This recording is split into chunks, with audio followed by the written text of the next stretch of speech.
Welcome to the track at New Balance in Boston for the 2025 New Balance Nationals Indoor. Good morning, Adam Dunphy and Serenity Douglas with you for the fourth and final day of competition here, where we will see some of the best young track and field talent in North America on display, and Serenity at the top of that list. Quincy Wilson, who we will see in action today. Adam, I'm so excited. If that video did not get you hype, I'm sure all of these events will. If they didn't already, I mean, Quincy Wilson is an absolute phenomenon, and I love seeing him compete at New Balance Nationals every single year. It's always a great meet, so really excited for it. It's rare to see an Olympic gold medalist compete at a high school meet, but that's what Quincy Wilson is, picking up a gold for the U.S. 4x4 team at the Paris Olympics last year. Beautiful facility here in Boston, and you can see the hurdles on the inside right now. And kicking off day 4 will be the shuttle relay, and it will start with the boys event.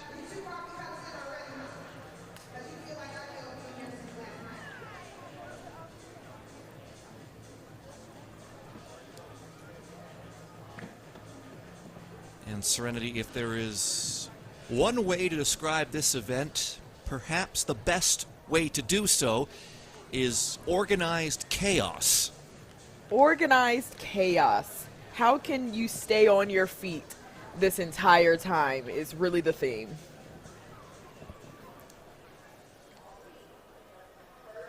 So these teams will work their way back and forth down the track. There will be 11 heats. This is a timed final.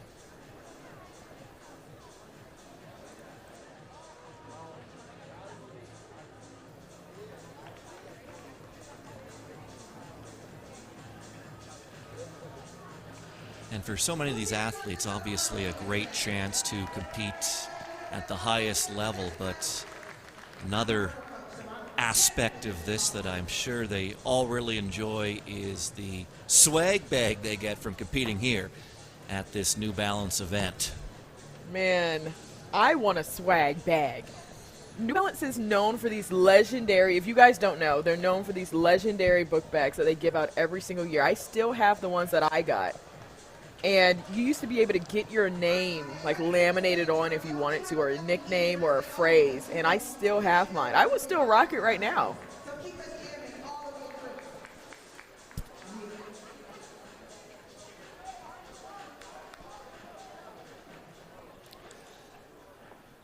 Coming up in the first section will be the team from Cornwall Track Club. They'll be in lane 2 and lane 4.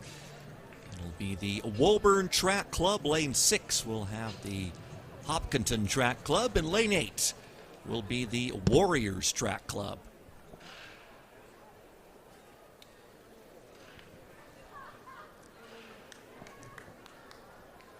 It's definitely bright and early for these athletes.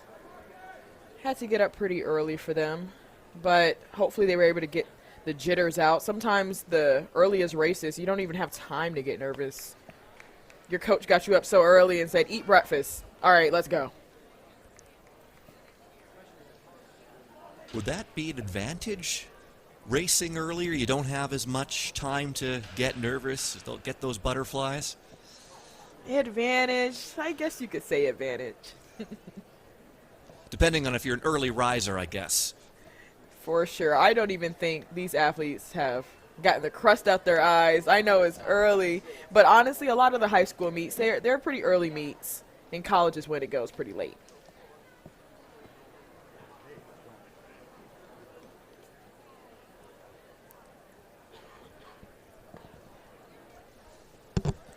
Cornwall in 2, Woburn in 4, Hopkinton in 6, and Warriors in 8. First heat of the Boys Shuttle Hurdle Championship.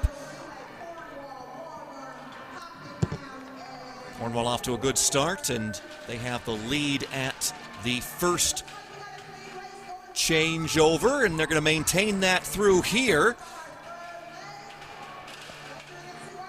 And they maintain the advantage of the third leg, but a stumble there, and it's between Woburn and the Warriors right now. The Warriors pulling ahead, but Woburn fighting back, and it will be Woburn setting the early standard here with the win in Heat 1.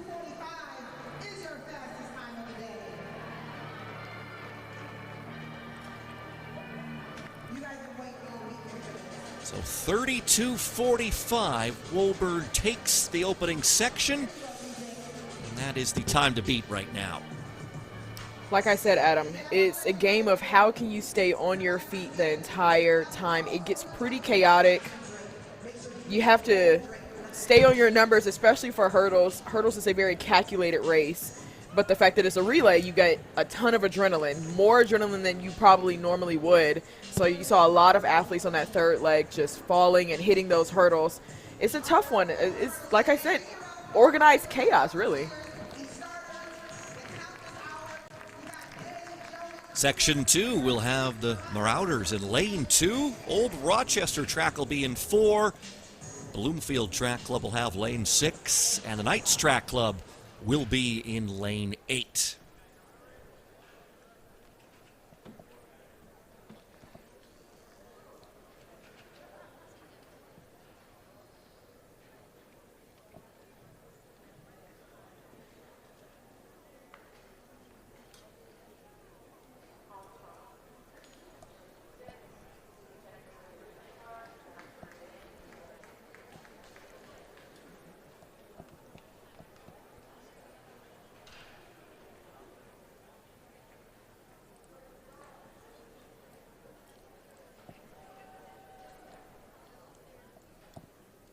Time to beat right now, 32-45.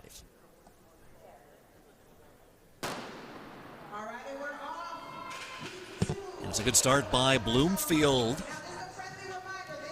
And they're going to have the lead after the first leg. And they're increasing that lead here on leg 2. Running in second, Old Rochester track.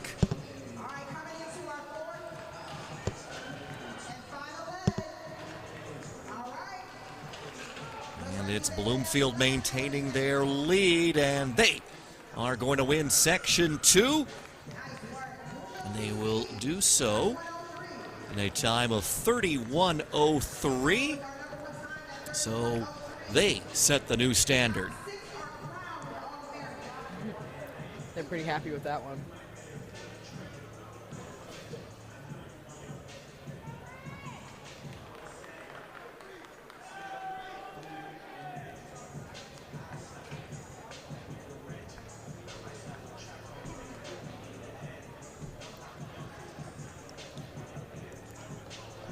Section 3 will have Sky's the Limit Track Club on Melrose Track Club, Bergen Catholic, and the Valley Project. Athletic trainer, no emergency, but if we could have one station by the start finish. If there is an available athletic trainer to have one station by the start finish. Thank you. And I know it's tough for some of those athletes, especially in these next coming heats, to see the other heats and seeing them fall, seeing how much chaos that's in it. You have a lot on your mind going into this start.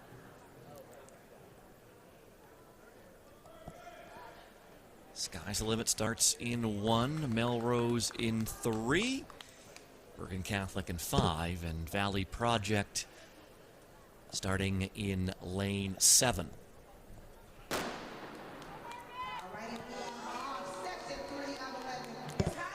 Valley Project and Bergen Catholic. 1-2 right now. Sky's the Limit making a move on the inside, and they take the lead. Valley Project trying to mount a comeback. But it is Sky's the Limit maintaining that lead, now increasing it on the final leg, and it will be Sky's the Limit coming through with the top time in Section 3. 30.98. So they will take the lead. We were talking about what time these athletes had to be up for this race, but they seem fired up as each heat just keeps getting faster and faster. You love to see it. Just speaking from my own personal experience as a high schooler, this is way too early for me just to function. But these athletes doing more than just functioning here this morning. Well, it's because the sky is the limit, Adam. Well, indeed it is for these young athletes. As we move on to Section 4, Revolution Track Club will start in Lane 1. The Stags will be in Lane 3. Windsor Track 0695 will be in 5, and the Golden Eagles will be in 7.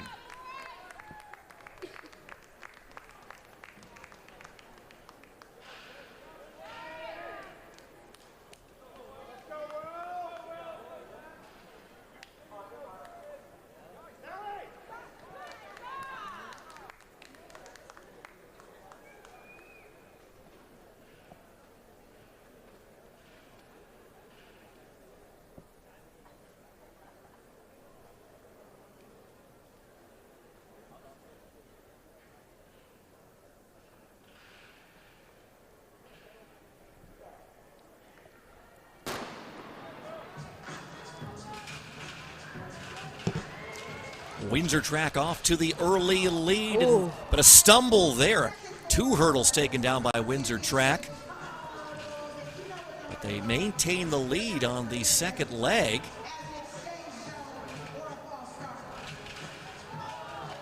Oh, and man. A bit of a miscount there, it's looked, for the third leg runner there, and that's going to allow the Stags to come away with the victory in Section 4, 31-34. And that's going to move the Stags into third overall. 39-8 still the time to beat.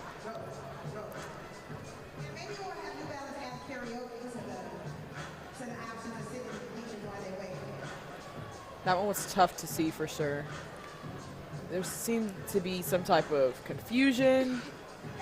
There was a stumble at first.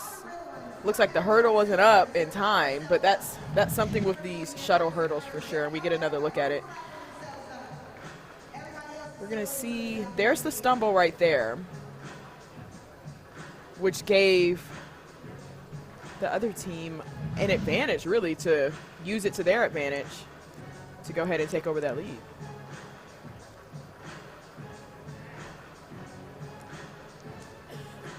Did open the door for the Stags, and they post the top time in Section 4, 31-34. So they're going to sit in third place for now. As we move on to Section 5, Mainland Track Club will start in Lane 1. The Hawks Running Club in 3. Walpole Track Club in 5. And the Milton Track Club will start in Lane 7.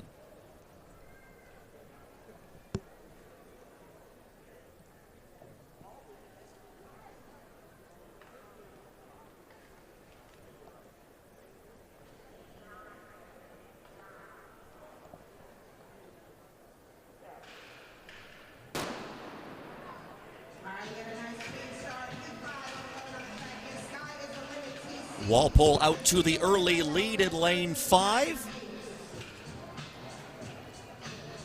Increasing that here on leg 2. Milton running in second right now. Stumble there from Walpole. And another stumble. Their runner is down. So it's the Hawks Running Club who will take advantage. And they will win Section 5. 32:04 their time. And that's going to move the Hawks into 5th place overall. Now, normally we see shuttle hurdles outdoors as well. And the officials have a little bit more time to put the hurdles back in the correct place and get everything situated before the next athlete comes running by. But this is 60 hurdles, so you really don't have that much time. So I saw a lot of the officials running out of the way quickly. You see all of those stumbles, and you guys can see the New Balance officials right there in the pink just trying to fix it as best as possible before the next leg comes. It is definitely tough for sure.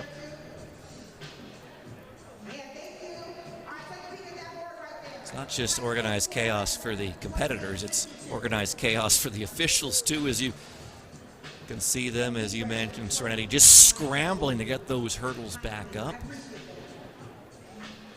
Absolutely. Trying not to get hit. That's a lot of pressure. It's a ton of pressure. Section 6 will have the DF3 stars starting in lane number 3. Woodbridge will start in 5, and the Brockton Track Club will start in lane 7. 30:98 top time right now from Sky's the Limit Track Club in Section 3.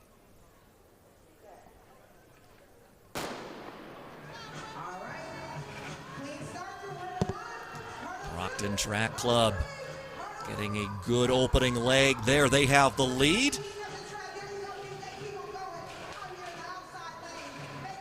And they're just strengthening that lead right now. Just have to keep it clean.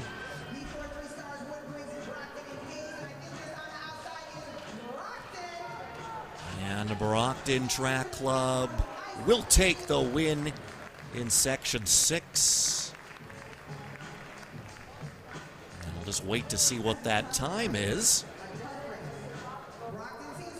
It's 30:59, so they move into the lead. I want to say that's the cleanest one we've seen so far, Adam. Brockton was just in a league of their own. All of their legs, very clean, very precise, very choppy. Didn't see any falls in this heat at all, really. Very clean race, and the result of it, obviously the 30.5.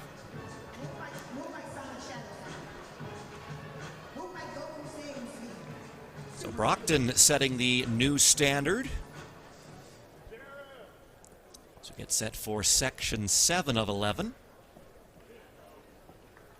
Lexington Elite Track Club will start in lane 1. Eagles Track Club in 3. Union Catholic Track Club in 5. In lane 7 it'll be the Washington Township Elite Club.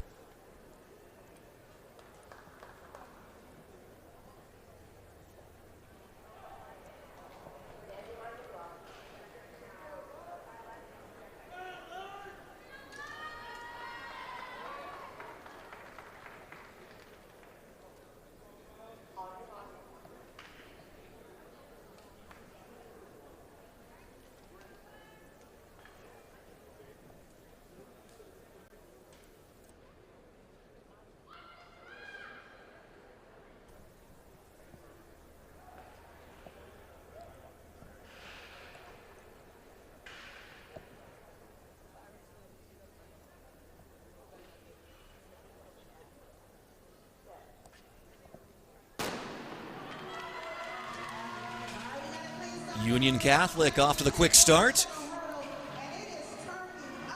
That is a clean opening section for all these teams. Lexington Elite now into the lead. Union Catholic trying to get that lead back. The Eagles also in the mix. It's all going to come down to this final leg. Lexington Elite still holding on to the lead. Here comes Union Catholic, but Lexington Elite will hang on. And they come through in a time of 31:29. And that will put them in 4th place overall. These races are starting to heat up. It wasn't a faster time than the last heat, but Lexington Elite, they stayed composed, especially because Union Catholic's first leg just got out, separated themselves. But there's 4 legs for a reason, and anything can happen. And there was a lot of lead changes with this. Beautiful race.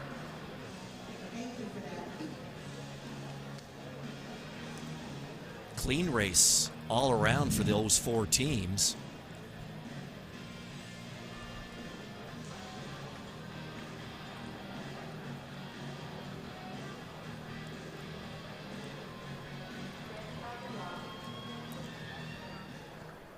Section 8 will feature a Latin track club. They'll start in lane 1. The Tigers will start in lane 3. Hillsborough High School will have lane 5 to start. And in lane 7, it will be NHTF.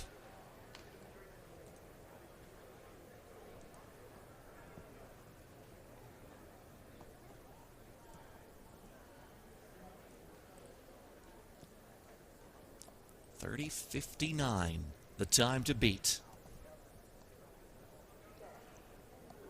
And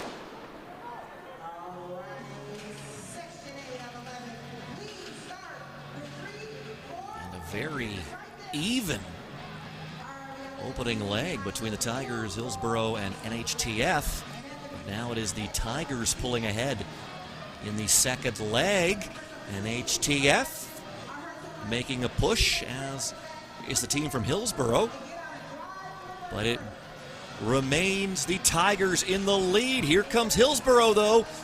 And Hillsborough on the final leg moves into the lead, and they'll take the win. And their time is 31:74, so that's going to put them into 8th place.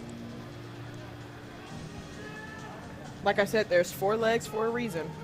It was all Tigers, but Hillsborough's 4th leg was just choppier. Instead of floating over the hurdles, he came down extremely clean. And you see these athletes kind of yelling at their teammates to go, just to kind of give them a signal. But as you can see, he just was very clean over it.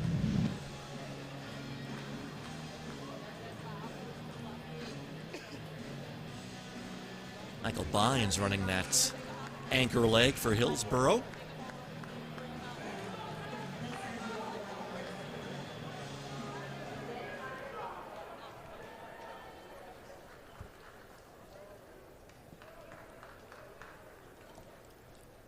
Section 9. We'll have the Raider Track Club starting in lane 1, Island Express in 3, Bloomfield Bengals in 5, and Norseman Track Club in 7.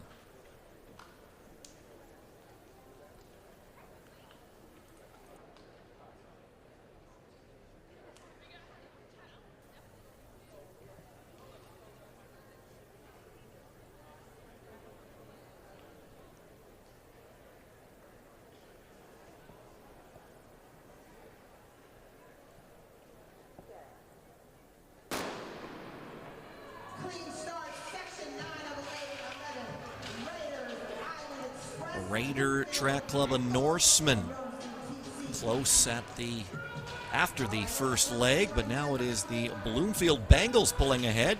Island Express also in the mix. And it's Island Express now with the lead. A fall there from the Bengals runner. And Island Express now out to a comfortable lead, and they will take Section 9. Unofficially 31:30. And that's going to be rounded down to 31:27. And 31:27 is going to put Island Express in 4th place overall. I can't imagine what's going through Acosta's head when he sees the hurdles flying, the athletes falling, and you're like, let me just stay focused. Obviously, the hurdles aren't going to jump up and come to you, but you still never know what could happen. There's just so much going on as opposed to a normal hurdle race where all the hurdles are just stacked up next to you. It's definitely tough for these athletes.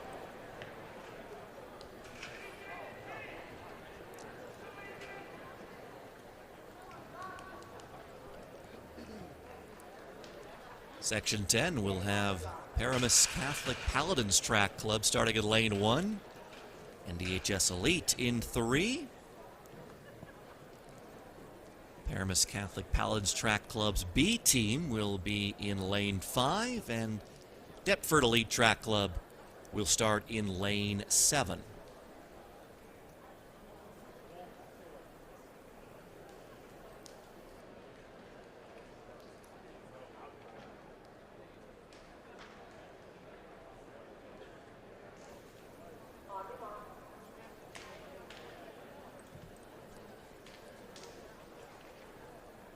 .30:59, the top time from Brockton Track Club. That was run back in Section 6.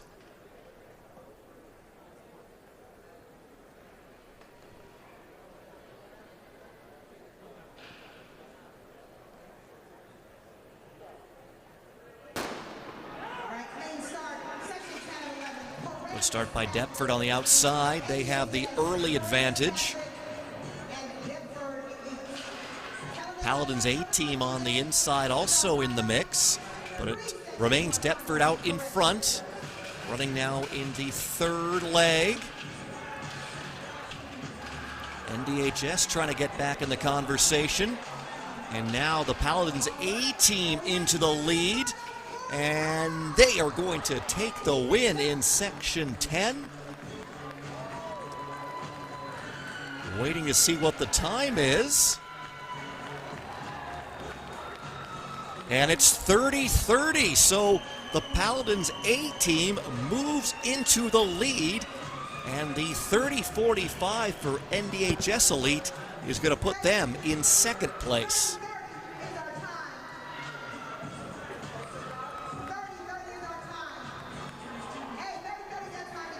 They're fired up about it. It was the cleanest race. Didn't see any. They didn't hit any hurdles, really. And to think at the fact that they have an A team and a B team out there. The team out of New Jersey, they roll deep. And they're fired up about it, as they should be. And you have to think, we do have the 60 hurdle finals later on. You never know, some of these athletes could be out there just wanting to warm up a little bit. Step on the track. I always like to do the 4x1 before my actual 400, just to kind of get the jitters out, feel the track again. You can survive this, you can survive anything, really.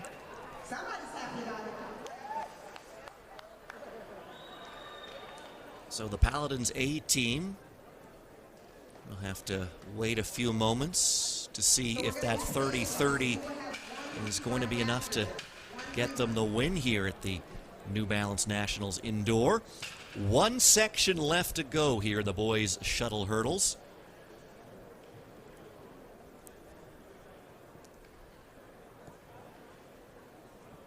Section 1 will have AAYTC. North Track, Lane 1 will have AAYTC. The North Track Club will start in 3, and North Brunswick will start in 5.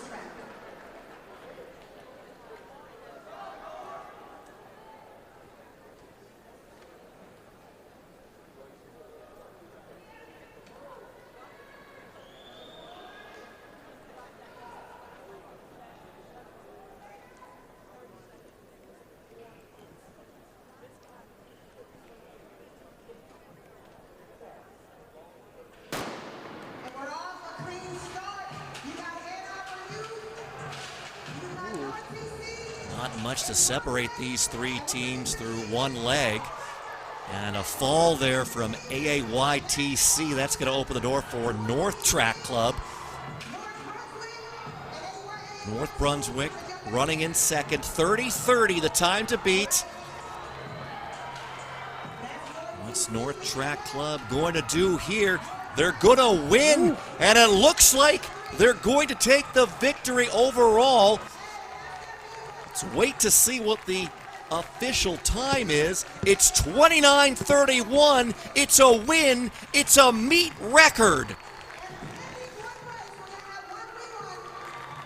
And you could tell from the very first leg, this was going to be fast. This was the fastest heat, and they rose to the occasion. 29.3. That's beyond the field. The next fastest time was 30.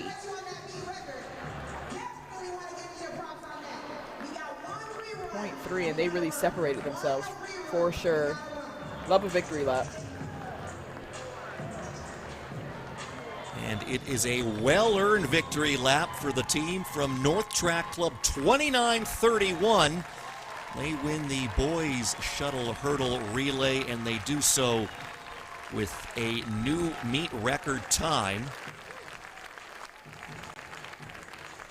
The Paramus Catholic Paladins will finish second in a time of 30:30, and NDHS Elites will finish third. Now look at them. From the very beginning, they were fired up. I saw one of their athletes scream to his teammate to go, just to give a more accurate start. And he just finished it out beautifully. His teammate knew from the very beginning. He's like, get out the way. I got to run through the line. That may have been the most hyped I have seen an athlete after a second leg ever. But he knew they were on to something special there. And they come away with the win and a new meet record.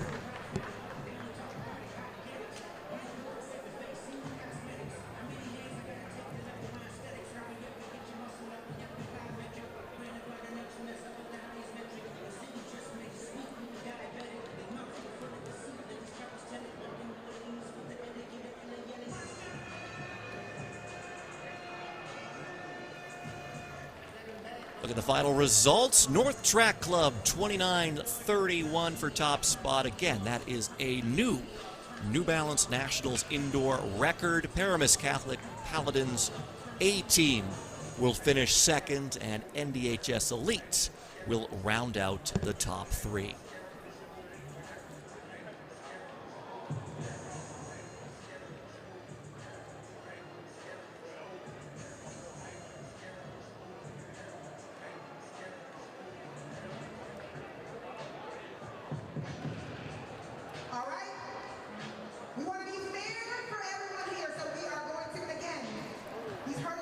It looks like actually one of the teams is, or two of the teams are going to be allowed a re-race. We saw AAYTC and the Stags both take tumbles at their first crack, so AAYTC, well, they've listed AAYTC, but I only see the Stags out there right now.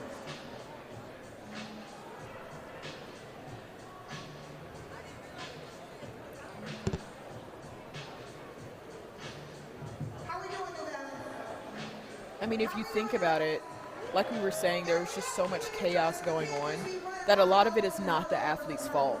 Sometimes these hurdles are flying over into their lanes, sometimes not the official's fault, but sometimes the officials are trying to fix the hurdles, and I saw some of the athletes running up on the officials because it's such a quick race. There's only 4 hurdles.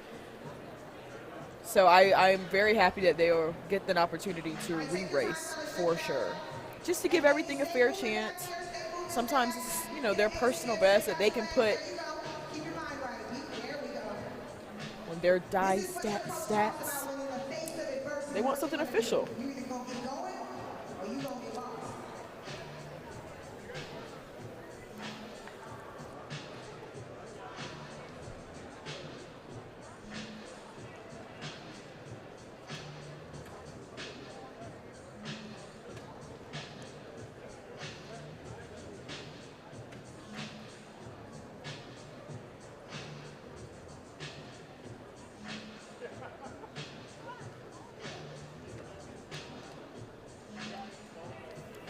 So both these teams right now running under protest.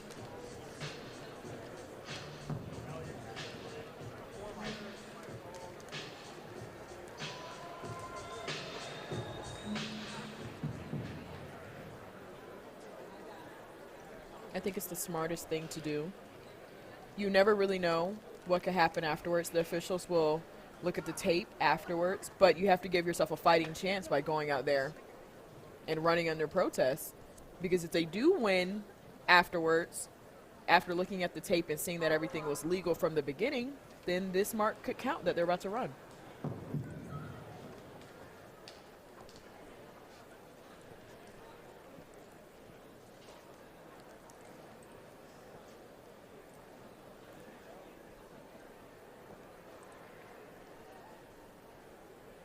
Stags ran in Section 4 initially. AAYTC was in Section 11, so pretty quick turnaround for them. Start in lane 1, Stags in lane 3. AAYTC out to the early lead. And another stumble, another hard fall.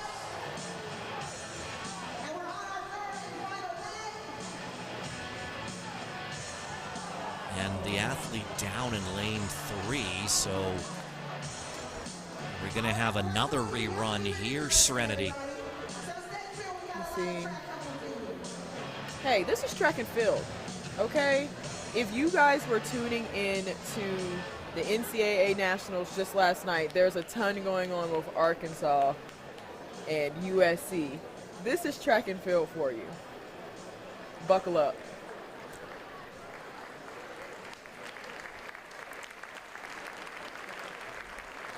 So we will wait and see what the officials decide to do here.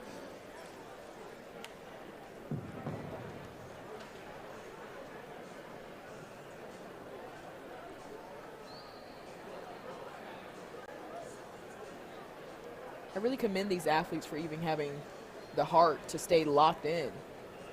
You know, you travel all the way to Boston. Your parents spend a ton of money. You know, it can get pretty tough out there, kind of on a battlefield. But they stayed locked in. I'm interested to see what they're going to end up doing. Maybe giving them a breather now that I see the girls coming onto the track now. At the end of the day, you got to worry about these kids' health.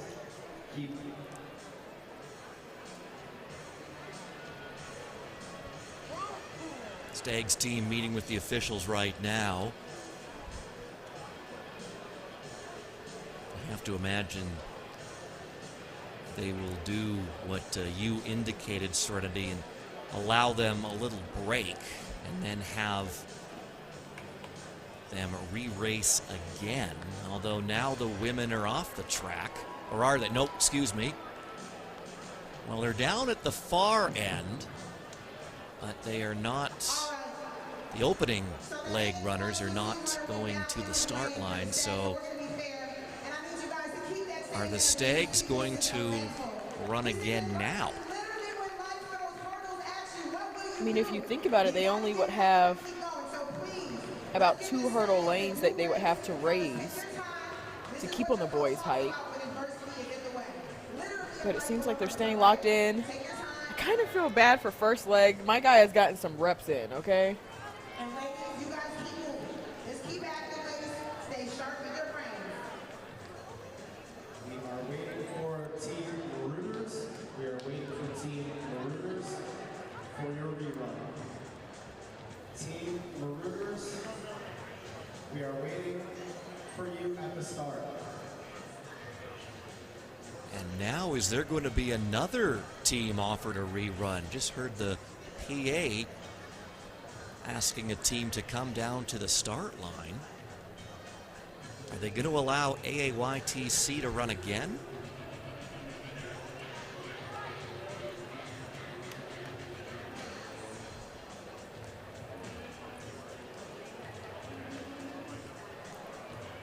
How tough is this mentally right now for the Stags side, Serenity?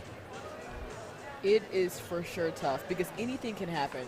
Those guys look locked in the last re-race. But anything can happen. You can clip a hurdle, and that's exactly what AAYTC did. But it is a mental game. You're out there. Your coach says, get back on the line. We're going to protest this, so that's exactly what you have to do. You have 1 minute to get to the start line for your rerun.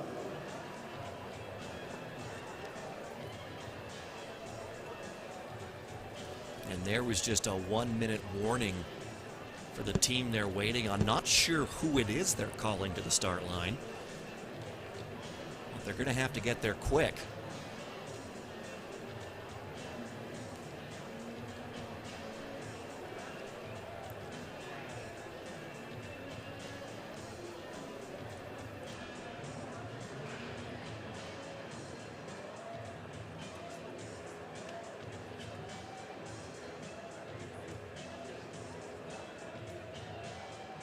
St. Peter's Prep, Marauders. You have 30 seconds to make your way to the start line for your rerun, or you will miss your rerun.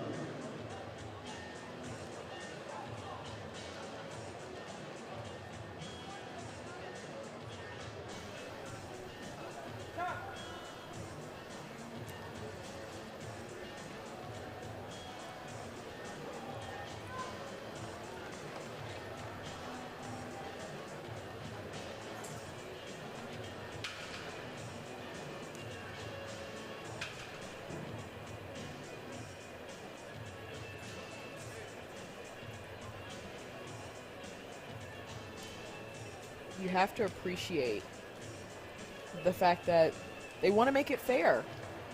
They're not just like, all right, sorry, it happened to you. Let's move on.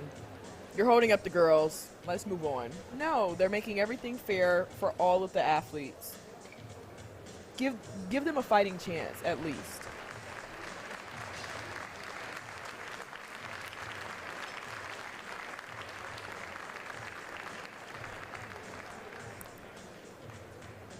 So it looks like the other team that is getting a rerun is there, or at least part of their team is there.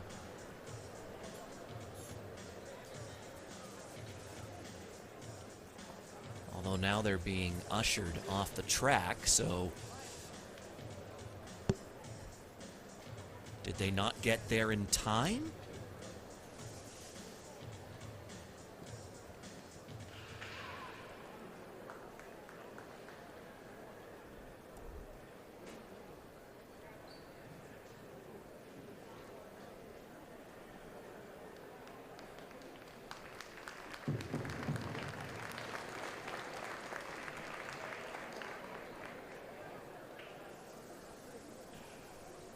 All right, New Balance.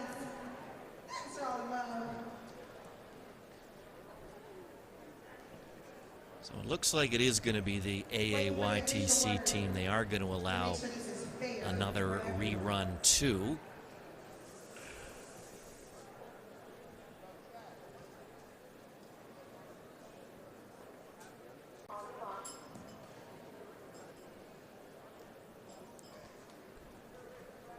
Although now they are gone, so it might just be the Stags after all this that are getting the second rerun.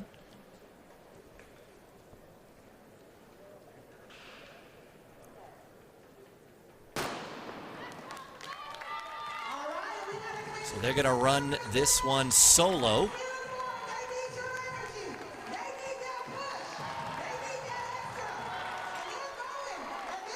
Already seen a new meet record set.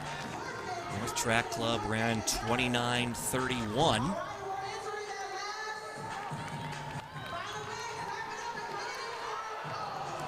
And another stumble there by the Stags. And their anchor athlete's gonna run this one out. And they will now get a time.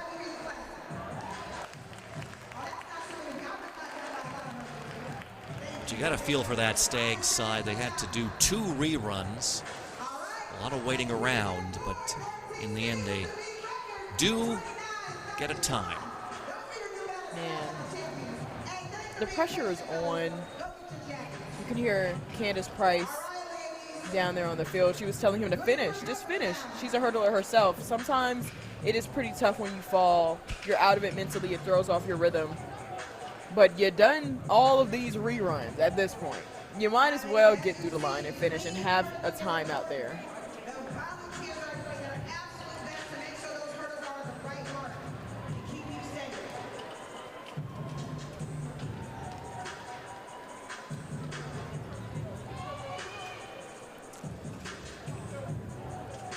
We move on now to the girls' shuttle hurdle relay. 8 sections in this championship final.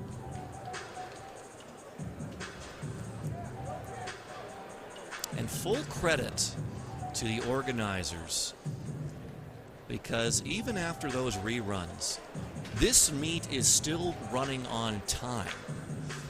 Man.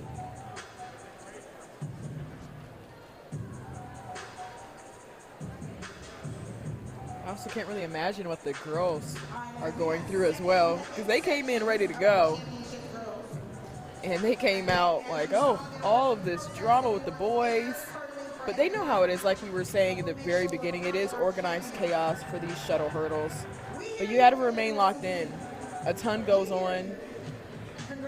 You have to remain locked in literally in the race. Before the race, because you see all of this chaos happening right before you go. You're hoping it doesn't happen to you in your heat.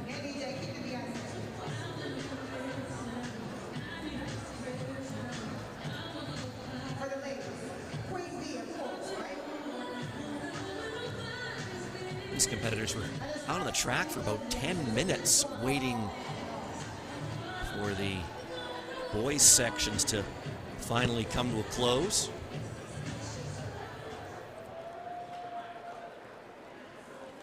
But we did see a meet record at the end, so that should motivate them. This track is fast. It's not too early in the morning for any meet records.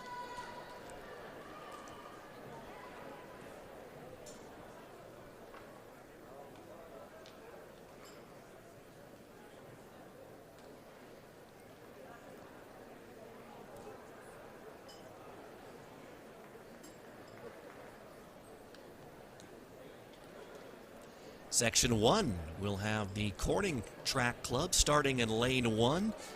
Plymouth South Track Club will start in lane 3. The DF3 Stars will have lane 5 to begin. And Legacy will start in lane 7.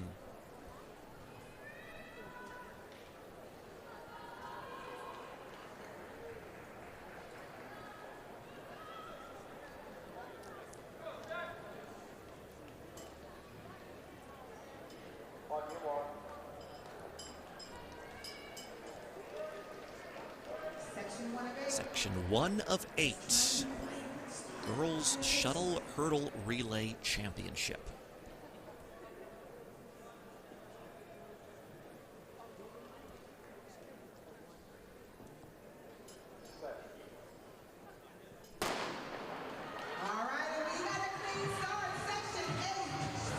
And it is DF3 Stars and Legacy. Got off to a quick start, but that was a good latter half from the Corning Track Club. They're out to the lead. Here come the DF3 Stars, though. They will have the advantage at the second exchange. And they're going to maintain that into the final leg.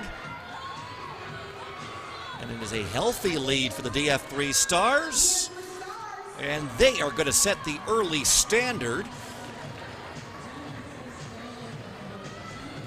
Is a 34:59 clocking for the team from the DF3 Stars Club.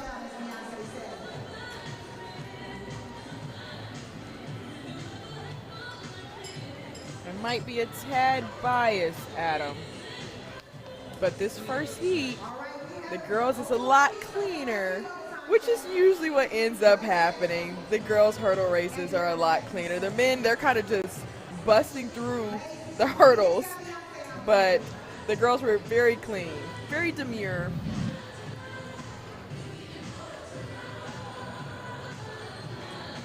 You can see that replay. She was just floating over the hurdles. You could tell that she was just calculating it, counting in her head. It's always pretty hard being the first heat.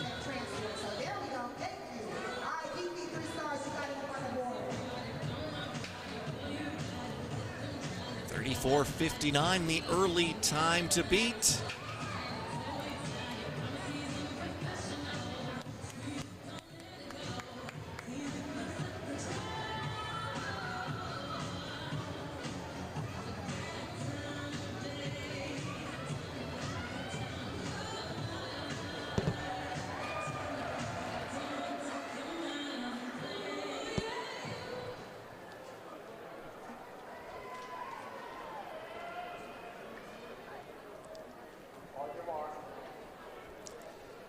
Section 2 has the North Reading Track Club. They'll start in lane 1. Mainland Track Club will start in 3. The Roadrunners will start in 5.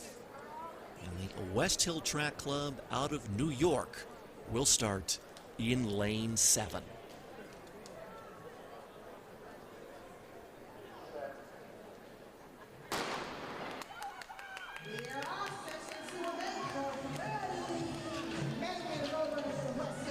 North Reading and West Hill off to good starts. It is North Reading with the lead after the first leg, and they're just adding to that lead here on leg 2. Roadrunners now making a comeback bid, as are West Hill. And it's very close as they go into the final leg. North Reading and the Roadrunners 1-2 right now, and North Reading will take the win in section 2.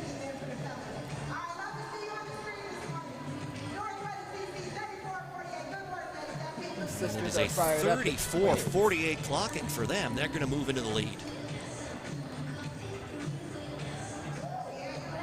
They're fired up about it. They look like twins. They're twins. Candace got the confirmation they are twins. And it got pretty choppy in there in the middle, but there's 4 legs for a reason. The sisters finished it out pretty strong. That's what it's all about right there. Take a peek at that big screen. That's what everything is all about. Congratulations, ladies. We're waiting for the official results from as of right now, 34-48 out of section 2.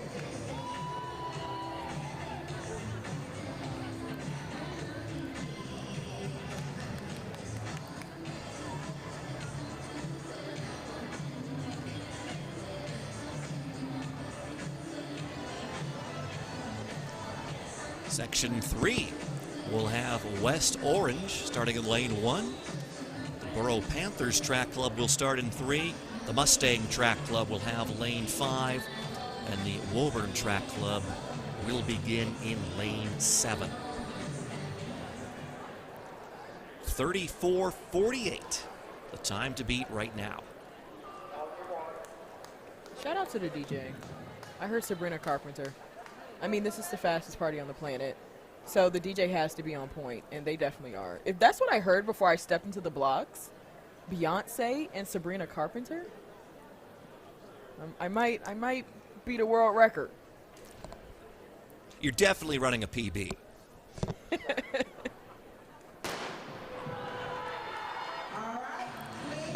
Start by Woburn on the outside. They move into the early lead.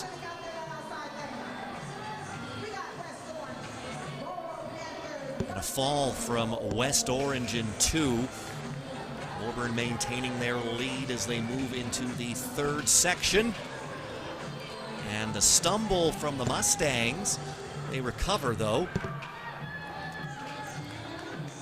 And a bit of a stumble there from Woburn, but they stay on their feet. But here comes the Borough Panthers, and a hard charge in the anchor leg gets the Panthers through in 1st.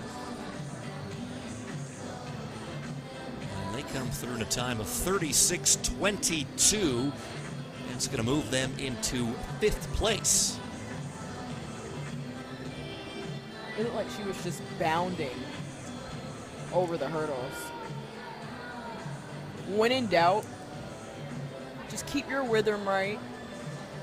Don't get too crazy. And she didn't.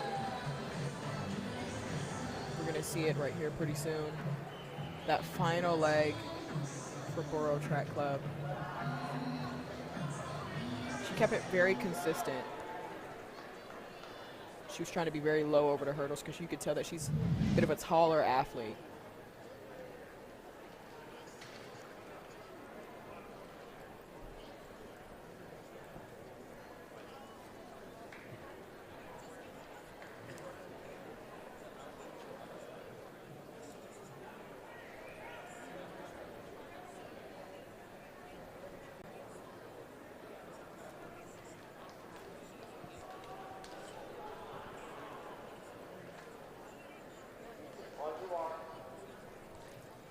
Section 4 will have Paramus Catholic Paladin starting in lane 1.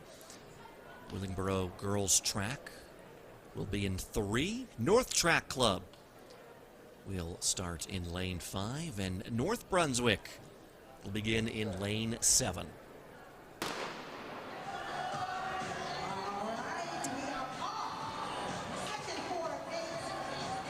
North Brunswick and North Track Club duking it out through the first leg, but here comes Paramus, and now here comes Willingboro, and they will have the lead through 2 legs. And they're adding to that lead here. A fall from North Track Club. Willingboro maintaining their lead, but there's a fall, and that's going to open the door for Paramus. And they will win Section 4 at a time of 34.75. And that is going to put them into 4th place overall. Oh, that was tough to see. You see the boys were coming to congratulate their fellow teammates. The boys team that got second not too long ago with a time of 30.3. But the girls, they were solid all the way through. It was unfortunate to see North Track Club go down because it was their teammates for the boys' side that ended up setting the meet record.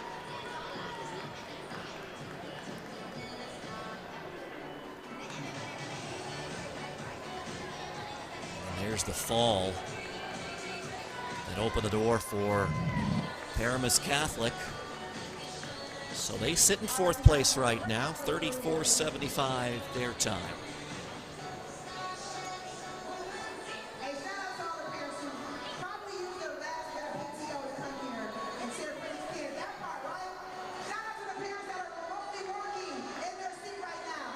Shout out to the parents that got to tell their boss, what's that noise in the background? That's you right there? There we go. Using up the PTO for New Balance. We appreciate you.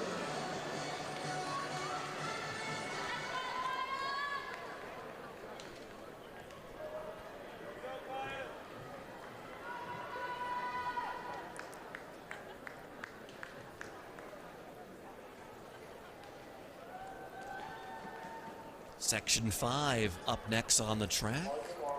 Washington Township Elite will start in lane 1. The Angel Flight Track Club will be in 3. Windsor Track 0695 in 5. And the Scorpions Track Club will be in lane 7.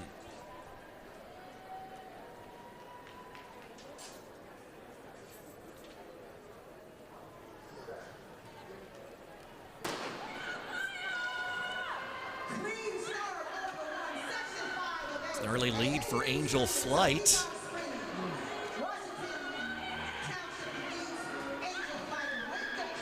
Washington Township is making a charge, but now the charge is coming from the Scorpions. They move into the lead. Windsor Track was in second, but Angel Flight now moves into second. And it's going to be a tough finish there for Angel Flight as they fall, and it's going to be Scorpions coming through with the win.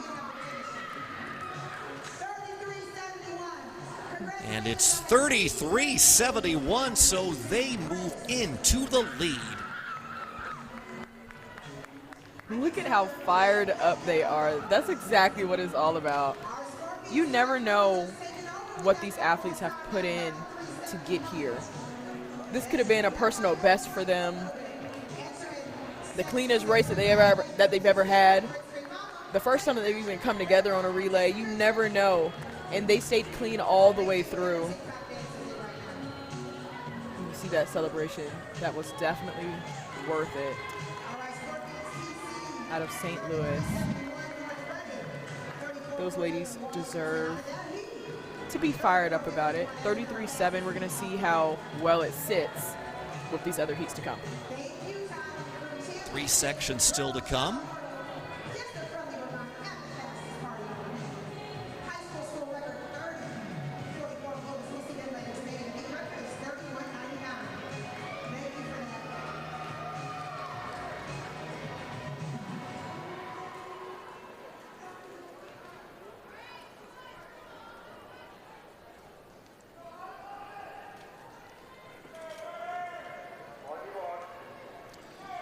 Section 6 has the Dudley Panthers starting in 1, Norseman Track Club in 3, NHTF in 5, and the MVSC Lions will begin in lane 7.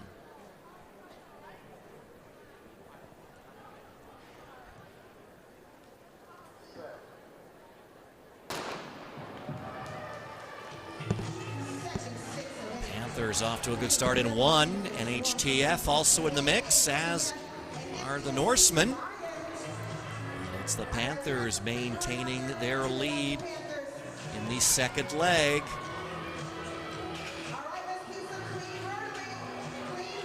And some struggles for the Panthers here on leg 3. And the Norsemen will take over, and they have the lead into the final leg. Panthers trying to make a comeback, but it will be the Norsemen hanging on. And they will take the win here in Section 6. They come through in 34.50, so that will put them in 3rd place. And you can see the Panthers' third leg. She was just stuttering over those hurdles. She wasn't able to find her rhythm. And sometimes that comes from immediately when you get out of the blocks. Your steps are thrown off. She was trying to get it back, but you're in the middle of a hurdle race. It's kind of difficult to get it back in the middle of it. And that was where the Norsemen used that to their advantage. Were able to pull off the win. It was not faster than the latter heat, but still a very clean race for them.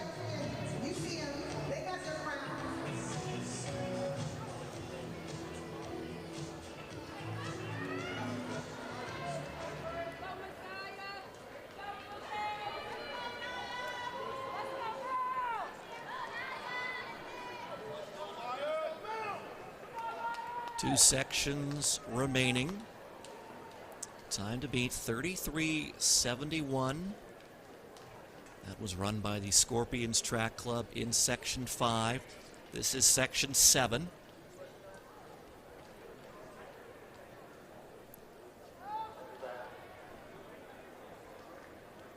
And these heats have been getting faster. Relatively. Or according to design, they're supposed to be getting faster. But you never know what you can do, and like you said, Heat 5 has the fastest one right now. You put down that fast mark, and you hope that it's just able to hold on through 8 heats. DF3 Stars starting in lane 1, Woodbridge in 3, Mount Lions in 6. And North Track Club's A side is going to start, or we're going to start in lane 7, but it looks like they have scratched.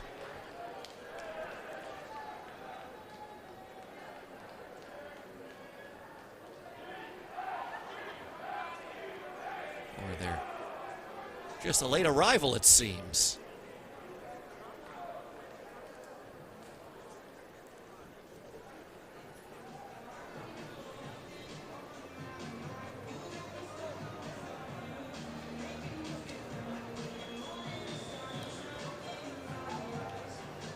See the jitters there.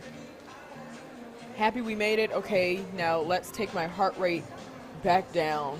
We're here. Let me try to refocus, do what I need to do.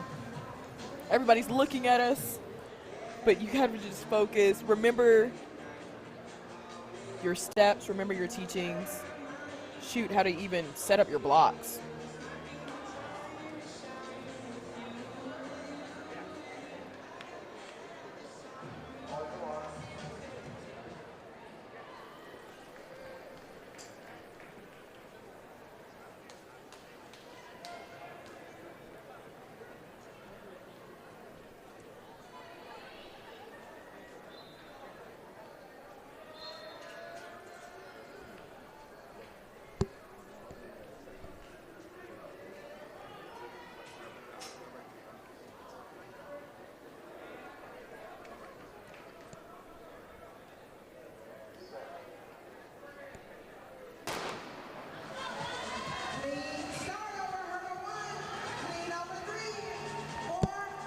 DF3 Stars and the North Track Club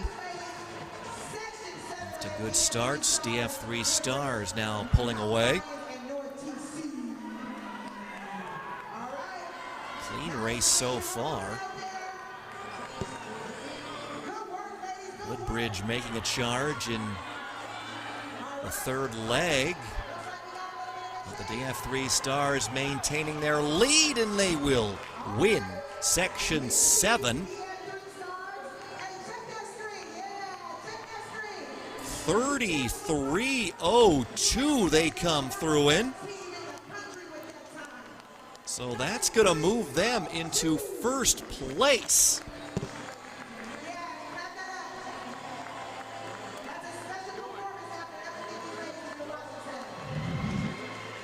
.33:02. They ran the cleanest race, but you can always tell the relay that has the most hurdlers in it. And I know that sounds very obvious, but we're watching a hurdle race. You never know, especially with high school track. You throw something together.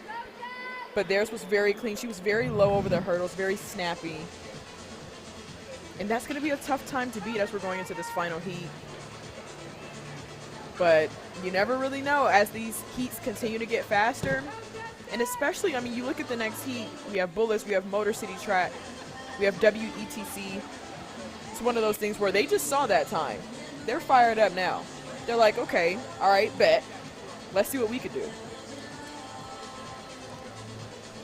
That 33:66 by Woodbridge moves them into second overall as well.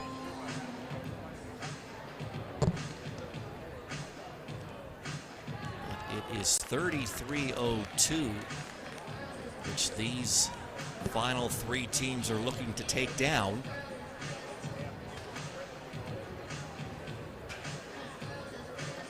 All right, DJ, I think that's appropriate. You got two powerhouse hurdle teams in this. Bullis, Motor TC, WETC. Bullis hold the record in this event. So, Bullis has gotten this reputation.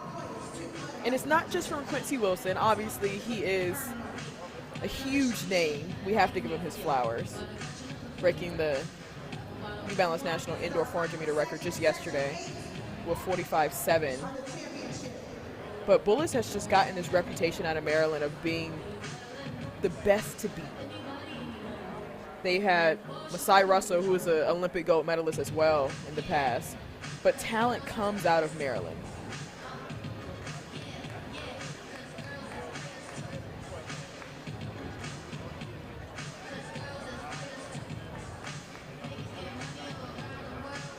Bullis team will start in lane 3. They're going to be joined in this 8th and final section by WETC. They will begin in lane 1, and Motor City Track will begin in lane 5. And it is Motor City Track who holds the meet record in this event. They set it back in 2022, the clocking of 31:99.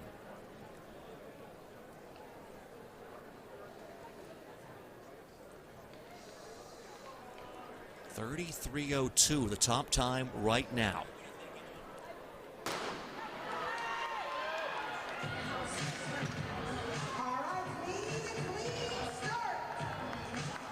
That was a pretty clean opening leg from all three teams. Bullis making a charge now. They move into the lead.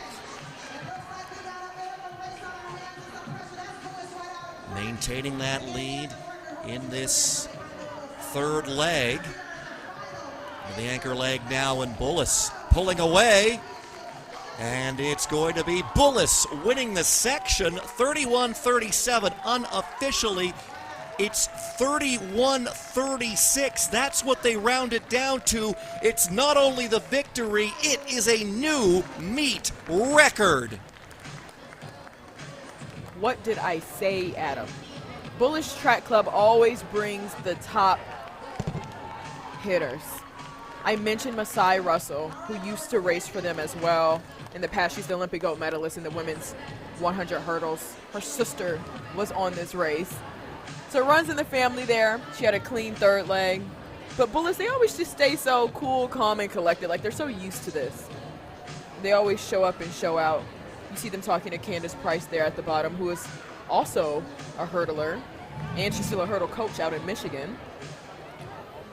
And Bullish Track Club is just known for always bringing out the best athletes and having the cleanest uniforms too. Shout out to their uniforms. They have a different one every single year at that. Meet record out of them. We've seen a meet record. Now I'm going to keep a meet record counter, Adam. We had a meet record for the boys for North Track Club, and now we have another meet record for the girls from Bullis. Well, it has been a fast morning at the track at New Balance. And it looks like we might have some re-races here in the girls' side of the shuttle hurdles, just like we saw on the boys' side of things. The top six are going to come here. Just give our officiating crew some time to make sure the hurdles are in the right place. We want everyone to be fair and safe. The starter said he's waiting for you to play Beyonce. He can really get in his groove when he drops for Beyonce. Actually, he said he an island boy. He said play something like newbalance. He said walk to you this morning. And we saw something similar happen with the boys. A re-race with the Stags. Just want to make sure everything's fair. And the Stags ended up having a re-race of their re-race.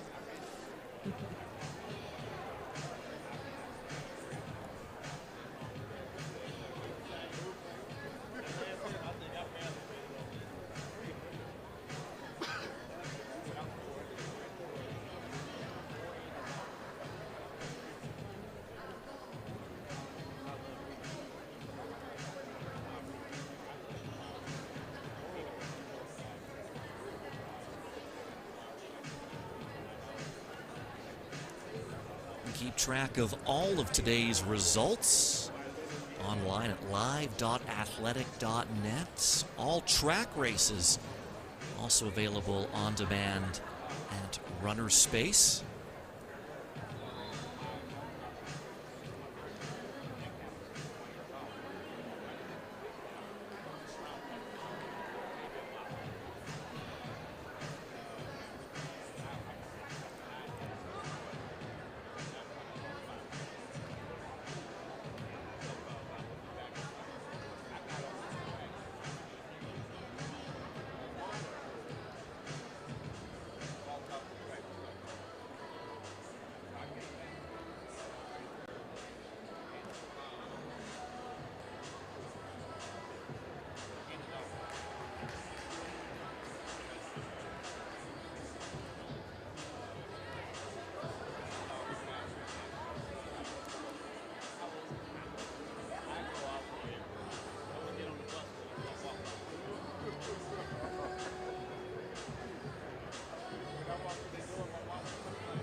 While we wait for the rerun to get underway, let's take a look back at the new meet record ran by the Bullis team. And they were just so consistent the entire time. You can see this is a bit of a taller athlete, so she has to get low over those hurdles. But that's exactly what she did. Bullish Track Club is out of Maryland, coached by Coach PJ Lee. He's known for creating the best of the best athletes, bringing it out of them, and keeping the reputation of Bullish Track Club alive. It's not just Quincy, as you guys can see, but talent breeds other talent. They feed into each other, and it's the reputation of it all. It's the cool New Balance uniforms. It's the fact that they have 2 Olympic gold medalists now. One is still in high school, and Masai Russell is off doing great things for Team USA on a national stage.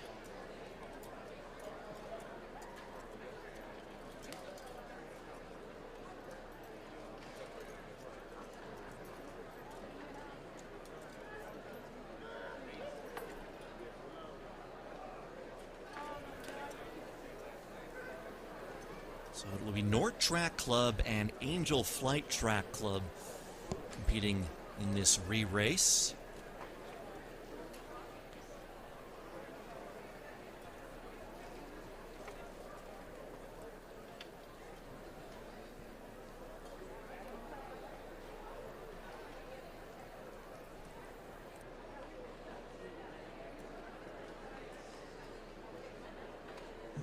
How we doing, New Balance?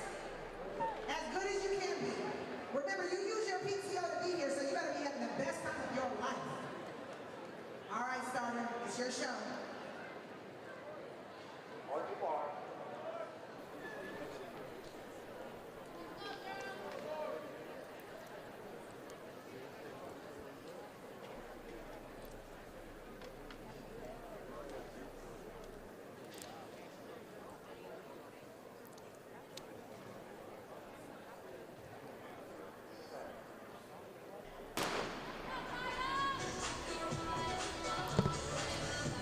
Angel Flight out to the lead. All right, we are off. Our two teams with their rerun want to make it fair. Maintaining the lead Looks like we got some clean on the second leg. That's Angel Flight TC. They haven't touched the stick with hurt themselves. Keeping it nice and clean and fair and finishing the race strong. And a very clean run from Angel Flight. They will come across and win this re-race. 355 and North And they take it, or they come third at time with 33:55. So if that time does end up counting, imagine they're running under protest right now. So we'll wait and see what the official results are. But 33:55 would put them in 5th place overall.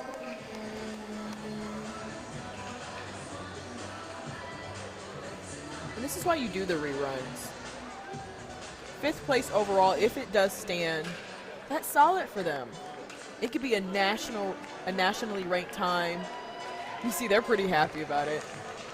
And just to see it all come together and make it count for something.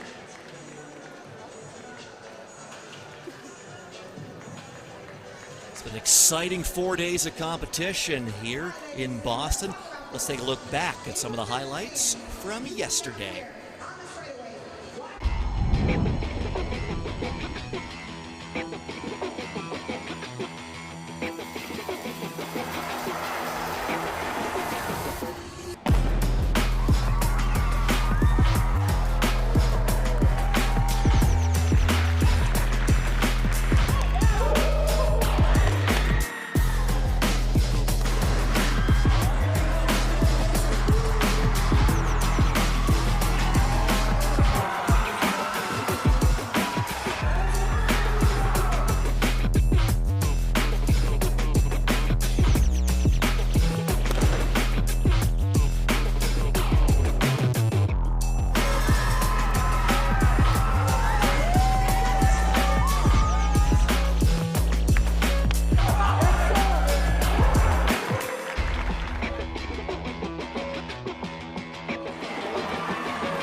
Welcome back inside the track at New Balance in Boston. 4th and final day of the 2025 New Balance Nationals indoors.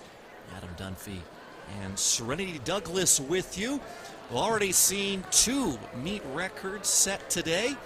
What do we have in store in the boys 60 meters? This the semifinal.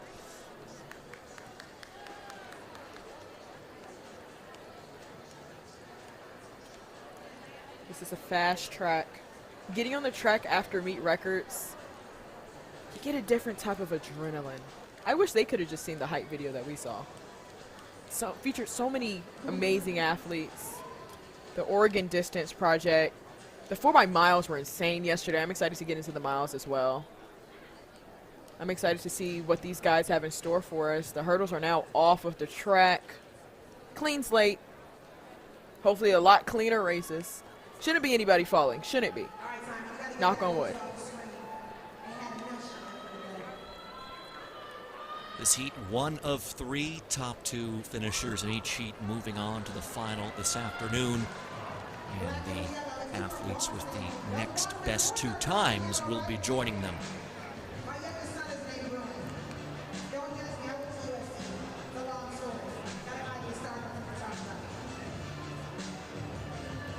Leverett in lane 1, Jelani Ellison in 2, Joshua Johnson in 3, Ryan Deerenfield in 4, Gabriel Scott in 5, Quentin Brathwaite in 6, Manny Martin in 7, and Chaz Sakala in lane 8.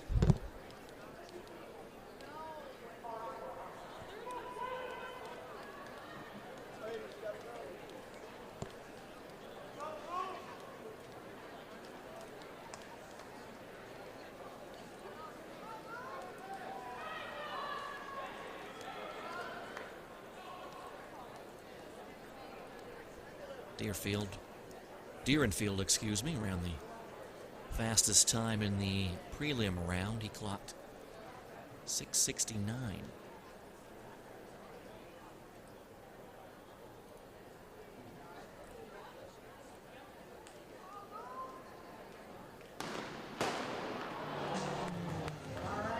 And we have a false start.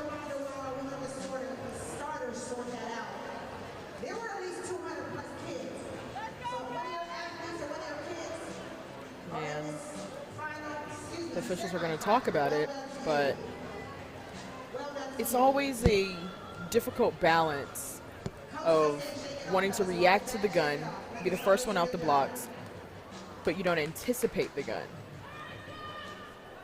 You also don't want to sit in the blocks. Looks like they have brought out the red cart, though. That is tough to see.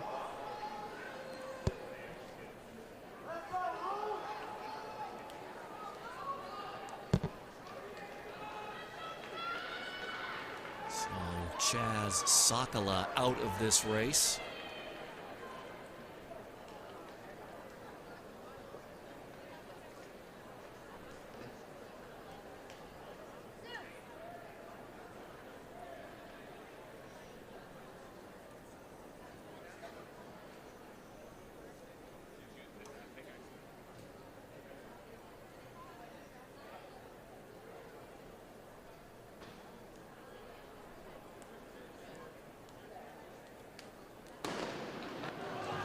And this time they're away clean.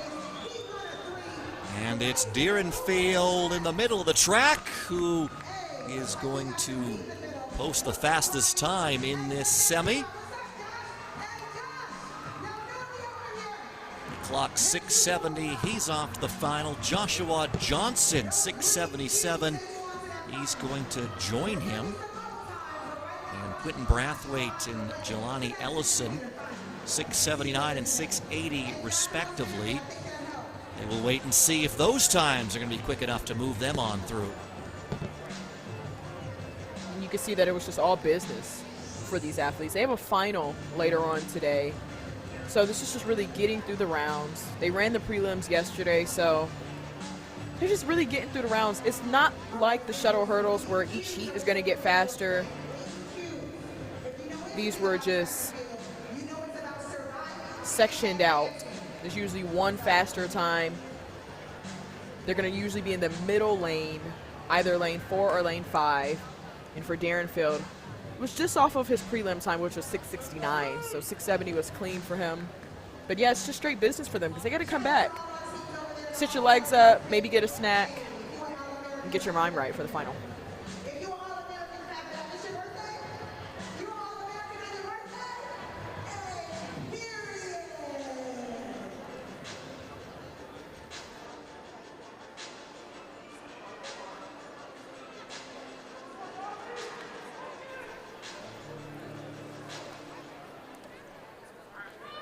8-2, we'll have Kelvin Winston from the Gonzaga Eagles in lane 1. Luke Richardson from Bethel in 2. Graham Houghton out of Summit, New Jersey will be in 3. Kyler Brown from the Oklahoma Cheetah team will be in 4. Demalola Oyeniran from the House will be in 5. Zamari Sanders from Cardinal Newman's in 6. And Cameron Tucker from Concord is in 7. And on the outside, it is Winston running well in the middle. Good semi run by Brown. And it will be Brown coming through at the top time, 6:72. And Iron will come through and grab the other auto qualifier spot at the time of 6:74. Winston in lane 1 runs 6:76. And right now that is good enough to get him through on time. Quentin Brathwaite 6:79 from heat 1.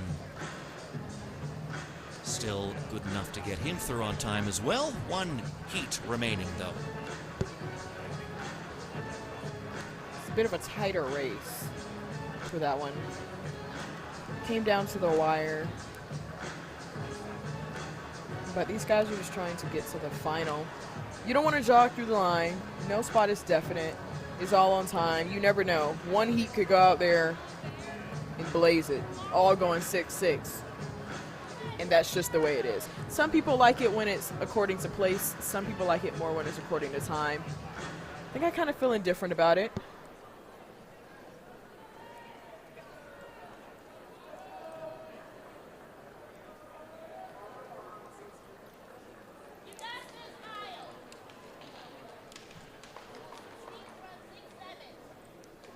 Kendrick Joshua will be in 1. Isaiah Watson in 2. Wyatt Lee in 3. Cole Kramer in 4. Janelle Harris in 5. Zayden Horde in 6. Dylan Woodruff in 7. And Miles Outerbridge in lane 8.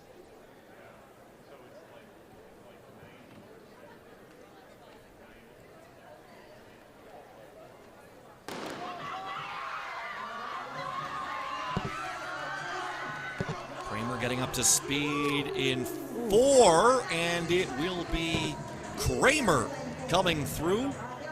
Top time, 6:72. He's off to the final, as is Janelle Harris, 6:83 for second place. And he had to go to the thousandths of a second to separate Harris and Woodruff.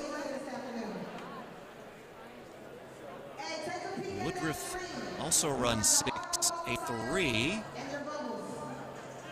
And that is not going to be quick enough to get him through on time. You can see this replay. He stayed in his drive phase for about 30 meters. And he came up and was just driving all the way through the line. It's a very good race for him.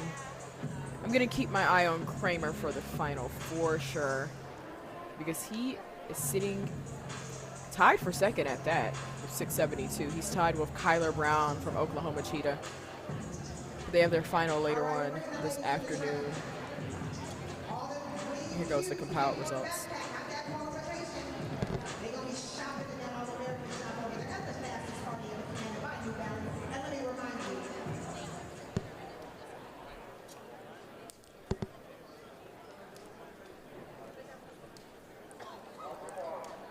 Move on now to the girls' 60-meter semis. Heat 1 will have Catalina Sanchez in lane 1. Jalee Brown will be in 2. Amira Nesmith will be in 3. Ebony White will have lane 4. Kyla Woods will be in 5. Angelina Bullocks will be in 6. Zion Alston will have lane 7.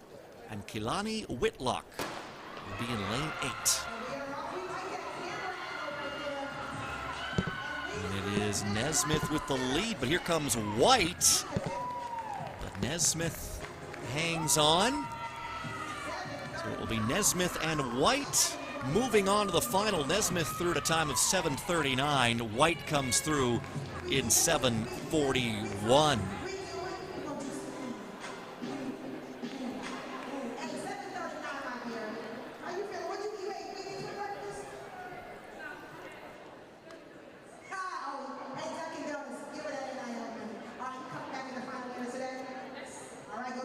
Yeah, she seems happy with it. I love that Candace is getting these athletes fired up about it. 7:39 is a solid time. She turned 7:40 before, so she should be proud of that one.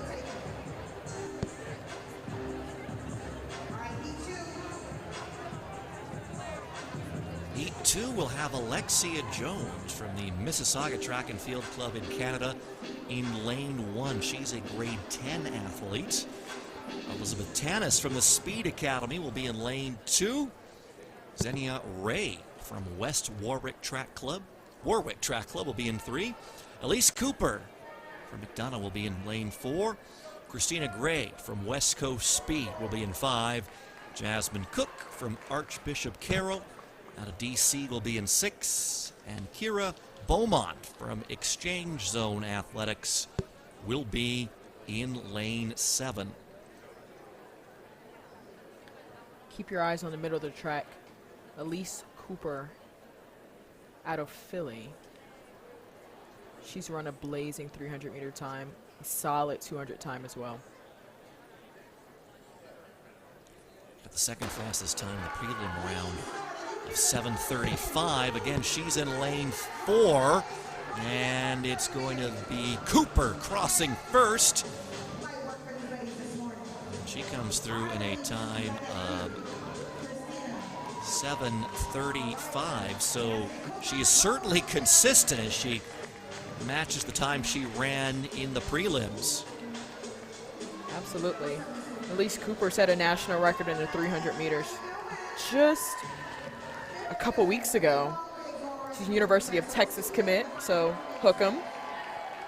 A little bias in that aspect, but she has the legs on her, which can be pretty tough for a 60.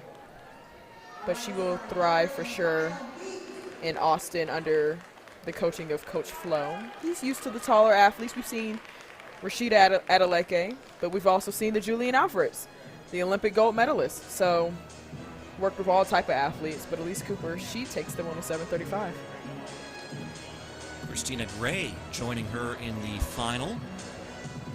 And Jasmine Cook, 7:46 right now, has her moving on to the final on time, but one heat left to go. And this heat features the U.S. high school record holder in Lisa Ray. She'll be in lane 4, member of the West Warwick Track Club. She'll be joined by Trinity Parham in lane 1. Athalia Hinkson in lane 2. Indy Wallace-Persaud in 3.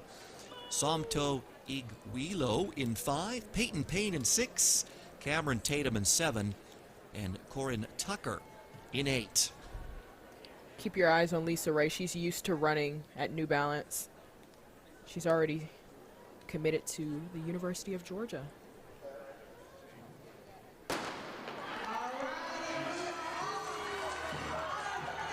And it is Ray looking strong, in the future Bulldog comes through the line in first. She runs 7:26.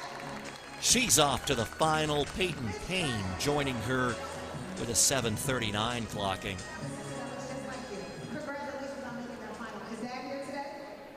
She is used to running here, which always helps. Running at the New Balance meets, you know what to expect.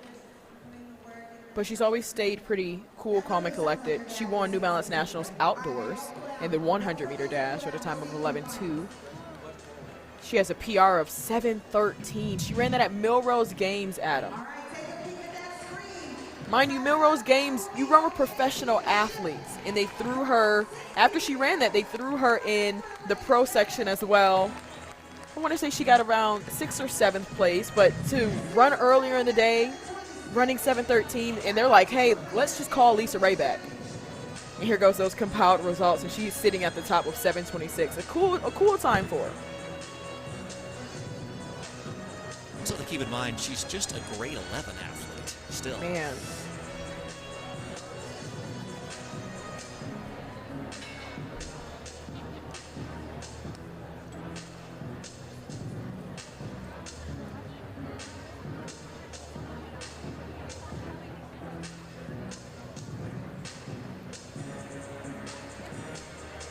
Girls 60-meter dash final scheduled for 2:27 this afternoon. The boys 60-meter dash final right before that scheduled for 2:21.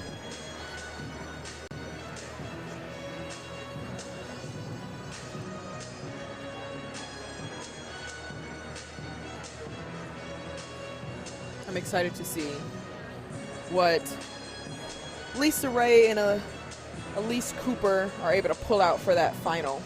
They're used to competing with each other. Lisa Ray is used to competing with Shanti Jackson, who's now in Arkansas. Shanti Jackson, a high school phenomenon. But now it's just her by herself with Miss Cooper on her heel.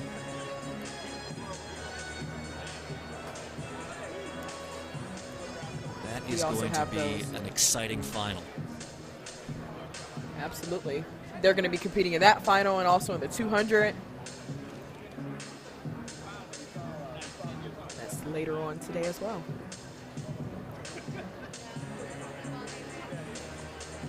.200-meter finals scheduled for 1:41 for the boys race and 1:48 for the girls race.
2 or 3. Please make sure you check in.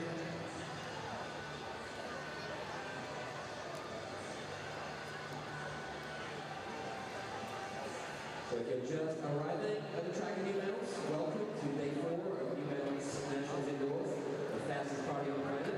Next event on the track is the boys wheelchair mile. 2 competitors in this race. Just getting warmed up, a quick feel for the track. We'll have the Mass Mayo and Colton Robinson slogging it out. Just over 8 laps of the track at newbalance here.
So here we go, next event on the track. Boys, a 1 mile wheelchair Up race. next to the track, it's the boys wheelchair 1 mile. Colton Robinson from West Springfield will start in lane 1. And in lane 2, it will be the meet record holder, Damas Mayo from Brighton.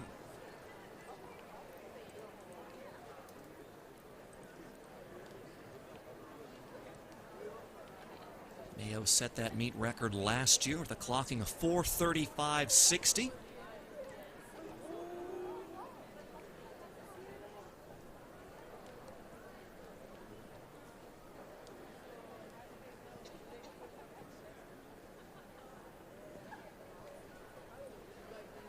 I'm excited to see what he's able to do today. Damas, born in Haiti, actually. He's competed nationally before. So I wonder if it feels like this is just another race for him. He's like, Boston is cool. You know, I'm just out here just to get a mark, hopefully set a new meet record, personal best for himself.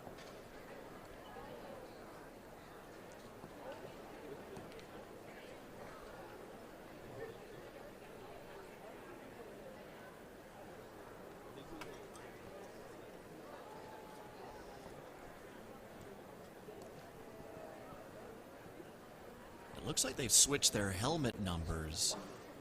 So Mayo now wearing number 2 and Robinson number 1. Initially they had them reversed on the start list.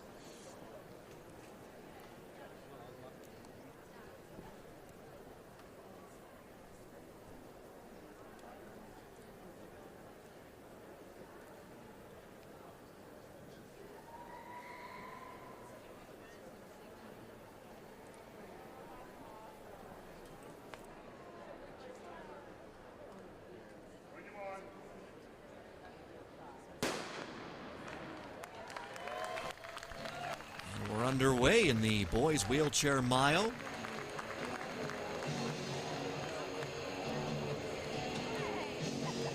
Mayo off to the early lead. Mayo suffered a spinal cord injury at or shortly after his birth.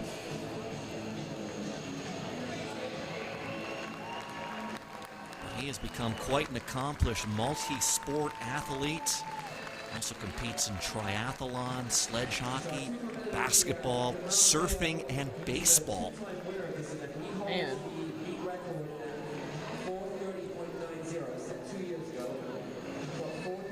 So he opens with a time of 33.74. And he is the meet record holder. See if he can better that mark that he set last year.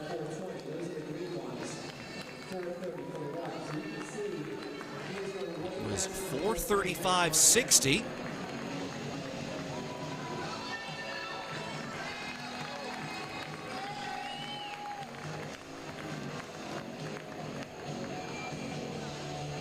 Winning this event the last 2 years, I wonder if he feels like there's a target on his back, or does he kind of feel like, you know, I'm in my own lane, just wanting to do the best that he can do, especially being a multi-sport athlete.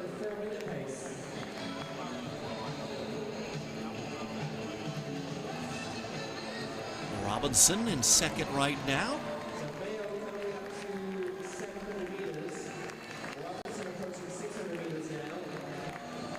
And through about 700 meters.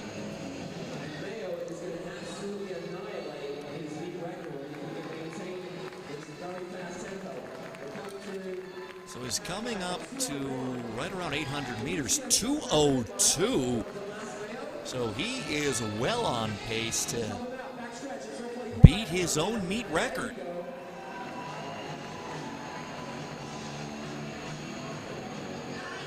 And the pacing lights are set for 4:20, the green ones, and the white ones are set for 4:30. But I mean, for Mayo, it's just merely a suggestion for him at this point.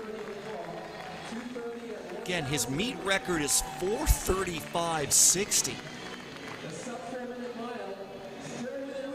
And right now, he looks like he's going to absolutely crush it.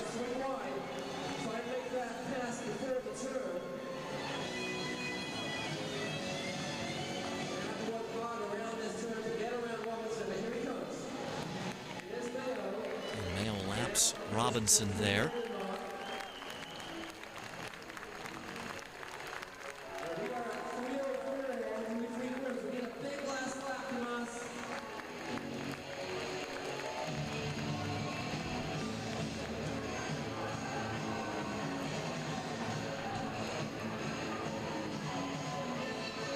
Knowing that you're so far beyond, so far ahead already, but you can't get so wrapped up in that. You got to finish out strong as he's coming around the last curve.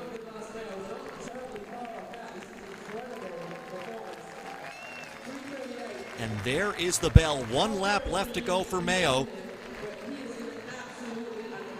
He is going to annihilate his meet record. It was 4:35.60 that he set a year ago. And he's going to make it 3 wins in a row here at the New Balance Nationals Indoors. And he is going to do it in style. It's back to back to back for Mayo, and it's a new meet record. And we're going to wait to see what it is officially.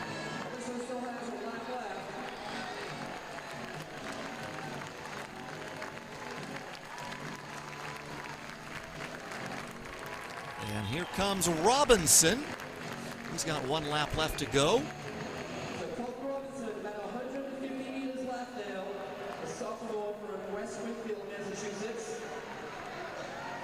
Pretty much went right into his victory lap there. Still waiting on his official time.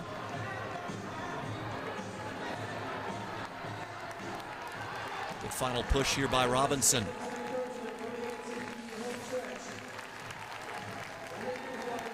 Into the final 50 meters. And the grade 10 athlete from West Springfield, Massachusetts will cross at about 5:10.60. Seems like he was pretty fired up about that one as well. I mean, it has to feel like an honor to race at such an amazing meet. New Balance Nationals Indoors, the best of the best are here, and you are amongst them, just as a sophomore.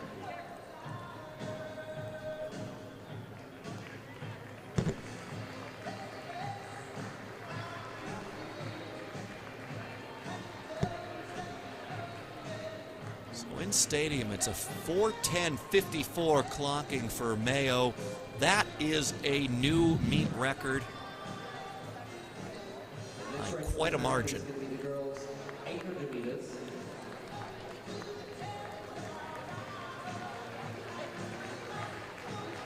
just finished out that last lap so strong. Like I said, you can hear Dave Milner in the infield saying that, you know, you're far beyond, but you just kind of have to stay focused, finish the race out strong, and that's exactly what he did. On the track now, the girls' wheelchair 800-meter final. Mary McDonald from Taunton, Massachusetts, the lone competitor here.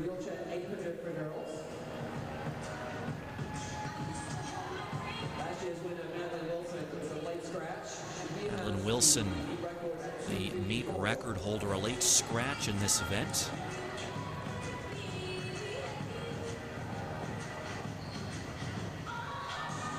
McDonald, a grade 10 athlete.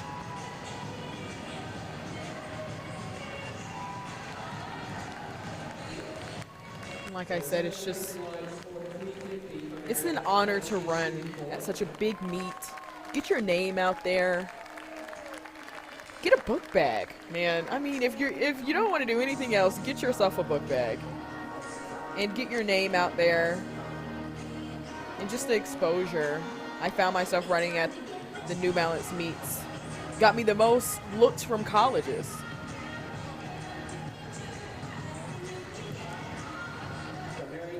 Pacing lights on the track set for 3:50, which is McDonald's target time here.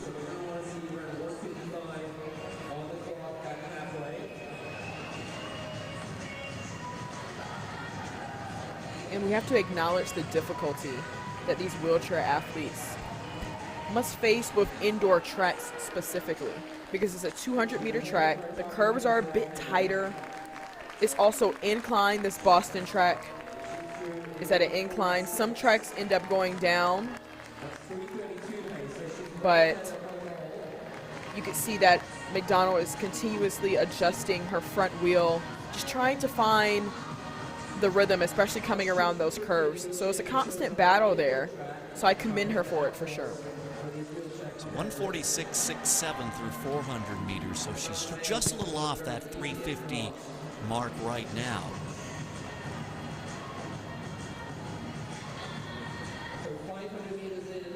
The core strength and the arm strength required of these wheelchair athletes is just something else.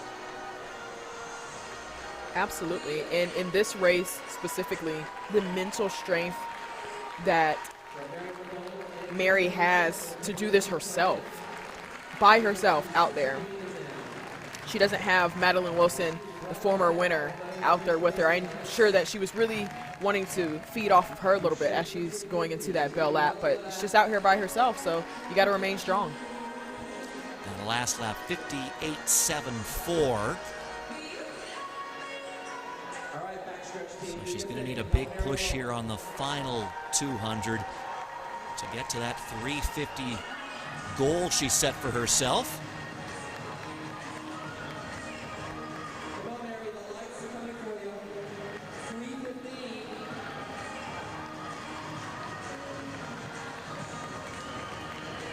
Coming around that last curve to see the finish line waiting for you. Sometimes it feels like it's getting further and further away.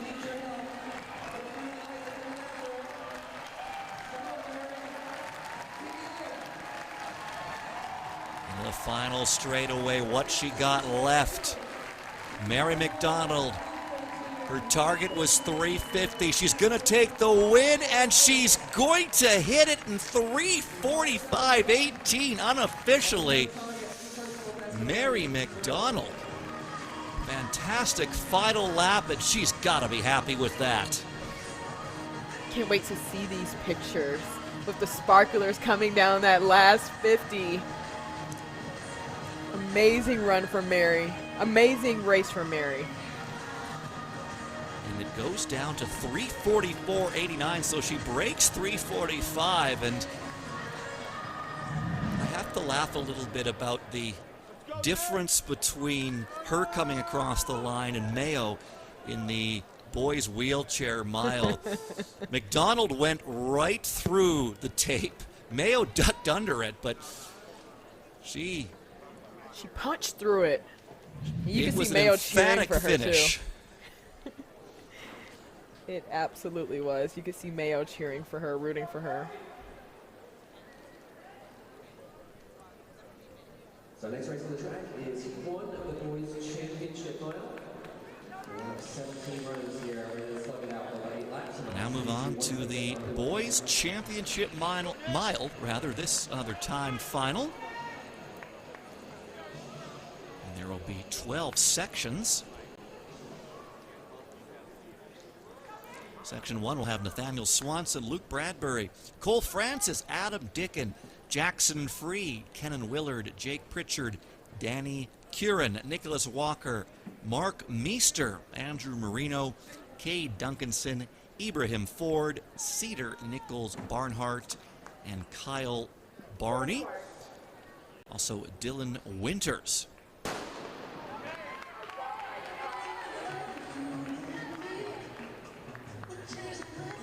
Now these heats do go slowest to fastest. But you want to put down a good mark. See if your time can get you to the top 3 from the very beginning. It can be pretty tough to do since there's 12 heats. But you never know, and that's what I love about and appreciate about New Balance Nationals, is that it's the best of the best in the nation. They may not come away with a top 3 time here at New Balance, but you never know what they're doing in their state. You never know how that's putting them out there in Georgia. You never know, really. Kyle Barney takes them through the opening lap at a time of 32:15.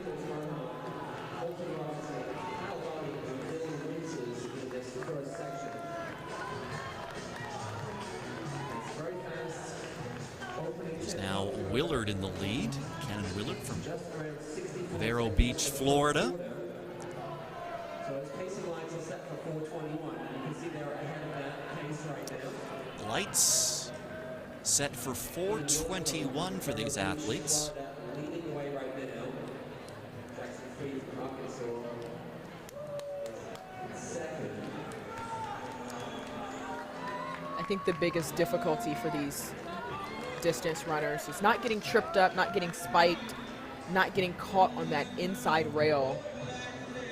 You hear a lot of the athletes in college, oh man, they start off so hard and so powerful. They're trying to claim their spot from the very beginning and being very aggressive. So that's something that definitely needs to be taught, and just the experience of running more indoor races, not getting caught up in the middle or getting boxed in as well. It's Willard still leading the way as they come to the halfway point. 2:11.97 for Willard through 809 meters.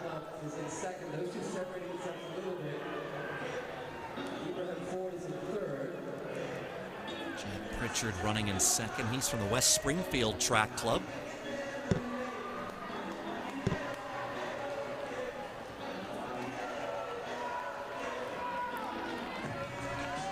Pritchard coming up on Willard. 3 laps left to go.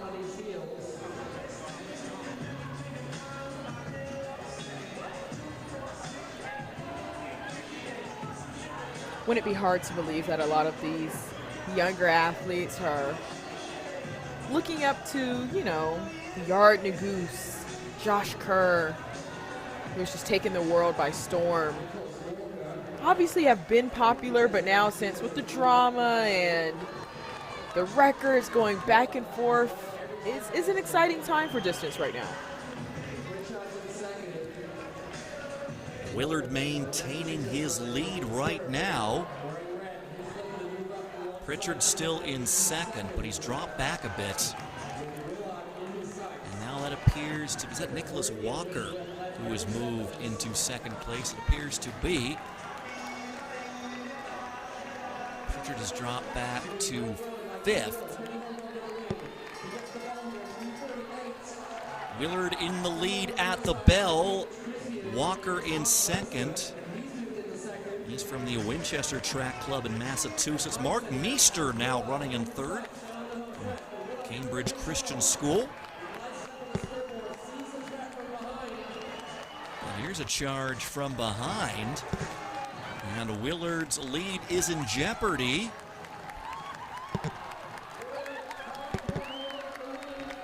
And the hard charge on the final lap from Kyle Barney gets him the win in the opening section.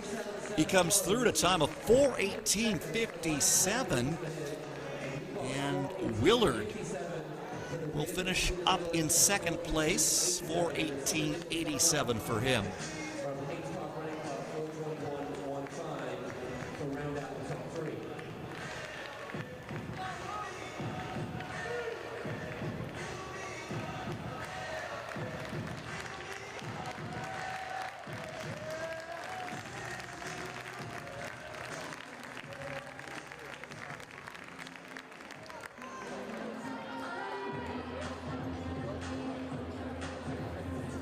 It was a great run from Willard. He was out there just pretty much being their pacer. You know, you want to take it out there hard, but Kyle Barney with the surge at the end, North Carolina's number 4 time. So like I said, these athletes are coming from all over. Just because they're in the first heat, you know, you might not get on the podium this time around, but you're taking a good time back to North Carolina with you, and you could just see that crowd, Adam. Cedar Nichols Barnhart, another North Carolina athlete in that opening section. He ran 4:21.15 to finish third. And that's the 10th best time in North Carolina right now.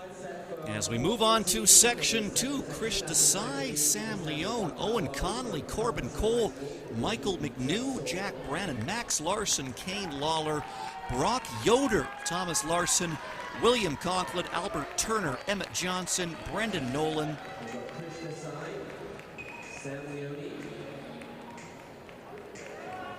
I lost my place. I apologize. It's a long start list. Clark, Lalomia, Gavin Wynn. That is the field for section 2.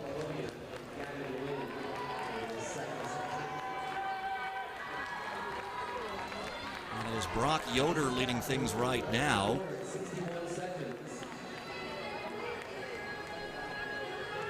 Owen Conley now has moved into the lead. He's from the Sky's the Limit Track Club. It's Conley wearing hip number 3. Sam Leone has hip 2. He's tucked in behind Conley right now. Sometimes that positioning right there on that outside shoulder is the best place to be. You're not too far out where you're trying too hard out there in lane 2. You're right there on their heel. But Conley out there, like I said, kind of being the pacer for everybody else. It's a safer place to be because you might not get tripped up. As you can see, a huge crowd behind them, but you got to stay on it because now they're going to push you from the back in second and third place because they're in the comfortable spot and you're in the spot of trying to keep them off of you. Conley has run 4:20.44 for the mile this season. Did that back in December at the Beantown Winter Classic.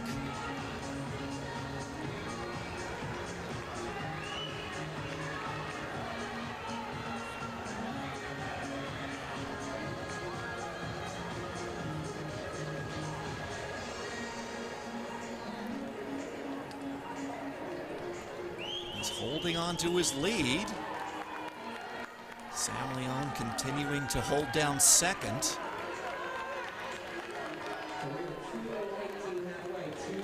So we're through 5 laps now.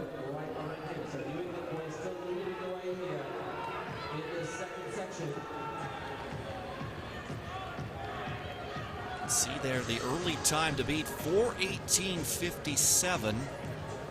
Was Kyle Barney's clocking in the opening section. And those pacing lights are set to 4:21. Leone made a challenge there, but Conley held him off. And now here comes Krish Desai into the mix. He's into third place. Desai from Hermosa Beach, California, grade 11 athlete.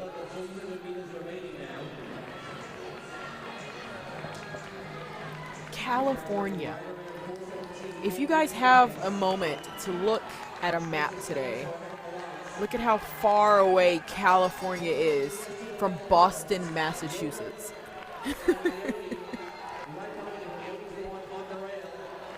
It's a trek. It's a long one. And Desai trying to make the trip worth it. Another hard charge. He's back up into third. And he's making a move into second. Now trying to run down Conley, who's led for much of this race. And Desai, a big final lap, and he comes through to win Section 2 at a time of 4:16.25. So he moves into the lead. Like I said, Conley we saw the same thing with Heat 1. When you go out there and you put yourself out there, you get in that first place position, you are running the more difficult race, unfortunately. Because then you get somebody like Desai, who has been sitting back and staying patient and making that surge, using you really.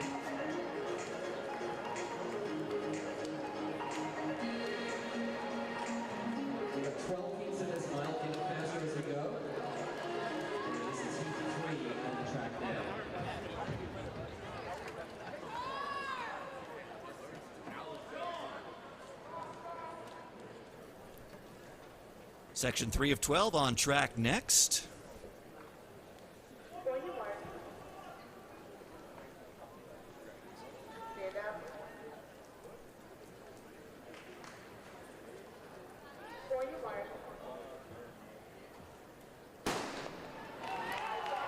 Section 3 has Sean Stevenson, Bilal El Hadji, Jack Gruber, Michael Schmaltz, Jonathan Pena, Ian Zedner, Charlie Townsend, Zachary Williams, Victor Delgado, Aiden Murphy, Jackson Warfel, Joshua Toth, Miles German, Hunter Bates, and Owen Gasper. And the track lights set at 4:16 for this section. These athletes have to merge over into lane 1. That's usually the most difficult part. Luckily, it's a slow merge, unlike the 400 where it's very aggressive. But you want to get in a good position merging over because you could get boxed in. You don't want to get caught on the rail. That's always the biggest difficulty in indoor tracks. You don't want to clip it at all. But it looks like Zachary Williams will take that inside spot. No mile on Zachary Williams' resume so far this season. Does have an outdoor 1600 though. He ran 4:27.75 March 1st.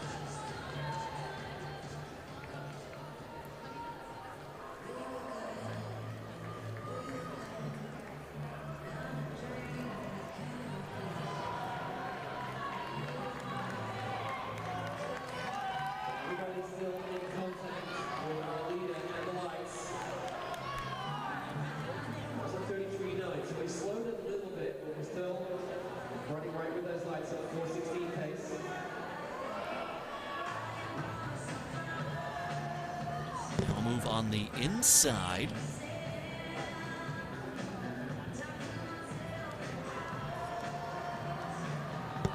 You see some of the guys pushing, not pushing necessarily, nudging some of the other athletes right in the back. Just like, if you're going to take it, so I don't get tripped up.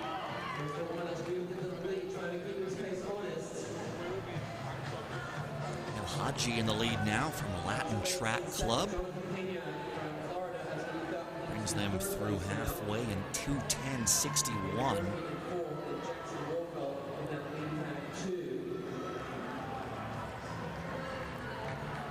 A little behind those pacing lights that are at 4:16.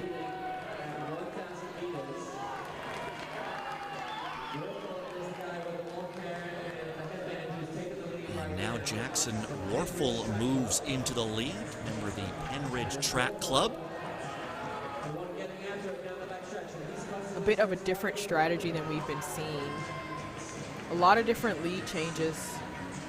But this is a good position to go ahead and take over and, I mean, at this point, separate yourself. They are pretty far behind those pacing lights, but he seems like he's in a good position. He has 2 laps to go, just a 400 left to go. So this is when you start to make that steady surge. 4:16.25 is the time to beat right now. Again, those pacing lights at 4:16, so Warfel still has some work to do to catch up to them. Let's see what he's got in store on the bell lap.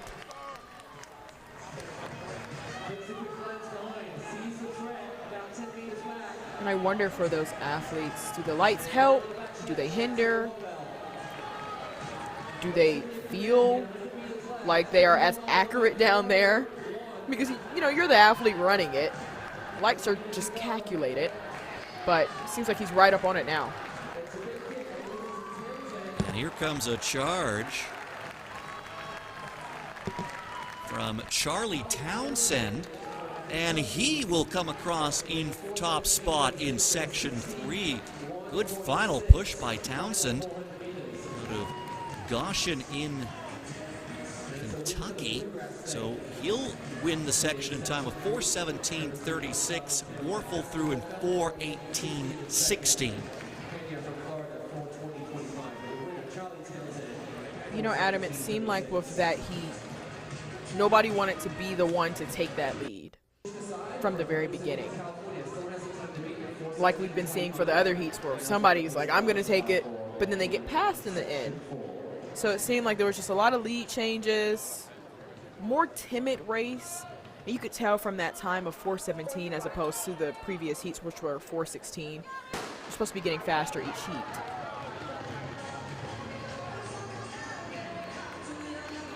On to section 4, Tyler Tomlinson, Ethan Ashida, Noah Klein, Kyle Haskell, Maddox Roach, George Lawson IV, Jaleb Saunders, Owen Coughlin, Wells Farfour, Caden Cull, Andrew Brown, Cam Cuss, Carson Williams, Peyton Holderer, Teddy Foster, and Evan Spreitzer making up the start list for section 4. And it is Spreitzer out to the early lead.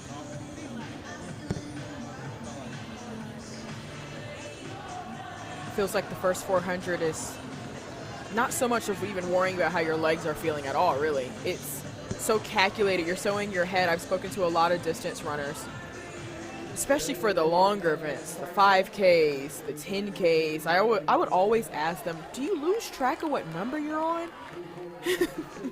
Well, they say, you know, like you're worrying about other things like, okay, this mile needs to be at 4:20 pace. This one needs to be, I'm right here on this pace. So you're thinking about so much. Even speaking to some 400 hurdlers, they're just thinking about, okay, 1, 2, 3, 15 step in, 13 step in. All right, now it's time to switch a leg. And then you look up and the race is over.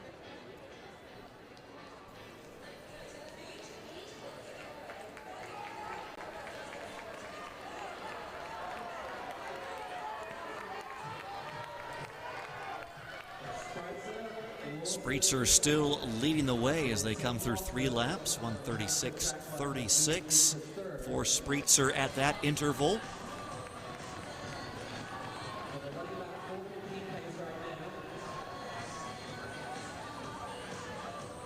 Now they're right around 4:15 pace.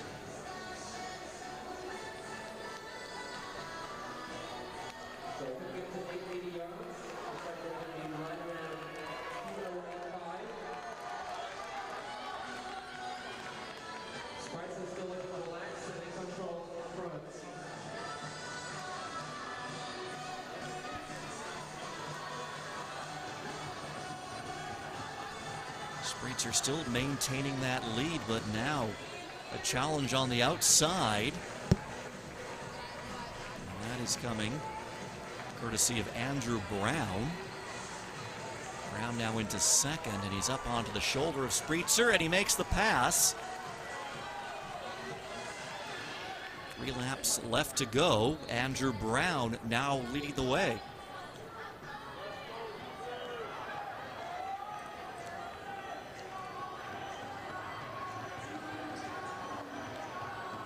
Still a pretty good crowd behind him, chasing him down.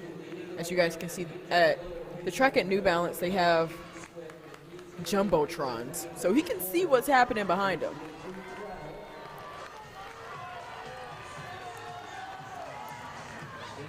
Brown also ran the 2-mile championship earlier this week.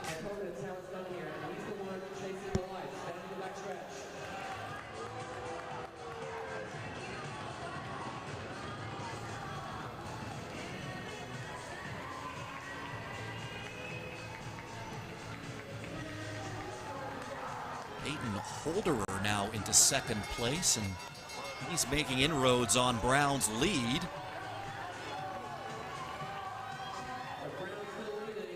That was a sub 31-second last lap for Holderer. Brown able to hold him off for now. The final 100 meters. And Brown's putting a little daylight on him. And as they come out of the bend for the final time, Andrew Brown is going to hold on and take the win, 4:15.60, so he's going to move into the lead overall here in the boys' mile championship.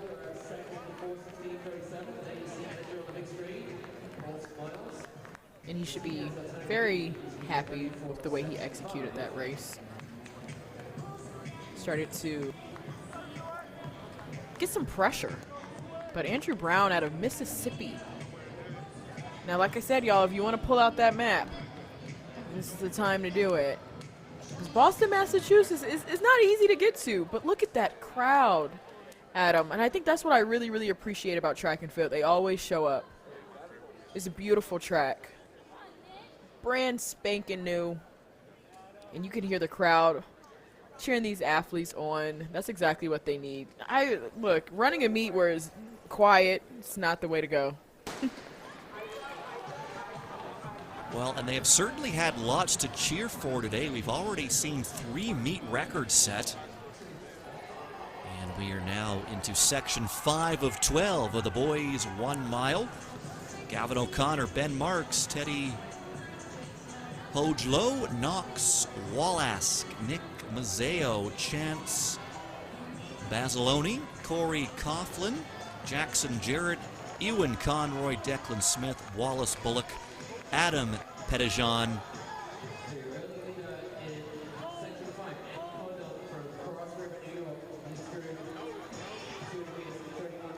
making up this heat.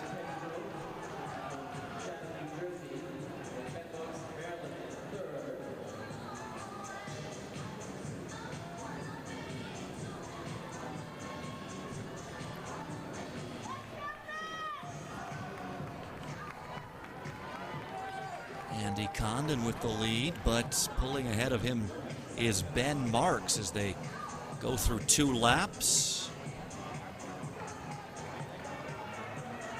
Marks out of Centerville in Maryland.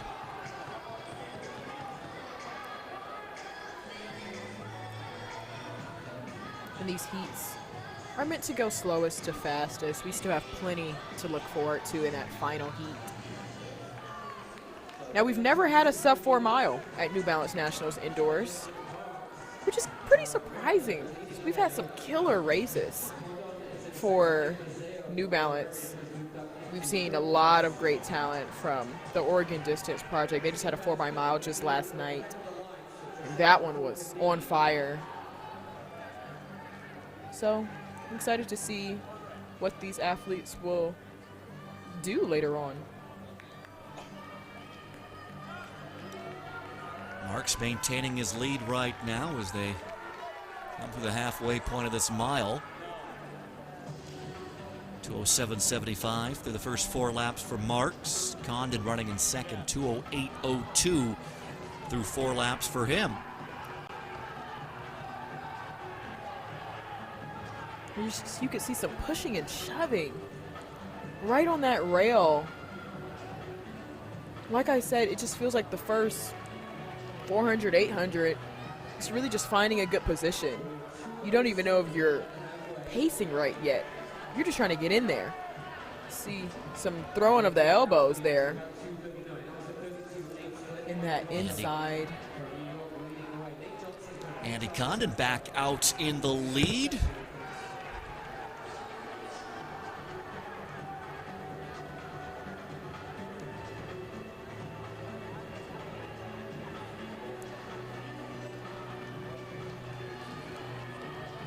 Looks like it was Wallace Bullock from Colleyville, Texas, throwing the elbow. He's sitting in third right now. Look, it worked.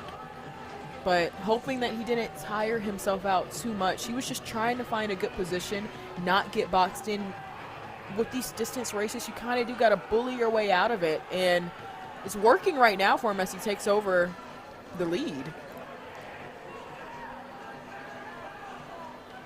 Bullock running in first right now. But now overtaking him, I believe that is Adam Pettijohn out of Chatham in New Jersey.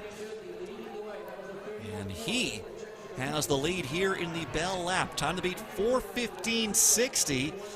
And Pettijohn really throwing the hammer down here in the final lap.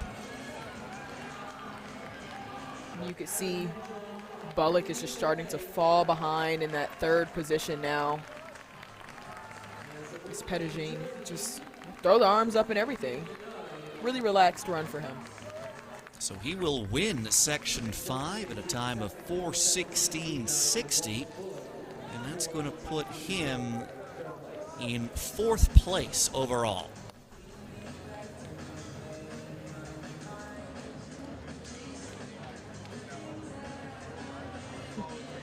Seems pleased with the run. Like I said, you saw Bullock, who ended up finishing in third. Saw him a lot with the elbows coming into that final 800, but that tires you out. You know, you're trying to find a good position. You're trying to find a good rhythm for yourself, but then once you find it and you're no longer in the mix, you're like, oh shoot, I'm a little tired. I exerted a lot of force trying to find this position. And he ended up falling back to third, while it ended up being Pettijohn in first.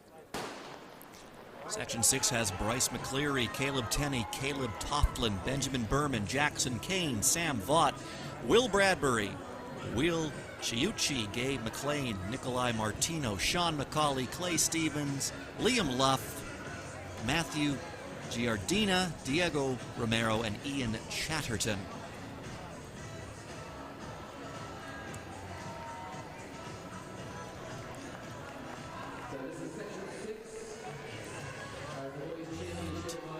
It is Diego Romero from El Paso, Texas, leading through the opening lap.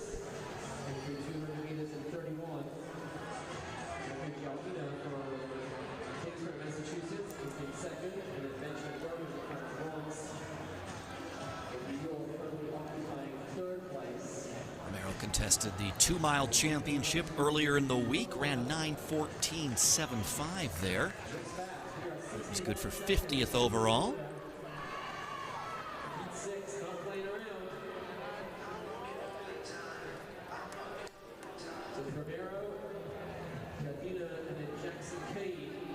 Heat 6 already out of 12. These officials have been working very hard to just keep the schedule on time. We're really rolling through it. Still tons of heats to go.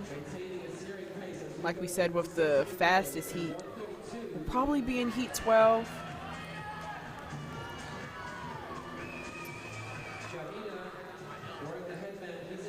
Romero continuing to lead things here.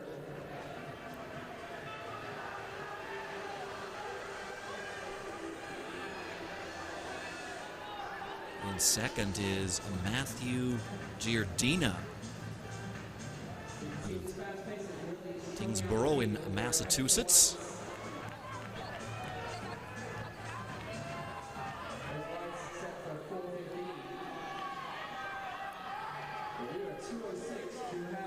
Not too much of a build-up crowd. They're kind of just in a straight line, which is pretty solid.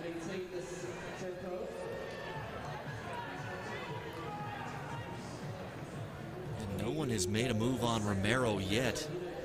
He got out to the early lead, and he has maintained it. 3 laps left to go now.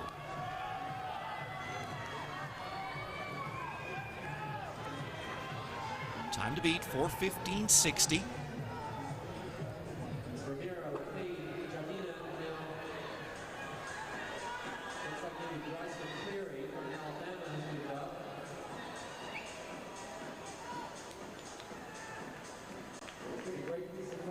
Pretty steady pace. Keeping it nice and easy. An honest pace, I can appreciate it. You might be starting to feel it now. Bryce McCleary making a push here. McCleary out of Meridianville in Alabama.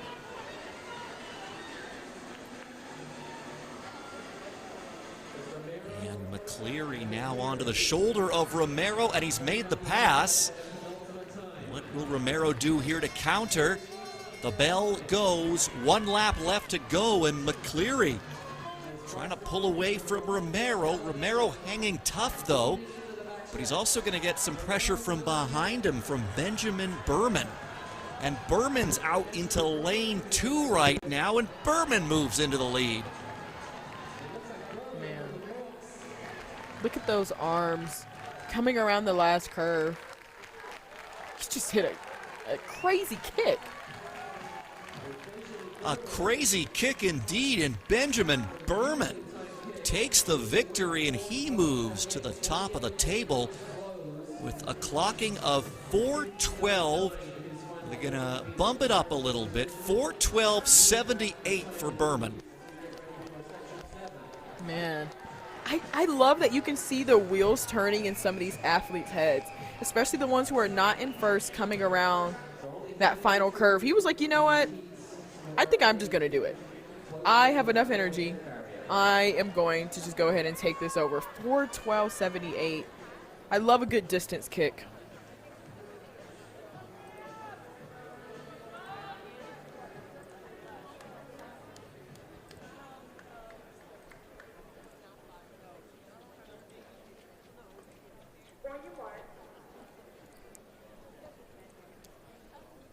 Section 7 now. Samson Palmer, Jacob Dorsch, Philip Blum, Jacob Abraham, Grady Jenkins, Sean Dooley, Andrew Berg, Curtis Smela, Cooper Hollinger, Cooper Jeffcoat, William Smeetus, Thomas Ray, Graham Tyler, Parker Van Zaff, Colby Huntress,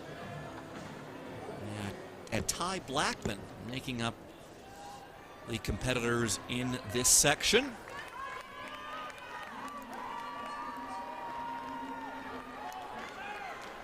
Samson Palmer with the lead after 1 lap, but Jacob Dorsch will now move ahead of him. And the pacing lights are still set for 4:16, but we just saw in that last heat Berman running 4:12, so starting to get a bit faster than the pacing lights. We might see the pacing lights come down as these heats continue to get faster.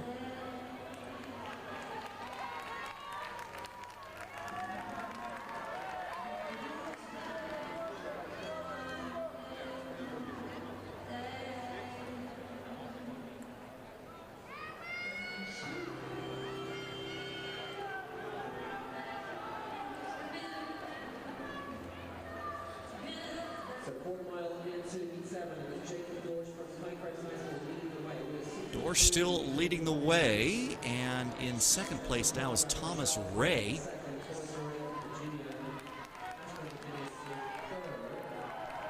For 3 laps, Dorsch brings them across in 1:35.45.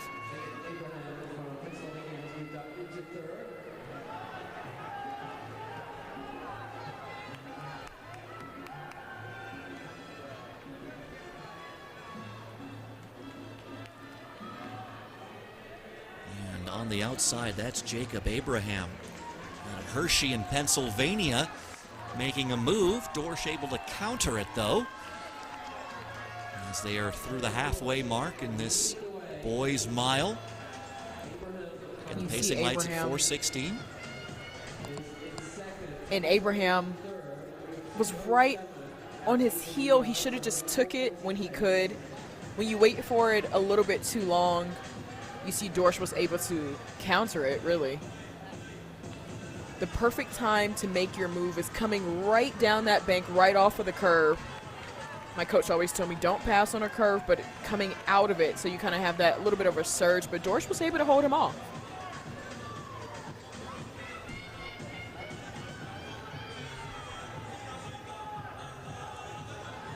Dorsch adding some track between him and Abraham. Abraham now has to worry about the charge coming up from behind him. And it looks to be Philip Blum now who has moved into second place, and now he's coming up on Dorsch. That was a sub-31 lap by Blum. So he's put himself in the conversation here, and he moves into the lead.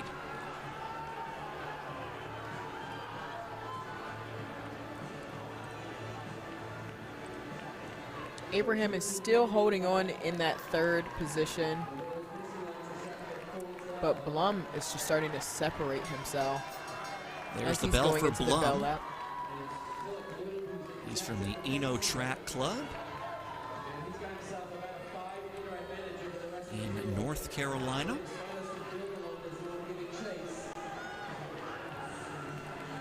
I want Blum to get on the rail a bit more. Seems like he is. He was leaving a little bit too much space in that inside for somebody to come and make a move, but it's just all Blum as he's heading through the line. 4:11.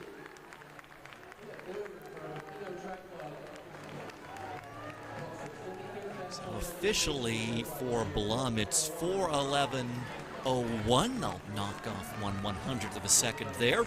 So he takes top spot for now.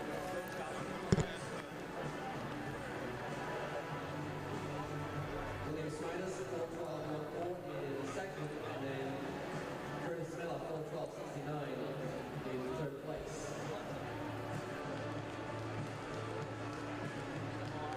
So as we get ready for section number 8, 4:11.01 is the time to beat, and that's what the lights are going to be set for in this next race.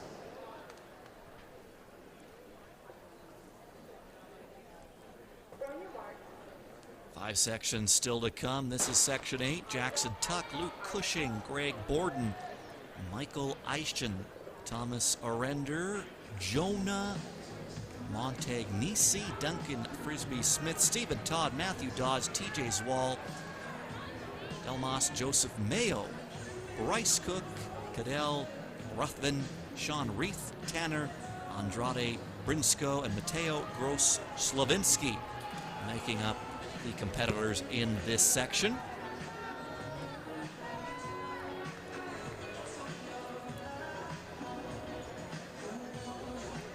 And it is Luke Cushing out to the early lead.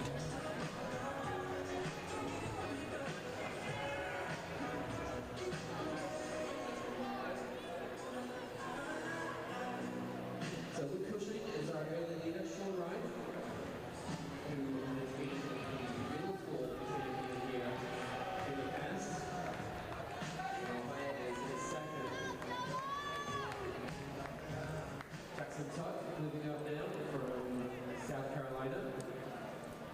Bryce Cook from Hutchinson High School right up there also. So we have 64 And seconds. it's Bryce Cook who has moved into the lead.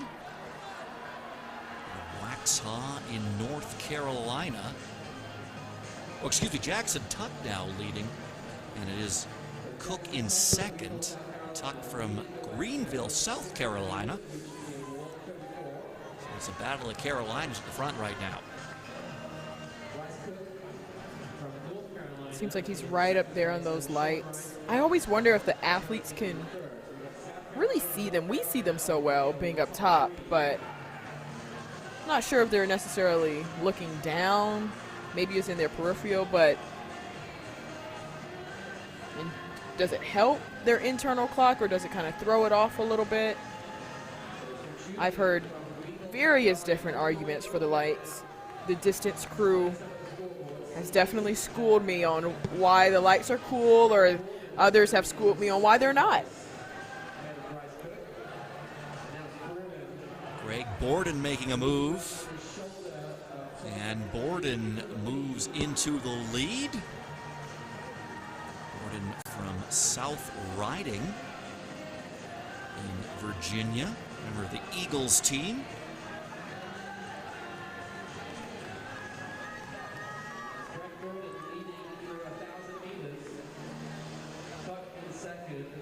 Borden looking very comfortable right now out in the lead. The last lap, 31:11. And Borden has really pulled away from the field.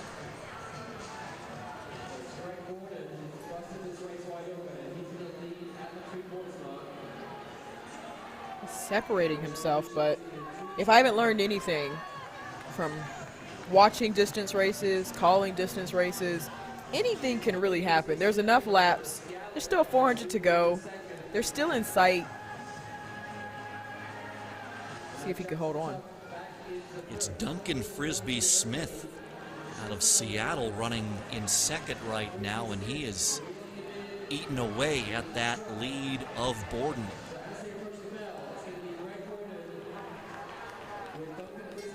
And Frisbee Smith making his move as they hear the bell.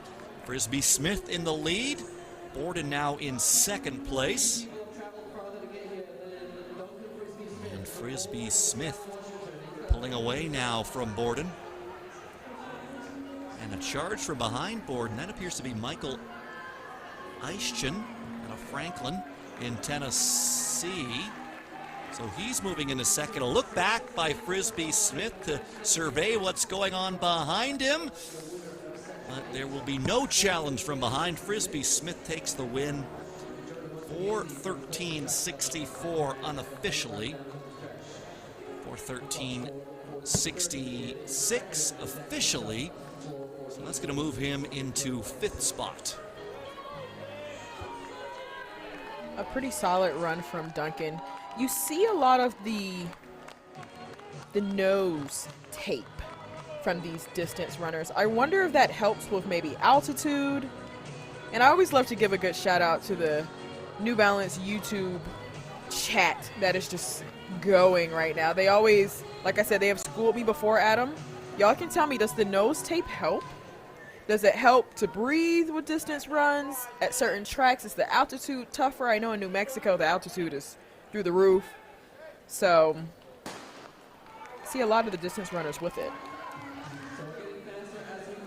Section 9 will have Jackson Fagerlin, Drake Holferer, Marcus Valenzuela, Jack Dowd, Xavier Richardson, Henry Burge, Charles Guerrera, Anthony Sorrow, Silas Gardner, Benjamin Pizarro, Caleb Rock, Carter Beasley, Brendan McMahon, Carl Arnold, Kalen D'Onofrio, and Cole Fiedner.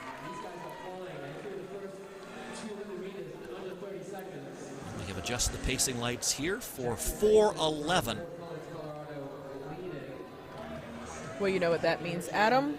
These races are starting to get faster. Hopefully they are clean as well, because I know it can get pretty tough. What I've been told, they said some people it helps. They said it helps the nose tape. It helps with opening up the nostrils. Some people say that it's a placebo. I mean, placebos help. I mean, I was a sprinter. I felt faster whenever I would wear an arm sleeve. Hey.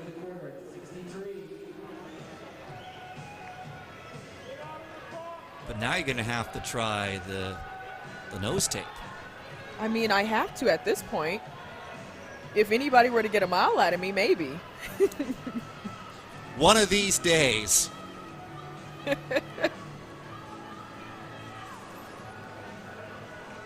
So again, the pacing lights now at 4:11, and 4:11:01 is the top time right now. That's Philip Blum. He ran that back in section 7. And leading things right now, it's Fagerlin from Fort Collins, Colorado.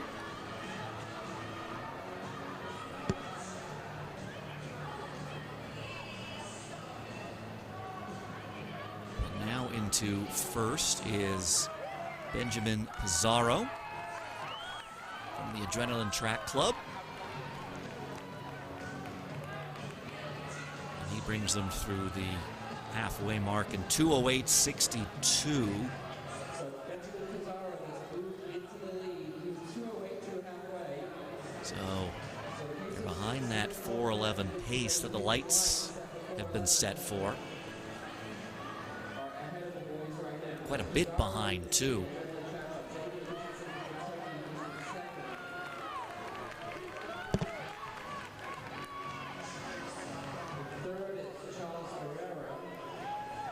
You can definitely start to see the difference with the pacing lights. They're pretty far behind them. I mean, they were moved to 4:11.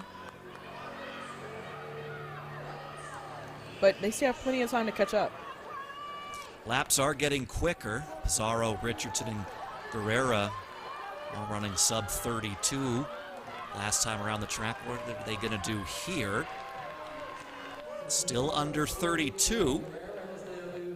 Best one belonged to Guerrera. He ran 31.63 there. Pizarro, though, still maintaining the lead.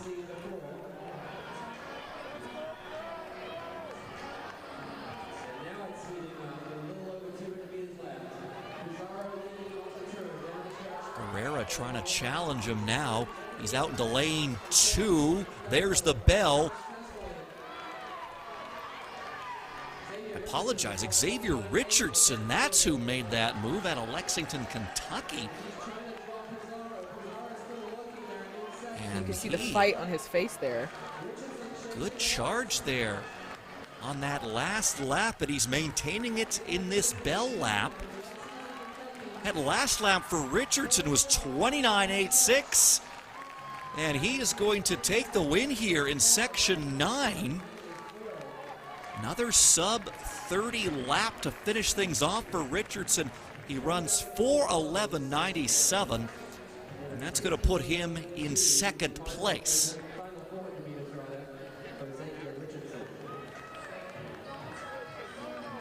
He's very pleased with his run. I mean, out of Lexington, Kentucky. Like we said, it may not be enough to get you on the podium, especially after Heat 12 goes. These times will continue to get faster. We're looking forward to that one, but that could have been a new state record in Kentucky for him. You know, it's just all about coming out here, putting your best foot forward, and keeping the main goal, really. 3 sections left. This is section 10. It's got Trent Daniels, James Callahan, Hayden Boaz, John Bianchi, Lincoln Harold, Miles Westbrook, Eric Moore, Caleb Winders, Noah Guerrero, James Gurley, Austin Plew, Dallin Harrington, Jamison Piper Jr., and Mason Moracall.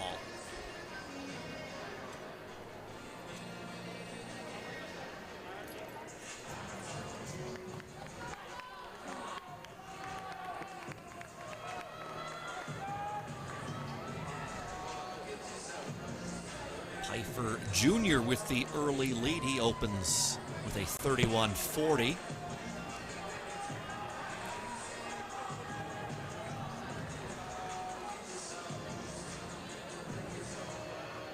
Piper out of Sewanee, Georgia.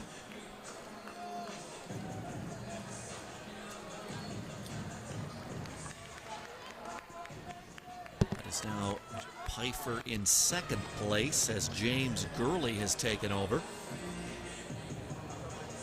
Gurley out of Louisville, Kentucky.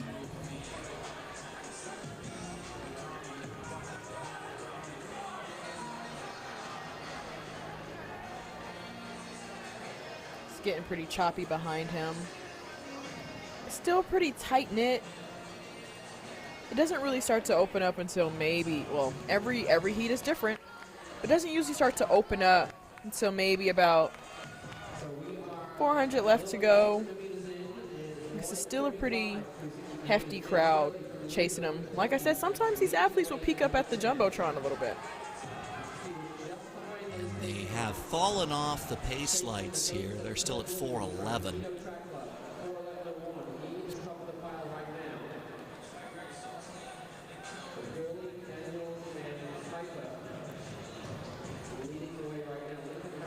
.4:11:01, the time to beat. Philip Blum ran that in section 7.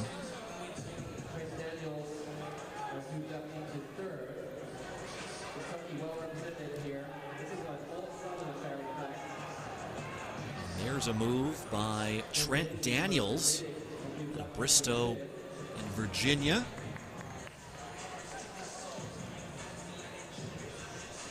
And he made the move very quickly, which is exactly what you need to do. Don't hesitate with it. If you're going to take it, go ahead and take it. And keep it pushing, and that's exactly what he did. Quick lap from Daniels, 29.92.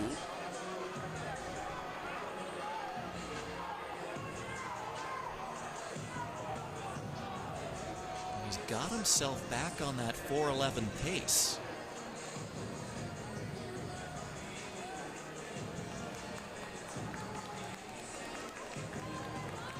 Pfeiffer Jr. running in second. He's making some inroads, though, on Daniels. So Trent Daniels told the field through in 3:08 through the three-quarter mark, and that was a 59-second quarter. So he's really below this race car. Jameson Pfeiffer Jr. has only pressed the table a little bit so far, and these two have opened up quite the gap on the rest of the field. They're going to hear the bell here.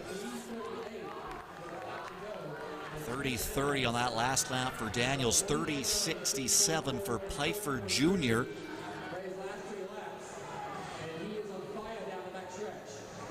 Pfeiffer Jr. trying to do what he can to reel in Daniels, but Daniels not looking to get caught as he comes out of the turn for the final time. 4:11:01 the time to beat, and Daniels is going to do that unofficially. 4:08:56. But now you can make that time official. Closes in 29:68 to take the lead overall.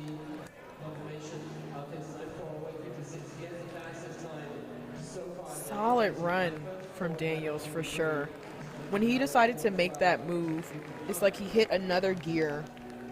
He didn't hesitate with it at all at that.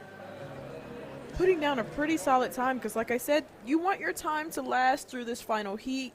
That is about to be some heat. And also, I mean, through heat 11 as well. You never know what they're coming with. Our penultimate section in the boys mile championship. Section 11 will have Noah Stroman, Tayshawn Oglemo, Jack Bertram, Riker Bement, Marshall Vernon, Jackson Wyatt, Seamus Leonard, Sadecki Jakovics, Nathan Lee, Owen Martin, Matt Shelley, Jack Wallett, Carter Moore, and Graham Heinrich.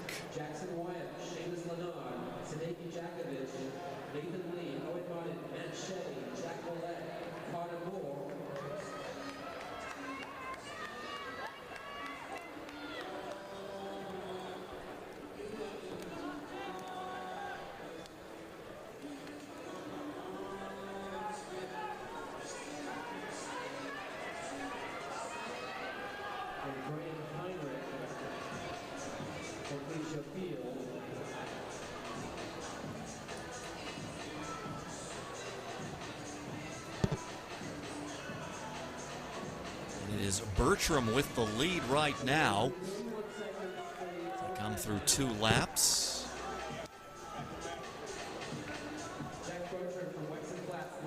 Oglemo running in second. And it seemed like with that break, nobody wanted to officially take the lead there. Kind of felt like they backed off as soon as they broke in. You don't want to be the one who takes that first spot, but you also don't want to get boxed in. So still Bertram You also want a good spot to even be in. And Bertram, he's like, I'll take it. Shoot. Come and get me. Is in four. He had a fantastic ranking in 800 meters last night, around 149.72. Bertram maintaining that lead, but it's still a pretty tight field. Ogemo in second.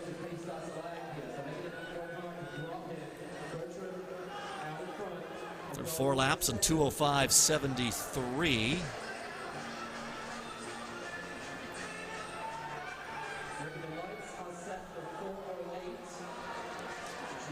The pacing lights now at 4:08.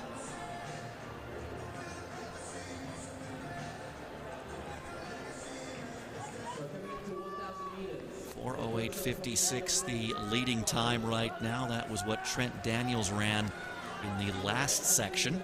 Second ahead of Agomo. Noah Stroman from Texas is all in black. He's in fourth place. And here comes Wallette up to challenge Bertram.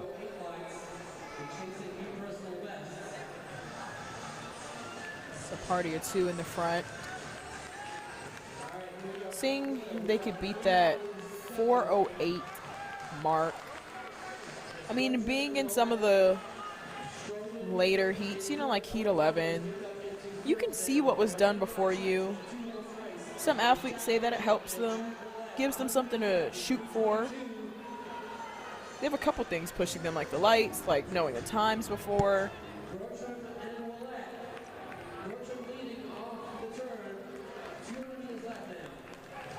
Wallette hanging around, but Bertram still maintaining the lead as they're into the bell lap. Now Bertram turning up the heat.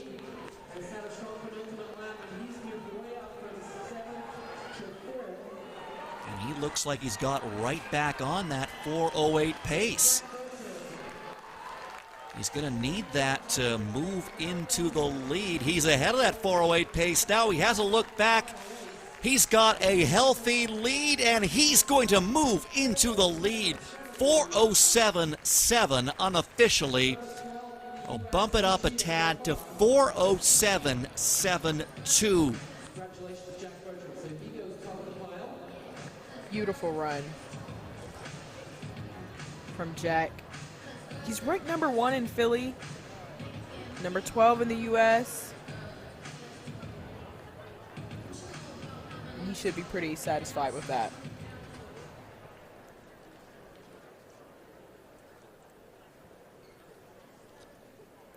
It's been a good week so far for Bertram. Finished 5th in the 2-mile earlier in the competition.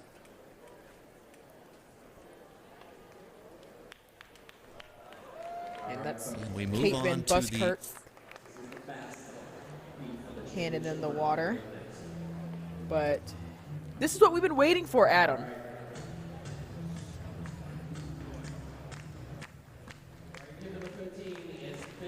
This is the fastest section in the boys championship mile. It's section 12.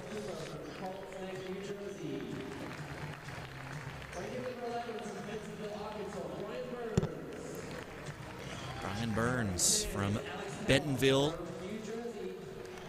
Alex Paloff from Tauco in New Jersey. Jack Anstrom from Pittsburgh in North Carolina. Riku Sugi from Renegade Running. Zachary Youngblood from E-Distance.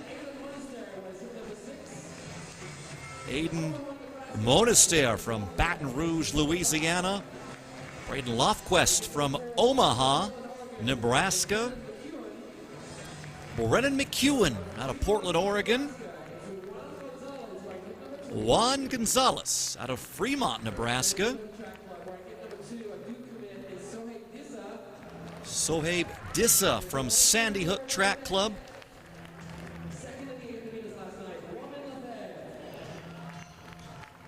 And out of Montreal, Quebec, Robin Lefebvre.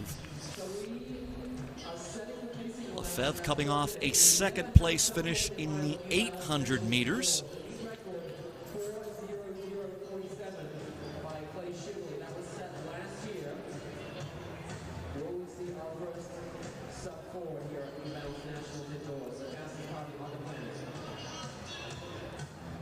I love the ambiance of it all. The intros here at New Balance are always the best. They're going to have those sparklers for the final 50 as well. Solid crowd. We're just a couple minutes away from it being about noon out in Boston, Massachusetts. Really excited about this race, Adam. The meet record was set last year by Clay Shively. He ran 4 minutes, .47.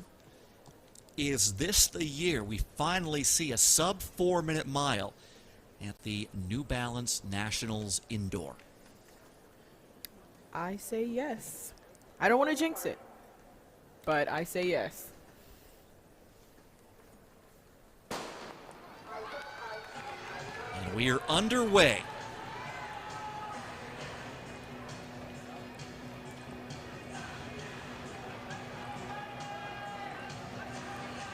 Time to beat right now, 4:07.72. That's what Jack Bertram ran to win Section 11. But this is the fastest section. I mean, hearing Thunder play right now in this first lap, come on. I would probably get out too fast. Andrew Thornton Sherman from St. Johnsbury Academy gets off to a very quick start. He opens in 29:42. And he's thrown the hammer down early. Is he going to be able to hang on? Cole Boone running in second right now. Sohib Disa in third.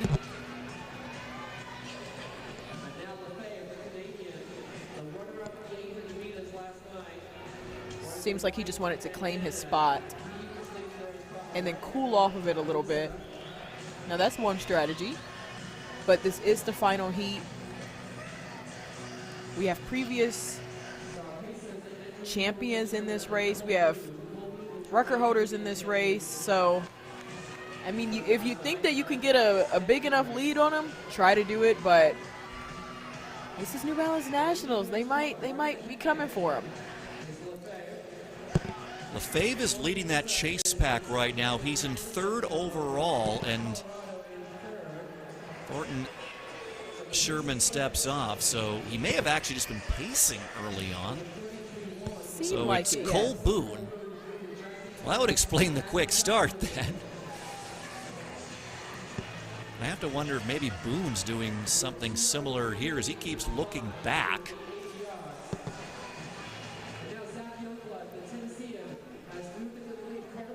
Yeah, he is for sure pacing.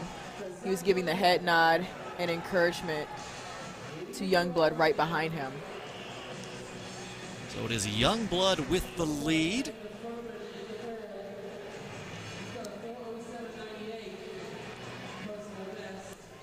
And behind him, Disa and Lefebvre battling it out. 3 laps left to go. Lefebvre into second right now, Disa in third. But there are still a lot of athletes in touch with the lead. And it's Lefebvre now who's going to move into the lead spot.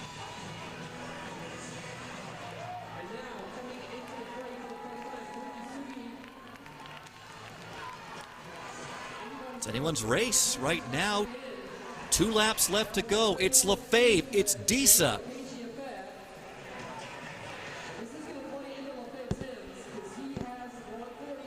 Lots of pushing and shoving going into this 400. But everybody's trying to find their position. Everybody is kicking at the same time. Lefebvre pushing back now. He was the silver medalist of the 800. He's going to be in the lead at the bell. Monastir running in second. Disa trying to get back in the conversation now. He's in third. Lefebvre trying to pull away on the backstretch. He's into the final turn. He's got the lead. And Lefebvre putting his foot on the gas here, and he is going to take the win at the New Balance Nationals Indoor in 2025. It's been a great week for the Canadian. And he ran such a smart race. He didn't get too wrapped up in the crowd, the switching of the gears, the pacing, the whole shebang. He knew exactly what he wanted to come in here and do, but that's what that experience does. He's a Nat Cat U20 800 meter and 1500 meter champion. He was just in the 800 last night, but that's where that experience really starts to help. You don't panic. And as you can see, he was not out first, but he didn't panic at all. He let the Pacers do what they needed to do, knowing that he was going to come through, and he has a major kick. I mean, as an 800 runner, you have to. And he ran the smarter race today.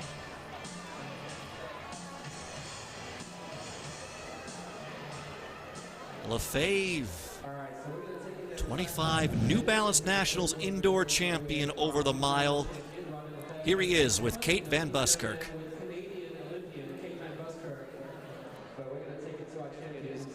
Going to tell us how this race unfolded. Well, not to be too biased here, but it's a couple of Canucks joining you with our new mile champion, Robin Lefebvre. Congratulations. That was an incredible run coming off a second place finish last night. This is your first title. How did it feel? Oh my God, it's incredible. I think the race was pretty tactical. You know, I always dreamed of a New Balance national title, even as a Canadian. It's amazing. Being able to run so fast on the last lap, it's amazing. Congratulations. Well done. Félicitations. Your new champion, Robin Lefebvre.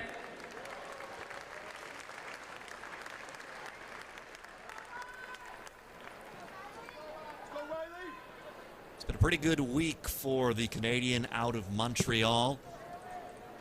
He's the mile champion, and that follows his second place finish in the 800 meters. Rounding out the top three in the mile, Aiden Monaster in second and Juan Gonzalez in third. As we move on now to the girls mile championship.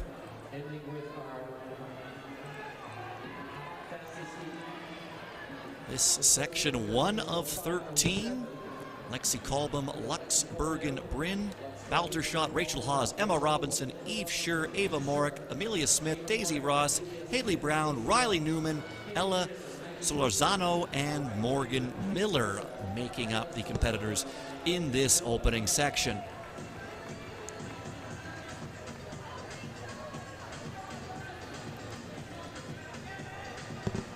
Emma Robinson from Claremore, Oklahoma, out to the early lead.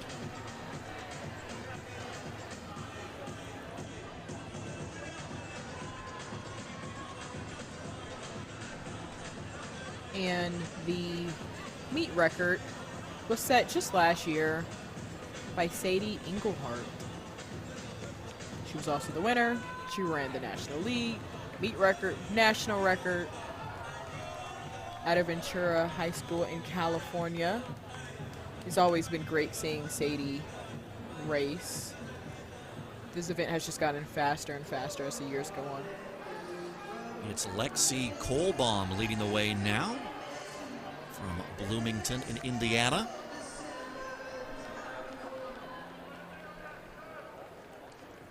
Kolbom just in grade 10.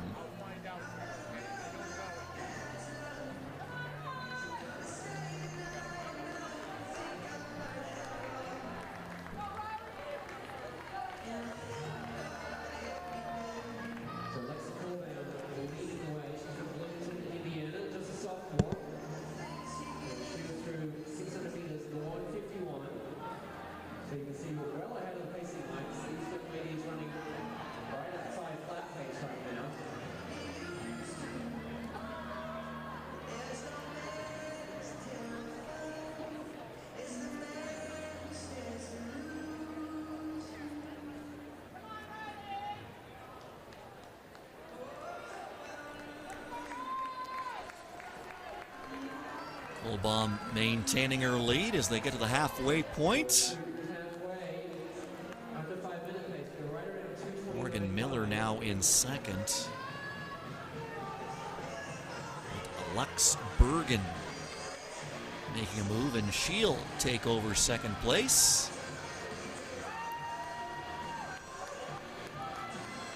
And now a charge on the outside, and that's, I believe that's Riley Newman from the Winchester Track Club in Massachusetts. And she was pretty bold when she decided to pass, coming into the curve instead of coming out of it. But when you feel it's right, do it. Like I said, just don't hesitate when you do it. Seems like it's worked out for her as she's starting to open up that lead. The sophomores impressing in this opening section. Newman, another grade 10 athlete. Last lap was 36:24.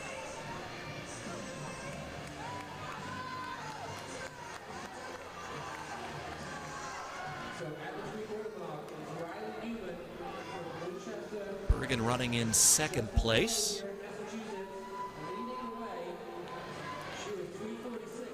And Bergen cutting away at that lead of Newman right now as they go into the turn.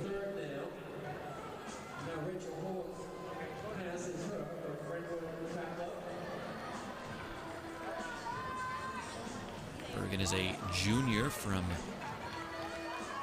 Greenwich Academy in Greenwich, Connecticut. There's the bell. Newman still leading, Bergen in second, and Rachel Hawes is in third.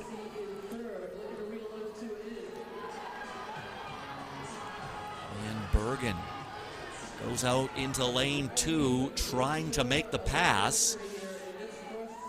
Newman doesn't allow that. Newman holding tough at the front. Bergen's going to try again as they come out of the bend, and this time Bergen will make the pass, and Bergen is going to take the win in the opening section, and she does so at a time of 5:01:20.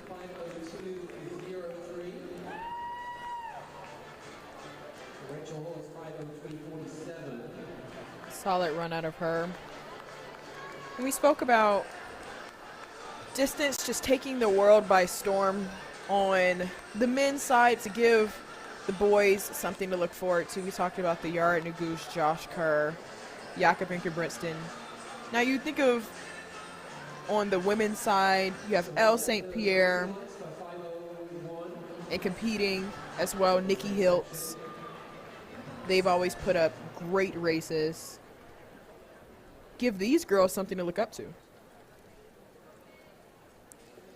Section 2 will have Genevieve Cowan, Taryn Warren, Sophia Curtis, Madeline Lane, Rachel Riley, Kaylin Murphy, Kate Willett, Naya Stoian, Lily Good, Lily Lyons, Paige Alexander, Alexandra Jackson, Emma Morrow, Anna Scudder, Georgia Moon, and Maggie Abley.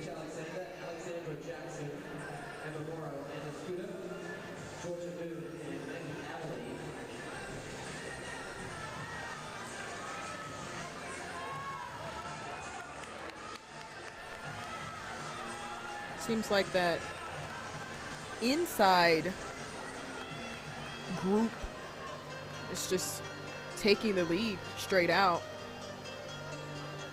The outer group, they merged, felt like kind of late.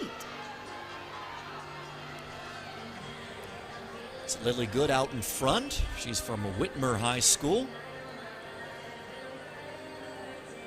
And that is in Toledo, Ohio.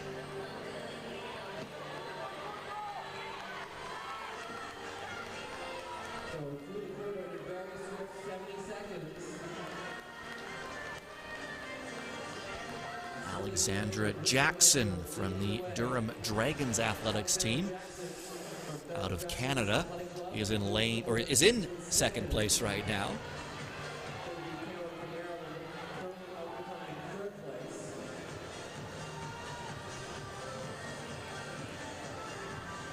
Seems like they are literally broken up in two separate sections. The one waterfall group that was in the inside is still in the lead. And then the waterfall athletes who were on the outer ends before they merged, they have a whole group back there just following along.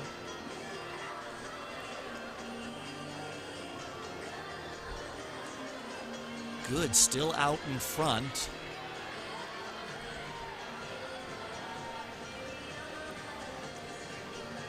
Jackson continuing to lead the chase pack.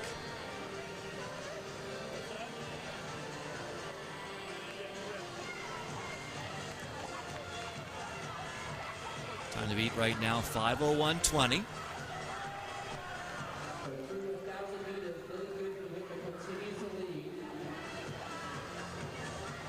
Jackson from Ontario in second place, and a scooter from the Maltese has moved up into third place. But really good, we're way out in front right now after 900 meters. Really good maintaining that solid advantage.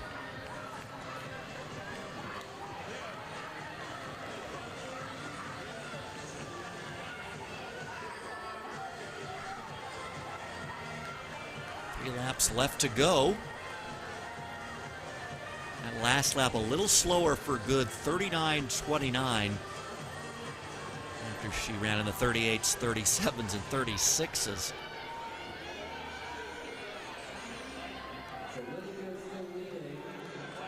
You see they're starting to eat away at the lead there. And it's Anna Scooter who has moved into the lead. And in second place, it is Paige Alexander. 2 laps left to go.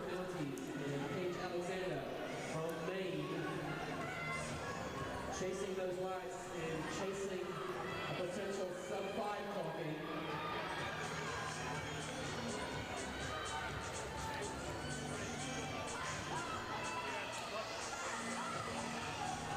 Scooter, remember the Rogers Mountaineers out of Rogers, Arkansas.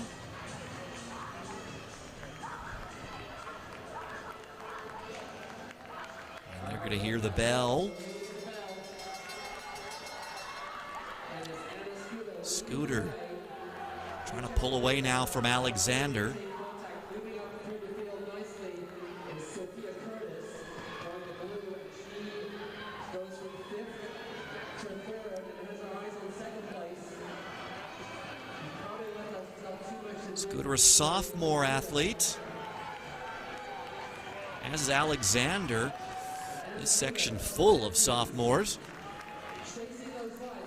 And Scooter is going to cross the line first here in section 2, 5:01:61 unofficially. It's going to be moved to 5:01:64, so that's going to put her in second place. 5:05:35 to run out the top 3 in section 2. Still Luxbergen's time from heat 1, top of the heat right now at 5:01:20. As we bring on the girls for our section 3.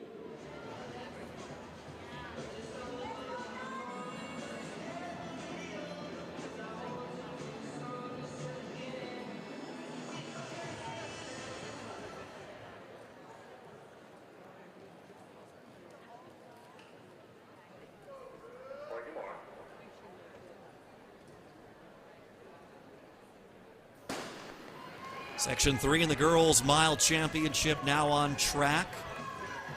Ava Beeks, Maggie Whittam, Sadie Honig, Lily Day, Daniela Hernandez, Elizabeth Teitler, Elizabeth Weltz, Elle Dawson, Laura Barco, Kylene Brady, Morella Vermani, Laura White, Ava Hayden, Emmy O'Hearn, Gentry Bowie, and Vivian Ostfeld comprising this section.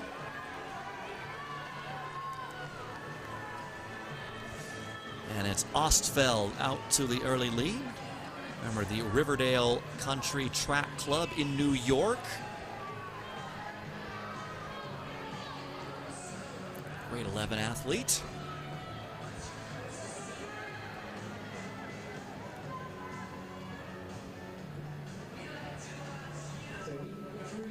And these heats are getting relatively faster as they continue on. This is just heat 3 out of 13. And these athletes have come from all over. Just to run here, get a nice personal best, get their feet wet, if you will. You're forgetting the swag bag. Oh, how could I forget about the swag bag? And I want to say this year is the coldest out. I love the one this year. But now that I'm getting older, I'm like, it's because it has a lot of pockets. I need a lot of different zippers and things. Zip pocket always comes in clutch. I agree with you totally. I mean, with these athletes, what are they putting in it? I mean, you got your Tiger Balm, I guess your water, snacks, spikes, other Nasal spikes. strips. Nasal strips that are apparently a thing for distance runners. Some say that it's a placebo. You don't really know. Ostfeld hanging on to her lead right now, getting challenged by Kylene Brady out of Auburn in New York. So a pair of New Yorkers leading this section right now as they're through halfway.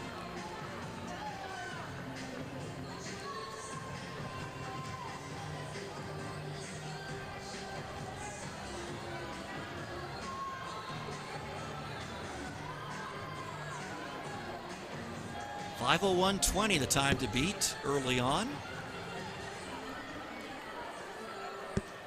Ostfeld does not want to give up her lead spot.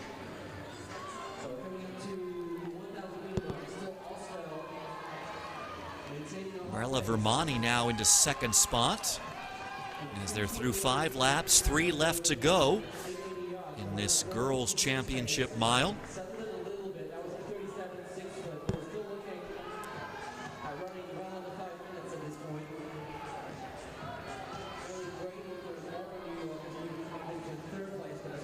Good comeback lap for Ostfeld. And we're still looking for a sub 5:01.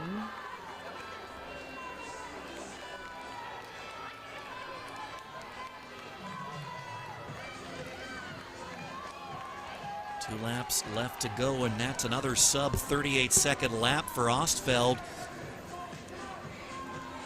She ran 37.95. Brady a little quicker at 37.82. And they are 1 and 2. Ostfeld and Brady right now. Got a lap and a half to go. You see Brady is just staying right there on her heels. You can see how she's literally looking down,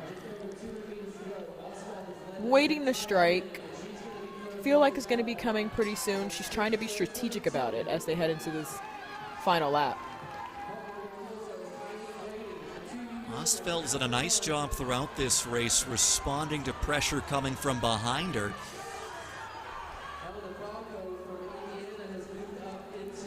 And she's not letting Brady really make a move.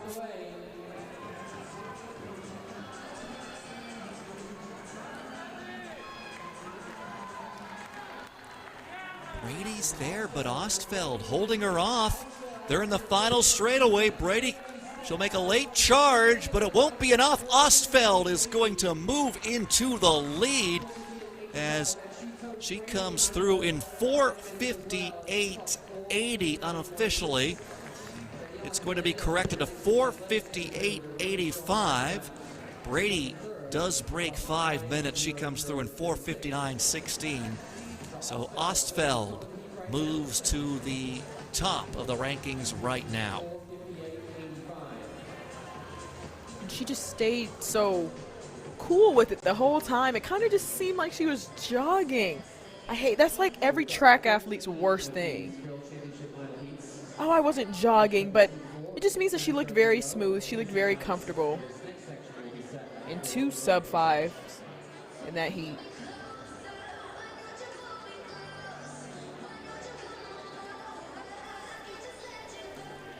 On to section 4, and in section 4, it'll be Megan Moran, Maddie Lindley, Hannah Stevens, Samantha Nietzsche, Madeline McCartney, Megan Rau, Ella Workman, Addison Bisegli, Anna Pusilowski, Kennedy Hamilton, Liliana Beamer, Aiva McInnes, Briley Crass, Macy Hansen, Dagny Schiffler, Neve Keitel.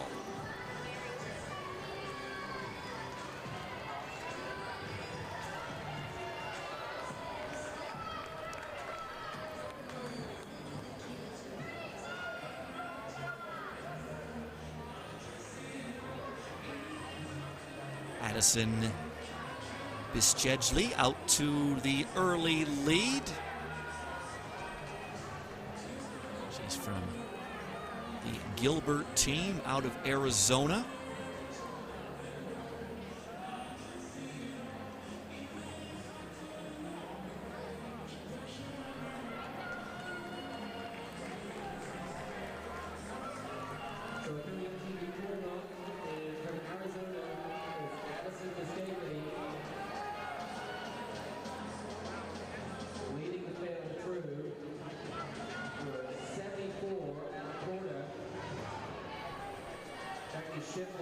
And if you haven't gotten a chance to visit the track at New Balance yet, up in Boston, beautiful facility.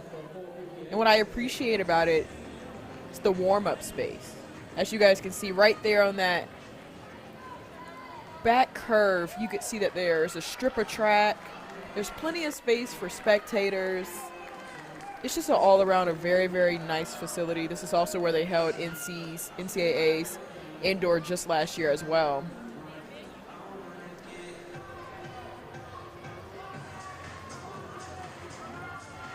Of course, it is a big track weekend. NCAA indoors also underway. Miss Kegley maintaining her lead, but here comes a challenge. That looks to be Dagny Schiffler. Oh, excuse me, that is actually Liliana Beamer out of Georgia.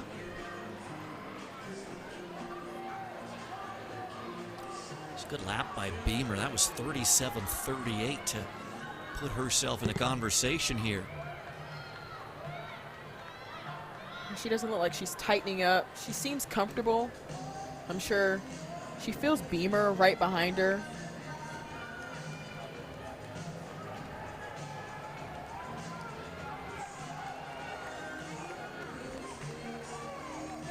Miss Jaley maintaining her lead through 5 laps, 3 to go in this girls' championship mile. This the 4th section of 13.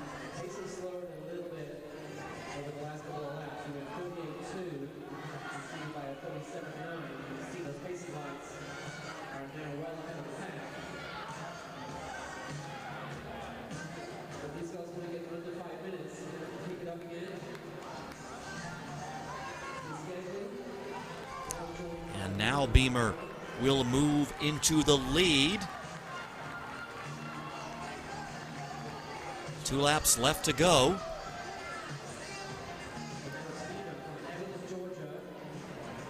We're going to see if Beamer is going to be able to hold it, though. Doesn't seem like she confidently did it, but we're going to see if she has a kick in her. Beamer, one of the younger athletes in this field. She is a sophomore.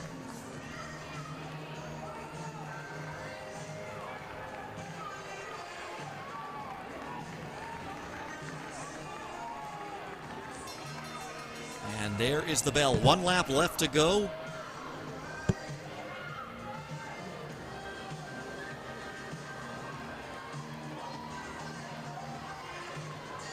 Last lap 38 flat for Beamer. Biscayli still in the mix though, as she tries to get up onto the shoulder of Beamer. Beamer sensing that puts a little more speed into her stride, and Beamer is going to hold off that challenge from Biscayli, and she is going to win this fourth section. And she's going to do it in a time of 5 minutes, .84.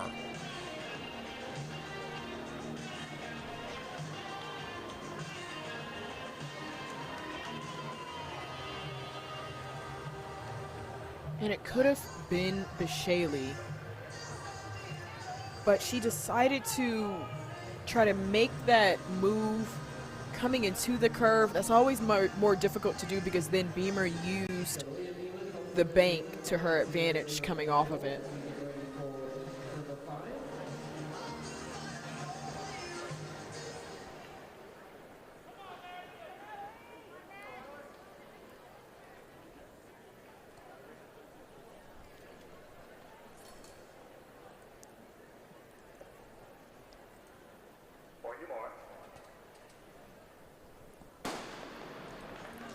Section 5 has Suzanne Estep, Amelia Alvazi, Ella Abraham, Addison Velacoop, Kaylee Wallace, Sloan Dixon, Kayla Forsch, Cecilia Montanese, Laurel Driscoll, Natalie Fouts, Bailey Houghton, Susanna Mancini, Alice Krettel, Madison Carista, and Allison Lenher.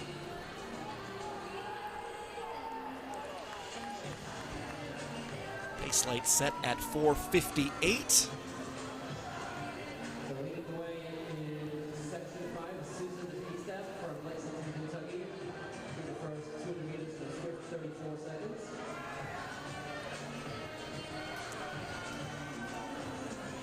A step from Lexington, Kentucky, leading the way right now.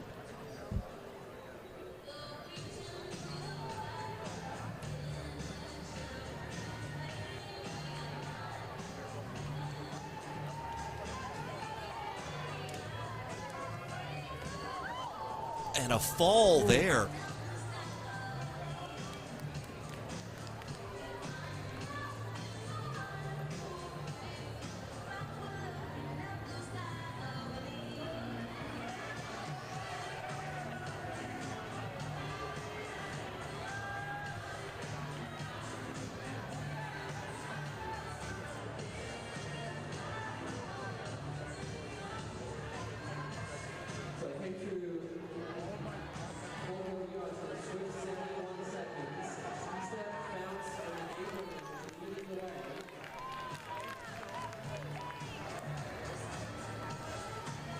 Step maintaining her lead. Fouts running in second.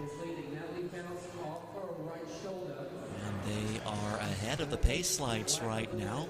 Significantly ahead.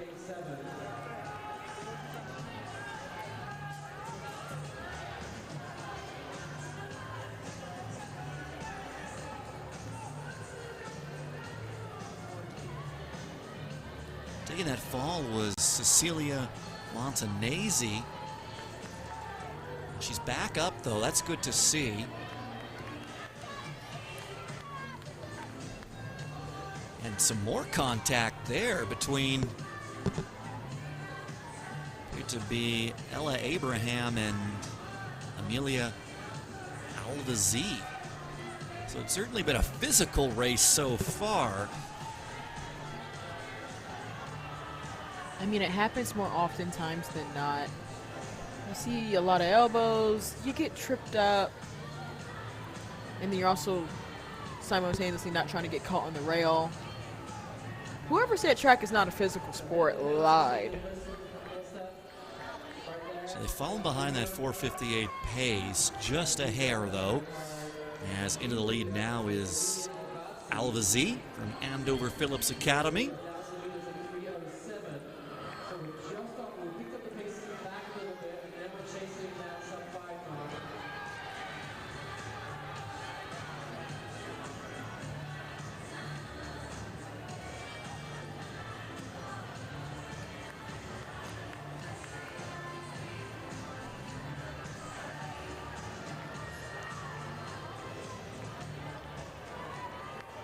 Let's see. Let's put some track between her and the chase pack.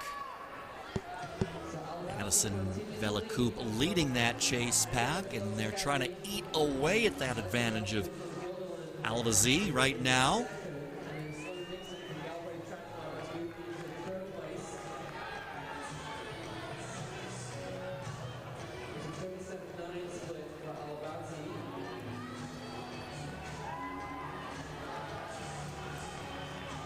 Now Velacoop making her move. She moves into the lead.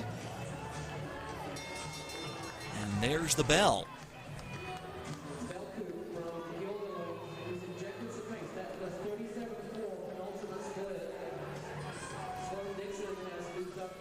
Last lap for Velacoop, 37:47. And behind her, that is Sloan Dixon, who has moved into second spot. She's starting to kick. Coming around the last curve, she's right on the pace lights. 4:58.85, the time to beat. She's gonna do it. And she will take the lead. Addison Velacoop.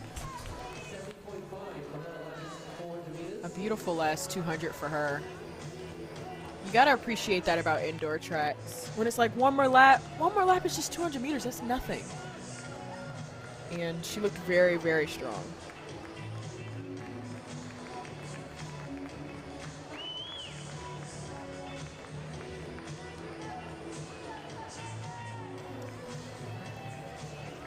And for Velacoop, that's going to get her into the New York rankings in 12th spot this season.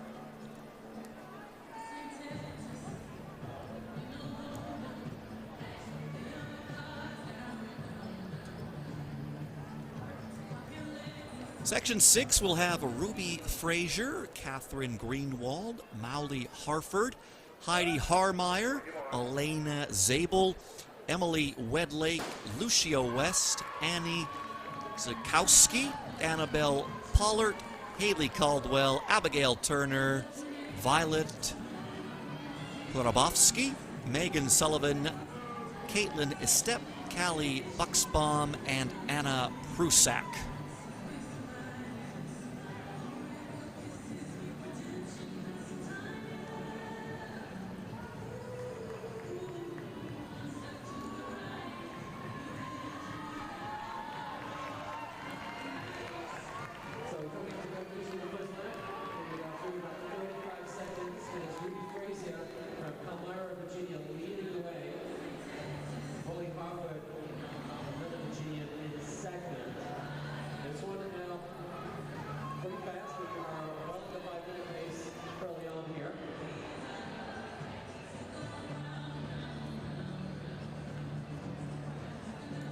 And that's still Ruby Frazier leading the pack. Luckily, there's been not much contact at all for this heat. So seems like she's pretty confidently taken over the lead, but she still has a full pack behind her. Like I said, at this track, you could see the Jumbotron, so I'm sure she's pretty aware that everybody is just chasing her down. When you're a young athlete and you come to an event like this where you have a Jumbotron, it might not be something you're too familiar with. Do you use it a lot, or can it be distracting? You know, I can actually remember running at New Balance Nationals outdoors and using it. It wasn't, I mean, it kind of depends on the type of athlete you are. I like to know what's happening that's going on behind me. There's a lot of action behind Frazier right now, as moving into the lead is Heidi Harmeyer from the Seton Saints.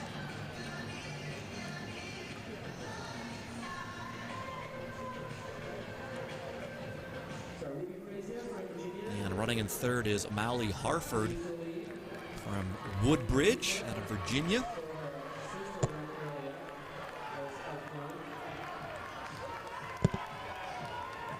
And Harford into the lead now. That was a quick last lap for Harford, 36.98. So Also a quick one for Harmeyer.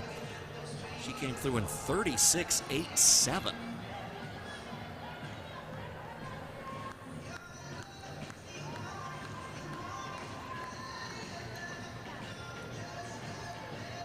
And now here's Caitlin Estep. And she steps into the lead. 3 laps left to go. Section 6, Girls Championship Mile.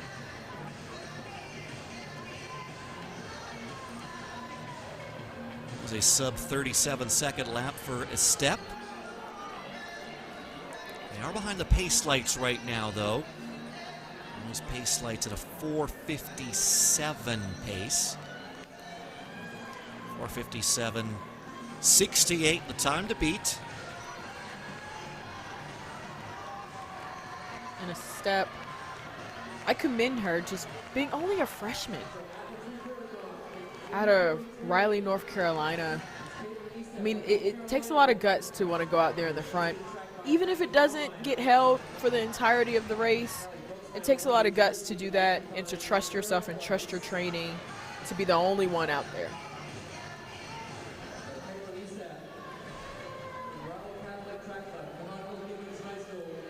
Well, it has been an impressive display by the freshmen so far. Can she hold on to this lead in the final lap? There is the bell. A step 37.57 through that last lap. Annabelle Pollard is coming up on her.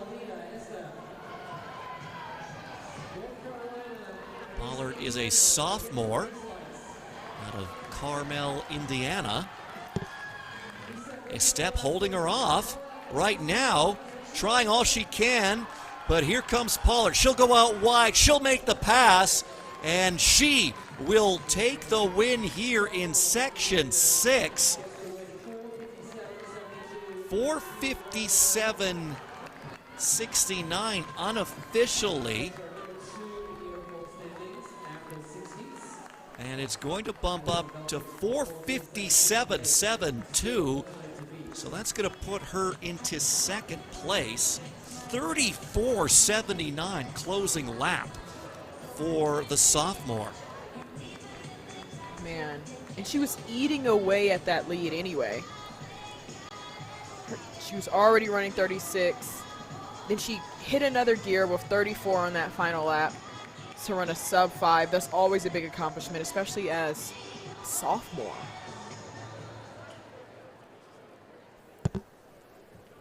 Section 7 will have Emma Hagstrom, Ryan Johnson, Mia Rent, Elizabeth Trant, Kylie DeFusco, Eleanor Voikin, Olivia DiGatano, Kaylee Kaiser, Elle McMahon, Charlize Trinity McKenzie, Nia Perez, Catherine Rogers, Emily Stecky, Emma Patrick, Caitlin Carr, and Sydney Stevenson.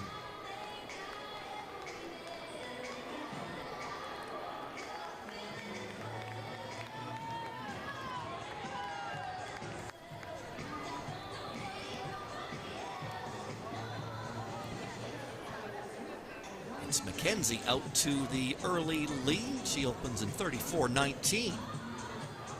34.16, excuse me. I also wonder if is it a bit of a mental game running indoors as opposed to outdoors for the mile, 4 laps as opposed to 8. So that's when I throw it down to the New Balance chat like I love to do so much. They've been pretty active, Adam. The New Balance Indoor Nationals YouTube chat. Like I said, they've schooled me before. Does running 4 laps versus running 8, does it do anything for you for real? Or is it just all mental?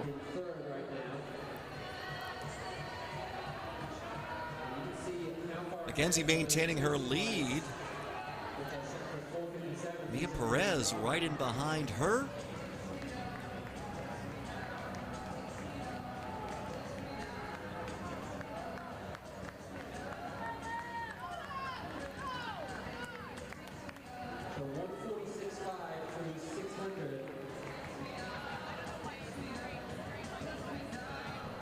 Mackenzie, member of the P23 Family Racing Club out of Wisconsin. We were at 2:07.17 in the 800 meters yesterday.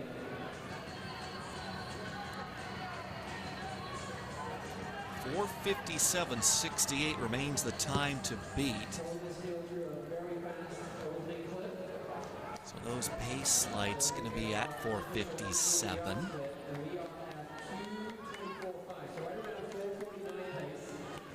And they come through halfway in 2:25, so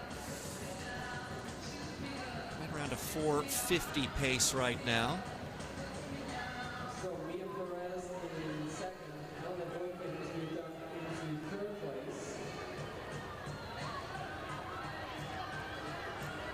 Seems like that lead is starting to diminish now for Mackenzie. Here comes Eleanor Voikin, the Canadian. She moves into the lead.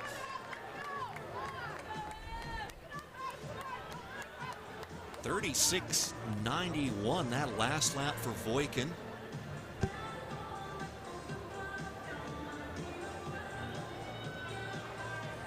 Voikin out of Toronto, Ontario.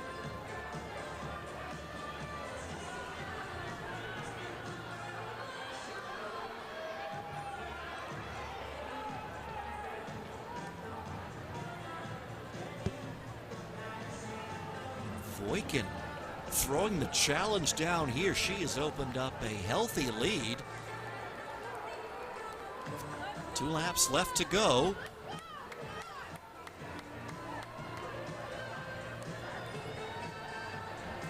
Last lap a little slower, 37.35.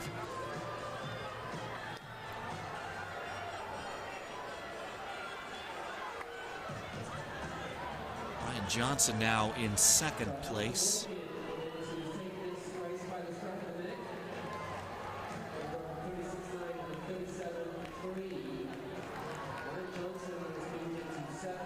And Voikin's going to hear the bell.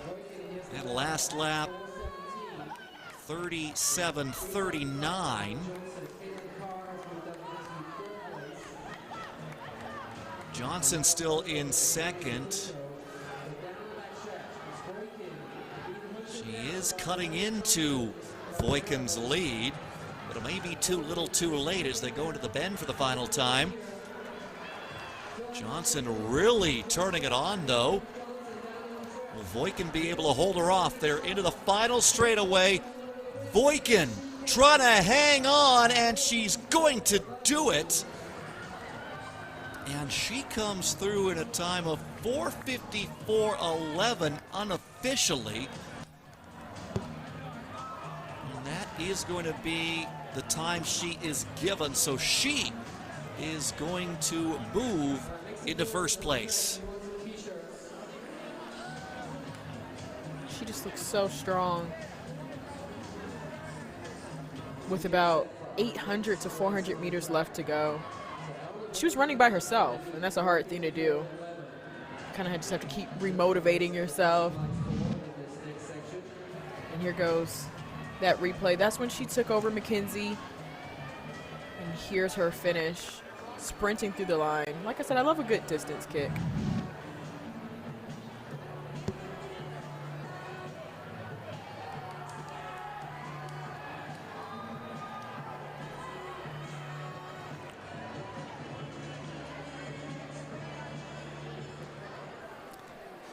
Section 8 of 13 up next. The girls' mile championship. Ellie Black, Annie Alkema, Peyton Meineke, Larkin Johnson, Violet Bliss, Sophia Solosi, Annie Moniz, Emerson DuPont, Lily Shears, Lauren Vermani, Shaylin Brochu, Amaya Barowadaj, Josie Jackson, Carly Lamont, Caitlin Caston, and Catherine Wallace, the competitors in this 8th section.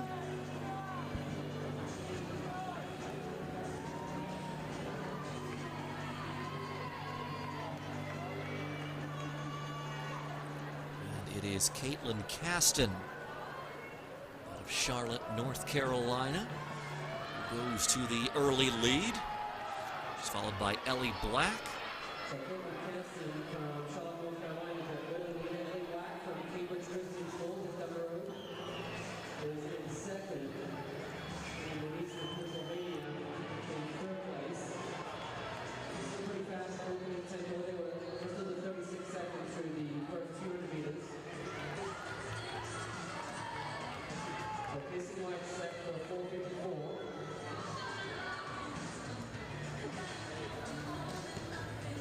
Right now, they are well ahead of those pace lights, which are set at 4:54.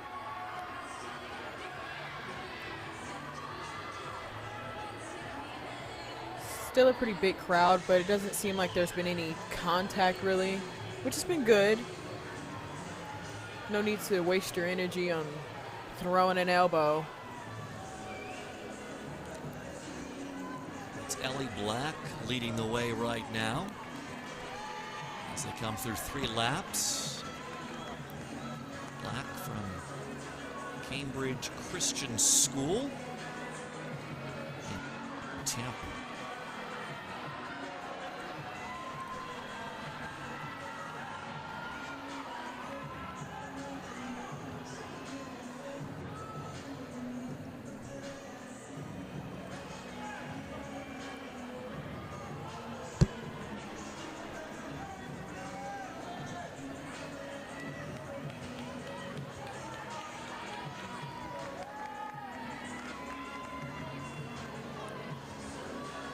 .36.03.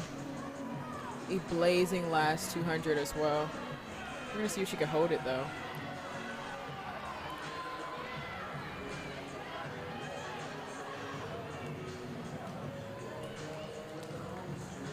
Salozzi out in front, followed by Moniz.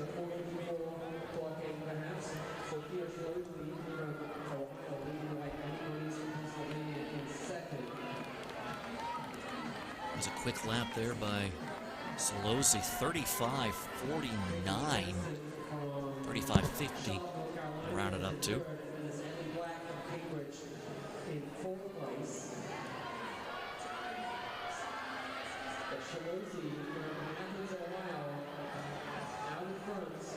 Salozzi from Athens, Ohio. She is a junior. Look at that lead. She runs so confident to be a bit of a smaller athlete, but it seems like she's just bounding it out.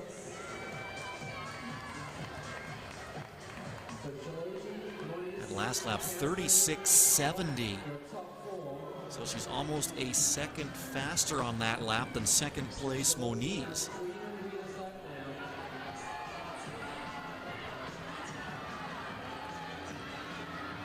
Top time, 4:54.11, and you can see that Salozzi is ahead of those pace lights, which are set at 4:54. And here's the bell. Last lap a little slower, 37:68. See how she brings it back on the final 200. You can see her head starting to move a little bit. She's starting to get a bit tired. Maybe relying on her arms a lot more. She's fallen just off the 4:54 pace. Let's see if she can bring it back on the straightaway. 4:54.11, the time to beat, and won't do it. 4:54.40 unofficially. And it's going to stay 4:54.40, so that's going to put her into second place. Smile from her. She seems pleased with it. It was a great run. She was out there by herself for the hardest part of the race. Seems like right there at the end, she was literally racing with the pace lights.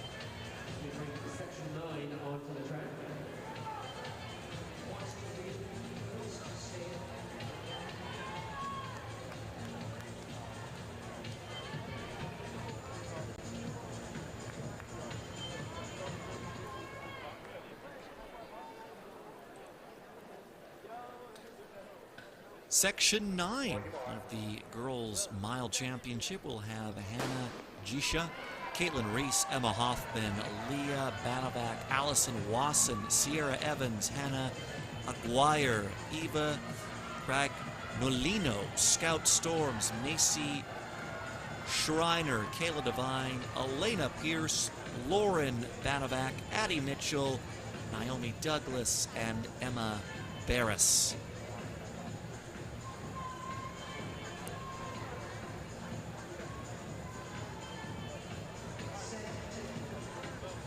And that is Allison Wasson out to a fairly significant early lead. Wasson out of New Brunswick.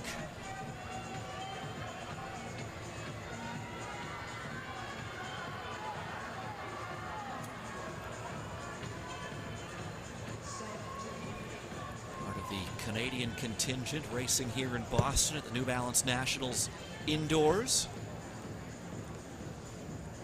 And it is a Canadian leading the way right now in this girls mile championship. Eleanor Voykins 4:54.11, still the time to beat. Under 69 seconds, and Allison Wasson It's a Canadian takeover, Adam. leading the way.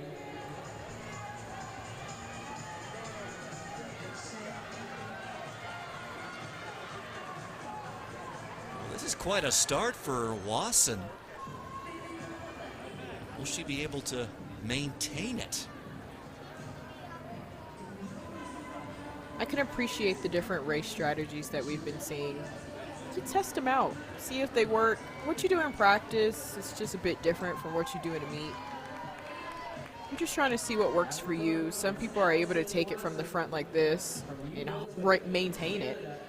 Others, they like to have a nice little kick the last 200, so it really just depends. Her second lap was 35.18. Her third lap, 37.66.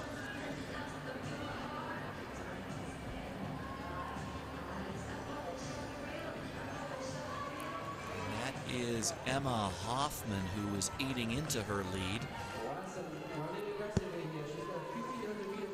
Wasson 38.01 on that, 38.02 on that last lap. Hoffman ran 37.22. Halfway mark here. About 224, so we're in 448 pace. So it's definitely a PR territory for her.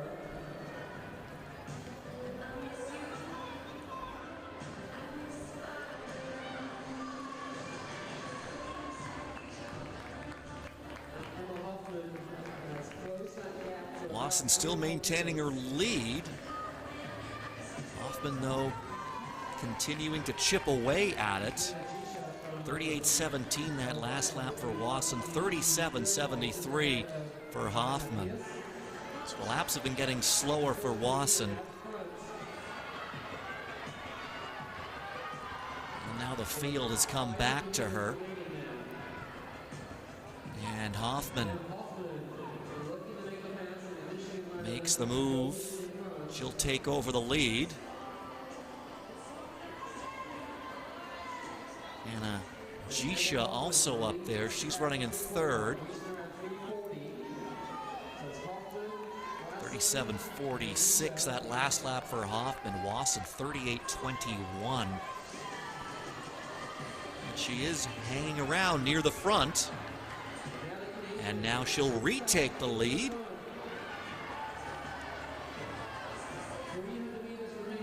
They are behind the 4:54 pace, though.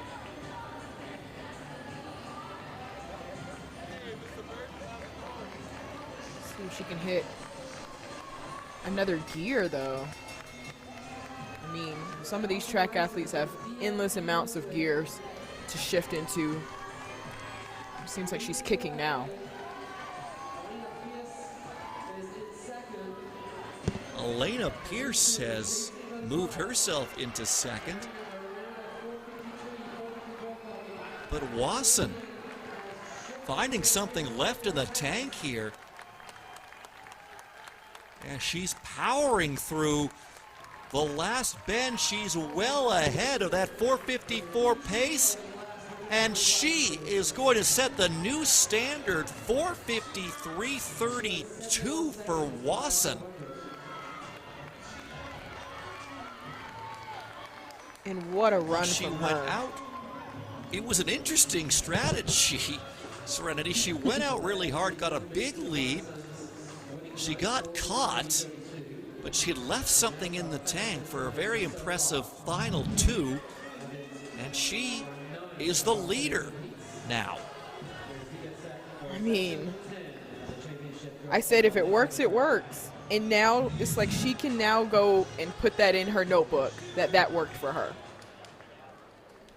But it was a tough one. It was a tough one. They ended up catching her, and then she just hit this completely different gear and relied on her training. Section 10 on the track now. In Section 10 will be Zaria Hall, Mackenzie Cook, Maya Markowska, Layla Bursey, Abigail Anstead, Jessica Abbott, Mason Fletcher, Emily Reed, Grace Ivy Slavinsky, Marley Klein, Ayana Hickey, Hannah Hoyler, Sophie Alexander, and Starlyn Edwards.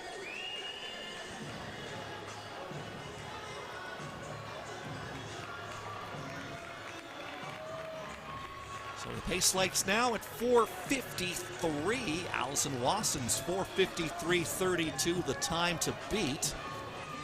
And out in front, it's Mason Fletcher from Elkview in West Virginia. Fletcher is a freshman.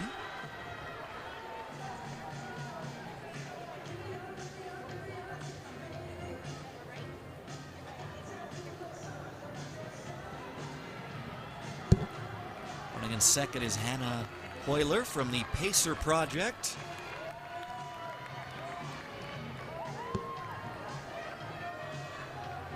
And Fletcher maintaining that lead through 2 laps. Hoyler right there with her, though.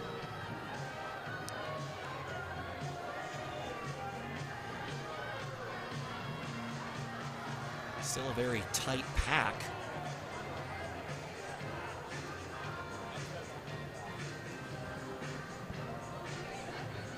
Also in the mix is Marley Klein from the Penn Charter Track Club.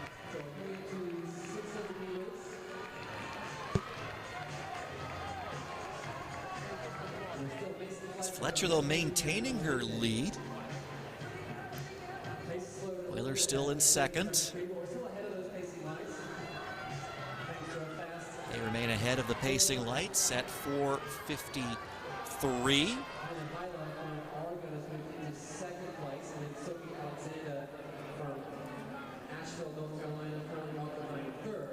You can really see the difference maker with this heat compared to the last.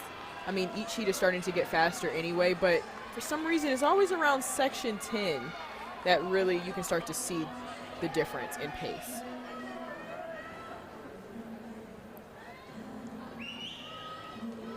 And they are still ahead of the pace lights.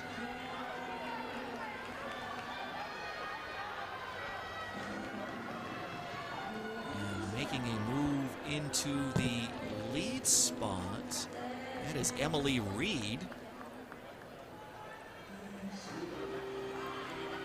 Reed is from the Mississauga Track and Field Club up in Ontario. Last lap 36.03 for Reed.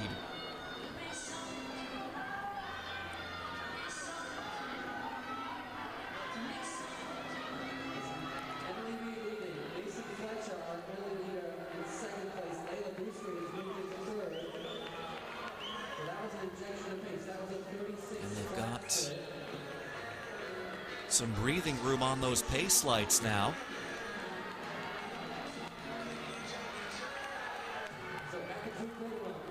Two laps left to go. 35.42 lap for Reed. You can see she takes a little bit of smaller choppy steps But she seems to be pretty comfortable in the front here, as Fletcher is just still chasing her down and still in reach.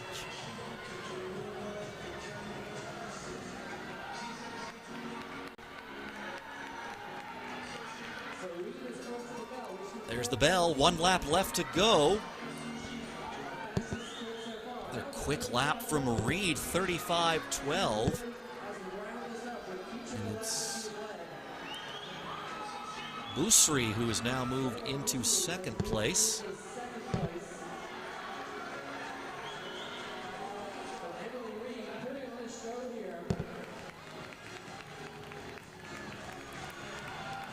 Emily Reed, though, maintaining her lead. And Emily Reed is going to go 4:48.54 unofficially. They're going to correct it to 4:48.56, and she will take the lead.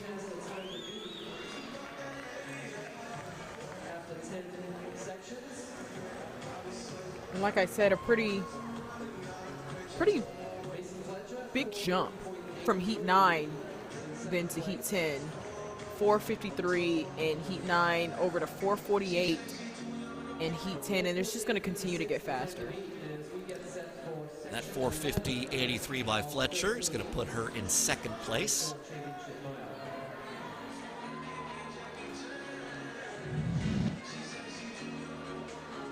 Look at the way she just makes it through the line real easy, real smooth. You could tell it did start to hurt there at the end, but she was able to just maintain her nice solid kick. Section 11 of 13, the girls' mile championship. Of Katie Payne, Hannah Schaefer, Liv Sherry, Lily Fawcett, Caroline Tribbett, Malia Kupchenko, Carolyn Barton, Callista Garmer, Ella Anschitz, Addison Moore, Kaylin Hughes, Casey Dingman, Hannah Gates, and Jordan Lieberman.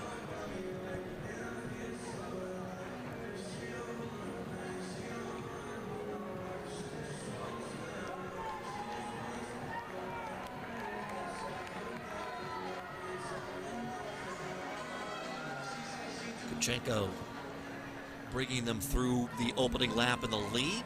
34 flat to open things up for her.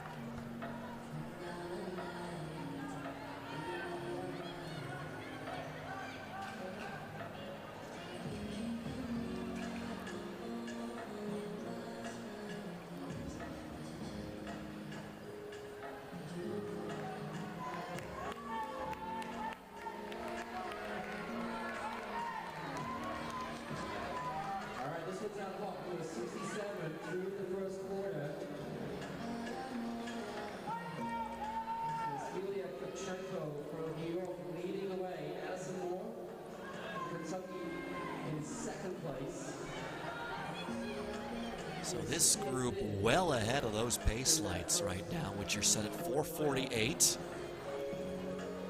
As now in the lead is Lily Fawcett from Bridgeland Track and Field Club in Cypress, Texas. Out of Houston. She has commanded this lead, but looks like Caroline Barton is right there on her heel.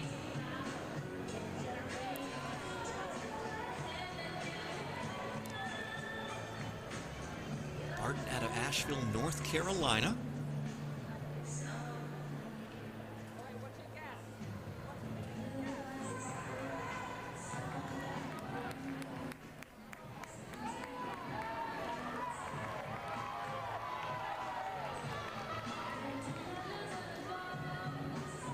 Halfway through at 2:22.99, so right around a 4:46 pace right now. Lead time 4:48.56.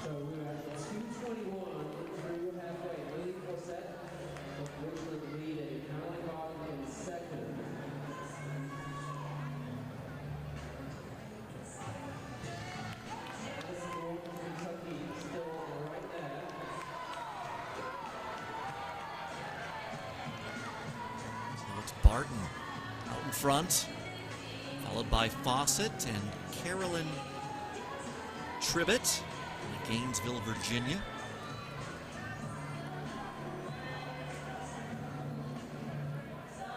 Fawcett is still hanging with her,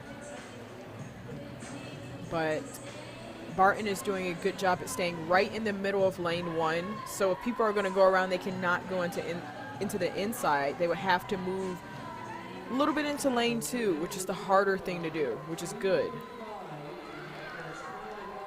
Barton just ahead of those pace lights right now.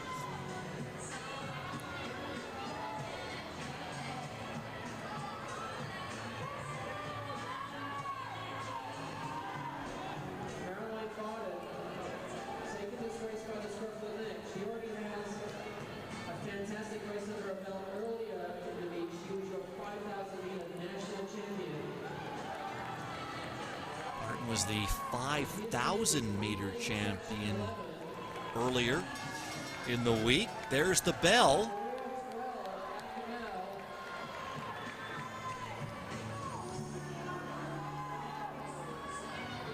Lieberman making a good push here on the final lap. Barton trying to hang on. They've picked up the pace. You can see they've got a couple of steps now on the pace lights. Barton fighting to hang on, and now she puts a little more distance between her and Lieberman, and Barton will come through in top spot. 4:46.67. She will take over the lead, and that is the top time amongst North Carolina high schoolers this season. And Lieberman really wanted to make that move, but Barton, like I said, was very smart in her positioning. So Lieberman was trying to decide between inside, outside, but Barton relied on her training and her kick to finish it out. It's really just very strategic sometimes the way you have to do it, staying in the middle of the lane to make them force them to the lane 2, or possibly taking the risk of going to the inside, was never really that good to do when you have that rail right there. So very good run from Barton. Section 12 of 13. We'll have Abigail Hennessy, Libby Castelli, Kinga Zakowska, Annika Swan, Dana Lair, Carolyn Biting, Carolyn Earhart, Allison Johnson, Sophia Thompson, Maggie McCormick, Haley Kavanaugh, Jaslyn Garber, and Tess Sherry.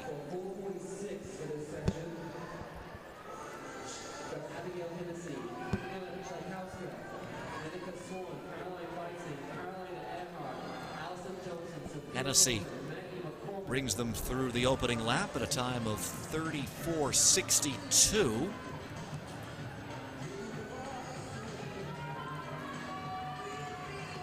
Hennessy out of the Westford Track Club in Westford, Massachusetts.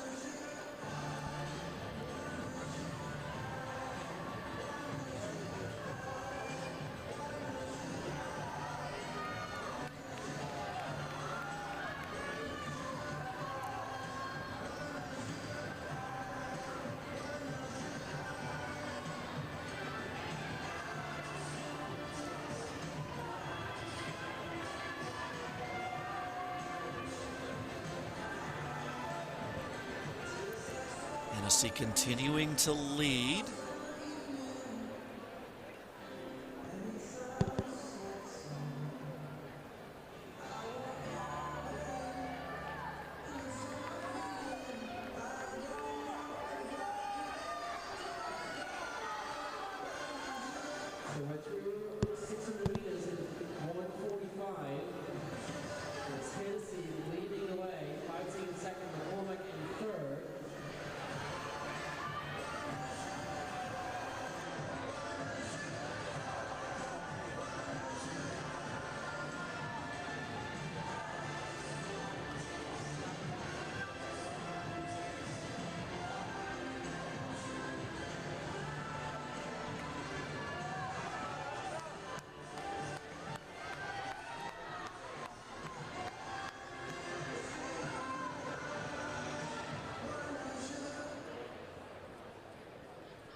is now Abigail Hennessy, who has moved into the lead.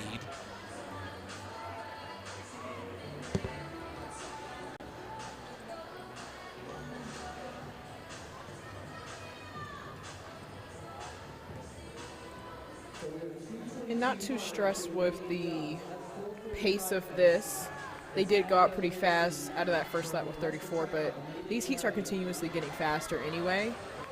And Abigail looks pretty comfortable in the front there. She comes around with 36.2.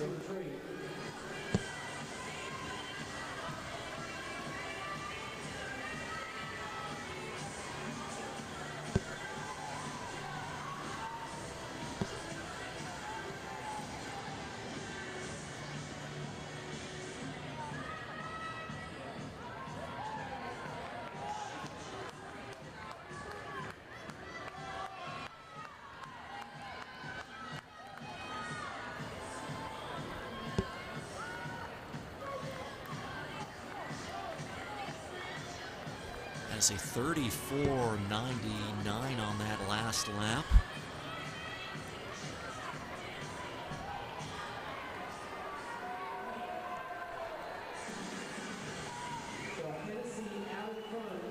And she's right on that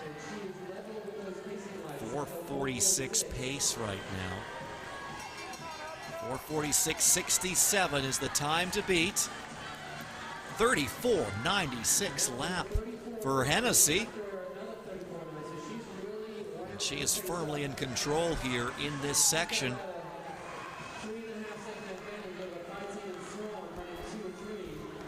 She just looks so powerful. In this heat, I mean, you want your time to stick, especially before this final heat that's about to come up.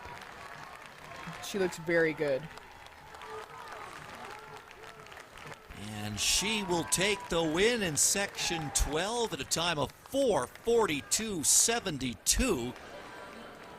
And she will have the time to beat with one section left to go.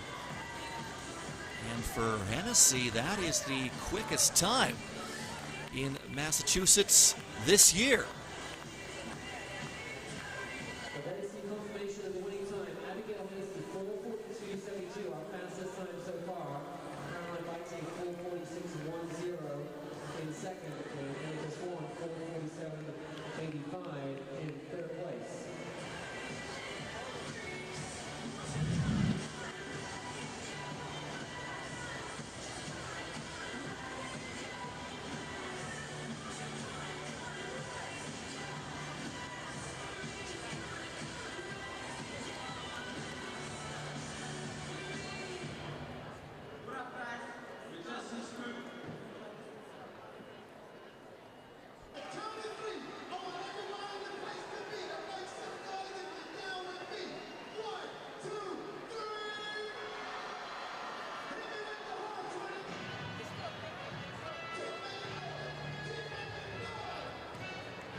Up next, the 13th and final section in the girls' 1 mile championship.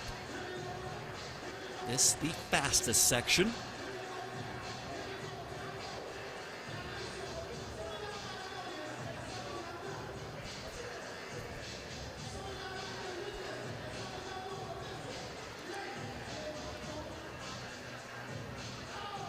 They're about to get the cool intro for this last and final heat. Now we do have to mention Sadie Englehart, who holds the meet record, won last year. She's not in this event due to an injury, but she is there to support probably some teammates, and she is a New Balance NIL athlete at that as well. So she's there to cheer them on, scope out the competition, the whole 9 yards.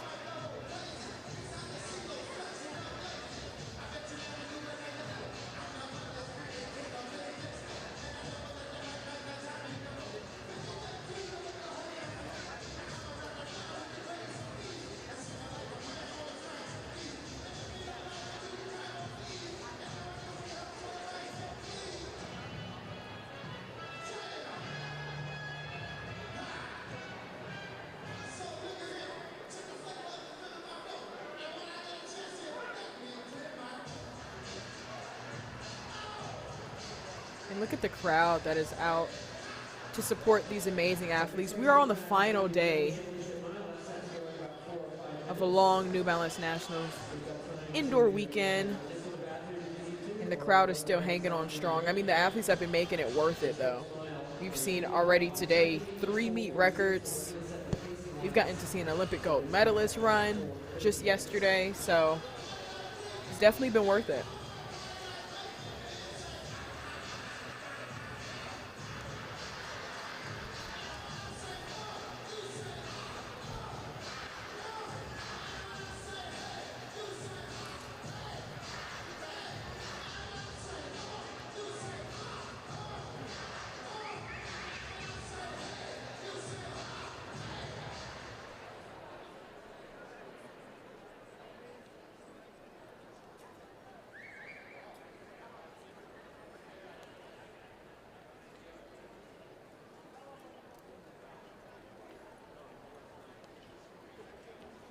You guys can peep the book bags. I want a book bag. New Balance, let's chat privately. I don't know what I'll use the book bag for because I don't run anymore. Maybe just a laptop.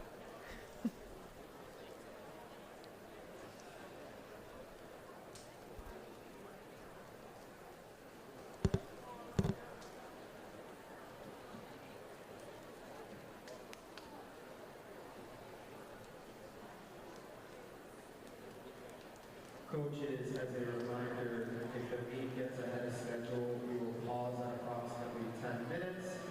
So if you are warming up, Let's meet the athletes who will be contesting this final section of the girls' mile championship. schedule for planning purposes.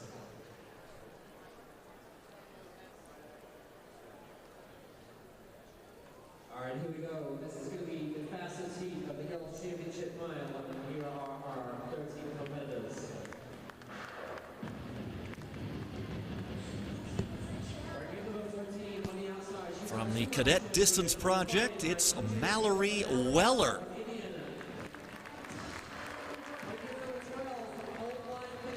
From Old Lyme, Connecticut, it's Chase Gilbert. From La Jolla, California, Chiara Daly. From Bell Buckle, Tennessee, Abby Faith Cheeseman. From Eagles Track and Field, Ava Panaccio. From the Phantoms Track Club in New York, Sophia McInnes. From San Antonio, Texas, Sophia Bendit.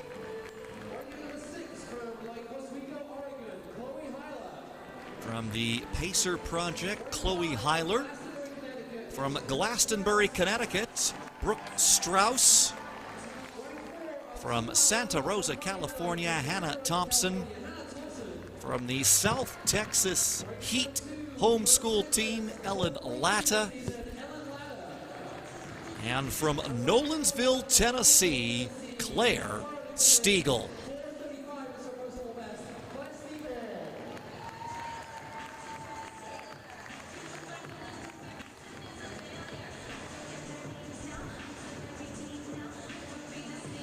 What an intro.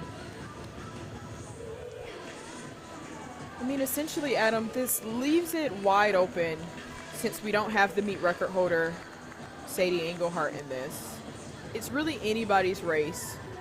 Maybe even these athletes might feel that there's a little bit of less pressure now that she's not in this race, or maybe people like to usually use somebody of Englehart's stature to pace them a little bit. You know, if you're relatively close to her, then you might just get a personal best. So now that you don't have that cushion necessarily, it's kind of like, let's see what they can do. The top time in 25 amongst these competitors belongs to Latta. She's run 4:43.92. They will have a pacer. It's Olivia Cieslak, and she will be pacing them through 800 at a 4:38 pace.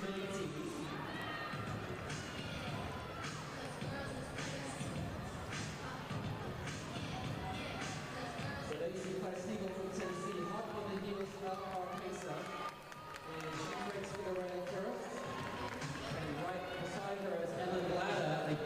So it is Latta leading the race proper, and she's now shoulder to shoulder with the Rabbit Cieslak.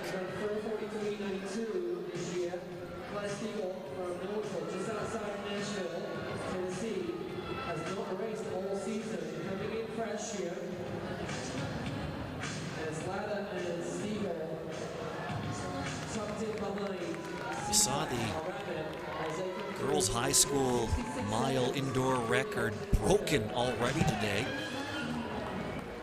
Jane Edgren ran 4:26.14.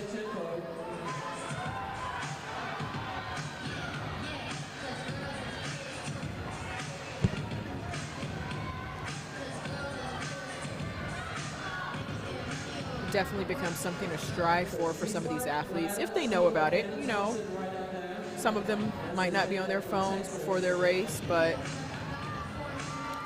something to keep to the back of their head. But right now, it still is pretty even for these ladies.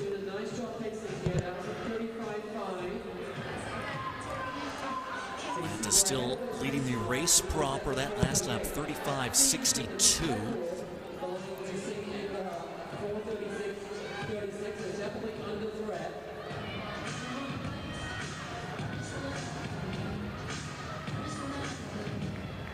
Meet record 36.36, again set last year by Sadie Engelhart.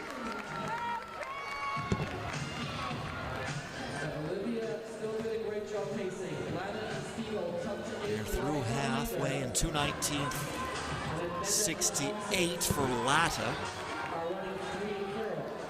And Cieslak steps off. And a stumble there from Latta. Recovered okay, though. She didn't panic. And luckily her shoe didn't come off as well, because that could definitely happen.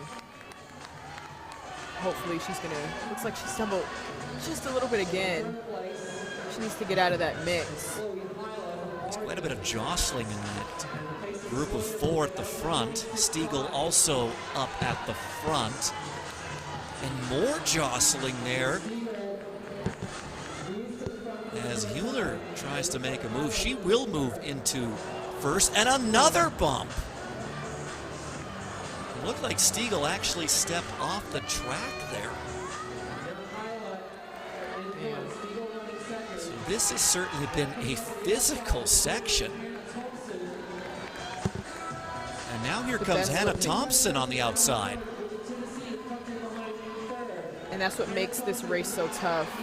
Just trying to find your positioning while not throwing off your rhythm. You don't want to fall, but you need to get out of that mix. Thompson out of the mix, leading the way. Here comes Stiegel.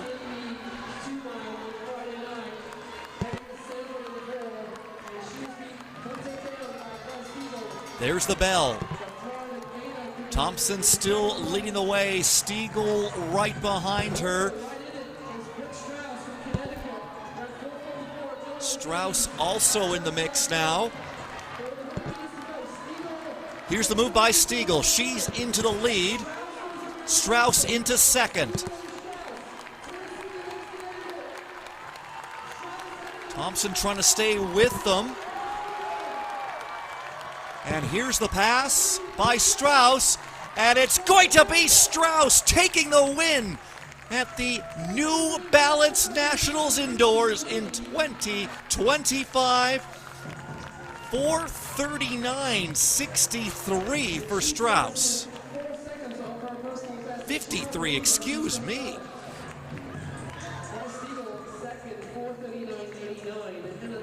She came through so strong. You see, she's a little bit more of a back runner, if you will. She doesn't keep the knees in front of her necessarily, but it works for her. She ran 4:44 at Milrose Games just last month. And you see, she wasn't in the mix at this point, but she stayed relaxed. She didn't get caught up in the tripping or the jostling at all. She still wasn't in the mix there, but you can see her starting to make this surge right here. She started to go with Stiegel and just kick. That finish line was all hers. Get the little scream there at the end. It's rewarding to know that you can run through the tape.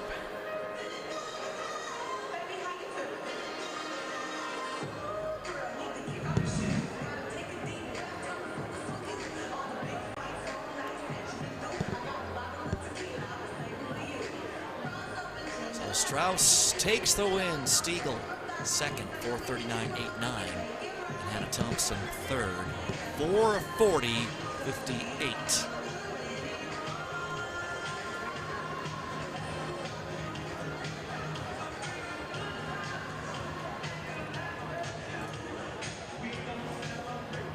Let's go down to the track and hear from the winner. Of Glastonbury, Connecticut, and she's down with Olympian Kate Van Buskirk. You're taking your very first New Balance Nationals win. That was a huge performance. You were here last year and you just told me you finished almost last in the mile. What's made the difference between last year and this year? Yeah, last year I was begging to try to be in the fast heat, and then I ended up getting sick and really not running how I wanted to last year. So definitely it's been a while. Really looking forward to a second chance this year. No kidding. So you ran 4:44 at the Millrose Games last month. This was 4:39, so a 5-second PR. That's huge. What do you think you attribute that to? Yeah, well, I think definitely just great field of girls, just super deep. I mean, there were so many people, there in the last few laps. So definitely got dragged along, and really appreciate, the work of our pacer too. So are we going to see you at New Balance Nationals outdoors? Definitely, yeah. Definitely. Coming back for the fastest party on the planet. Congratulations, Brooke, on your new championship win. Once again, big hand for Brooke Strauss, number 3 in the nation, your national champion. Next race on the track. Brooke Strauss, 4:39.53 to take the win in the girls' mile at the New Balance Nationals Indoor in 2025. Well, they are ahead of schedule at the track at New Balance, so we are going to step aside for about 15 minutes. And when we come back, we will continue on with the finals. And we will have the boys 200-meter dash championship for you. That is scheduled for 1:41 Eastern Time. So we will return to our coverage here in 15 minutes.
we are back for the boys championship 200 meters.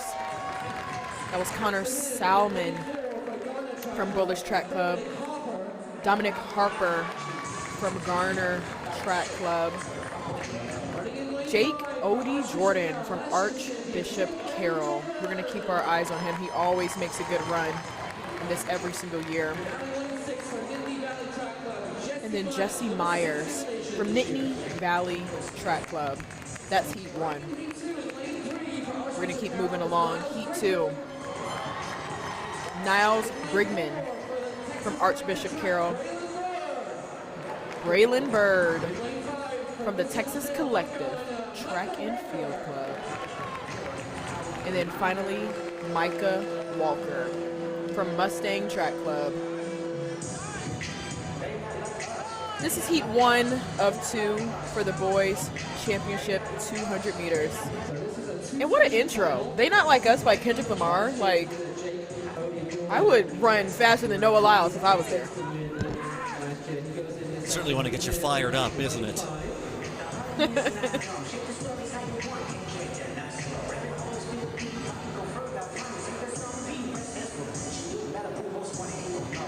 Looks like Kyler Brown, section 2, will not be there, so that lane will be open.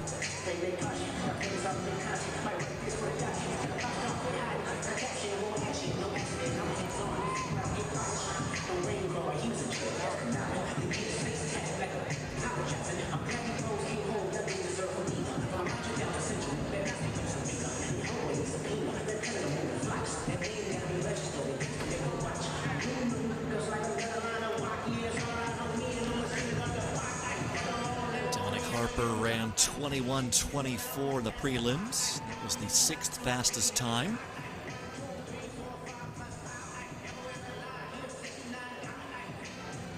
Now, what's exciting about this one, Adam, is that last year's winner is in this first heat. And that's Jake Odie Jordan from Archbishop Carroll.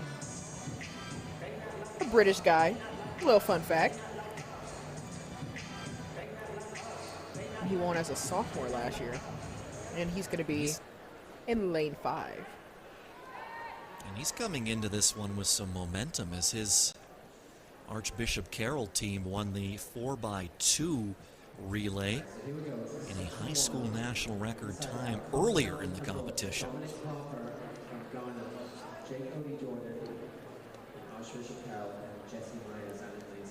Odie Jordan had the 3rd fastest time in the prelims, 21:12. There you see him in lane 5.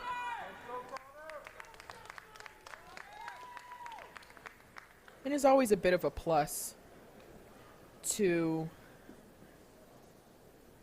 go ahead and get on the track beforehand.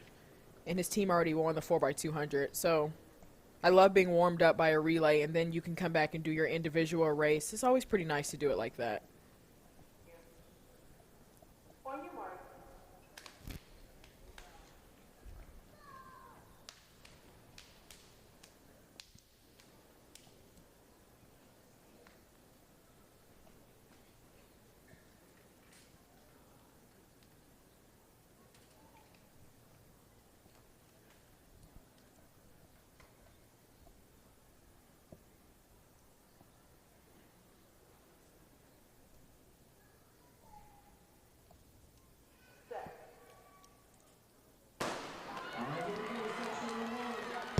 To start by Odie Jordan in 5.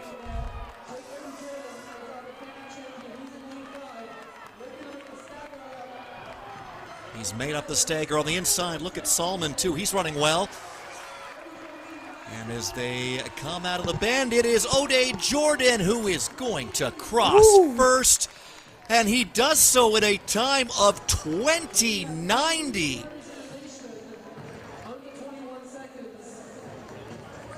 Wow. Let's go down trackside and hear from him. Our second heat. You have the U.S. #1 with 20:90. What are your thoughts? Should have ran a little faster, but it's all right. Is Coach Vic going to be happy with this time? All right, well, we'll wait till that second heat. Congratulations on being U.S. #1.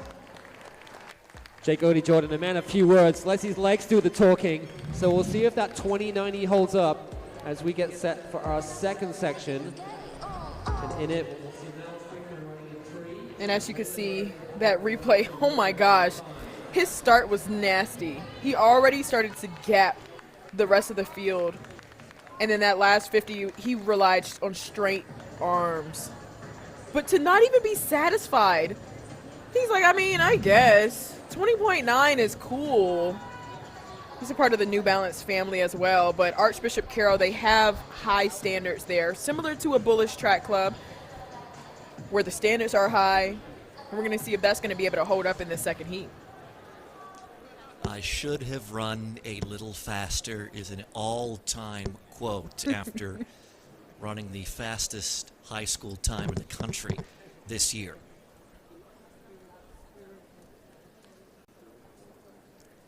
Section 2 will have Niles Brigman, also from that Archbishop Carroll team in 3. Braylon Bird from the Texas Collective Track and Field Club in 4. And Micah Walker from Mustang Track Club in 5. The nerves these athletes must feel after seeing a time like that.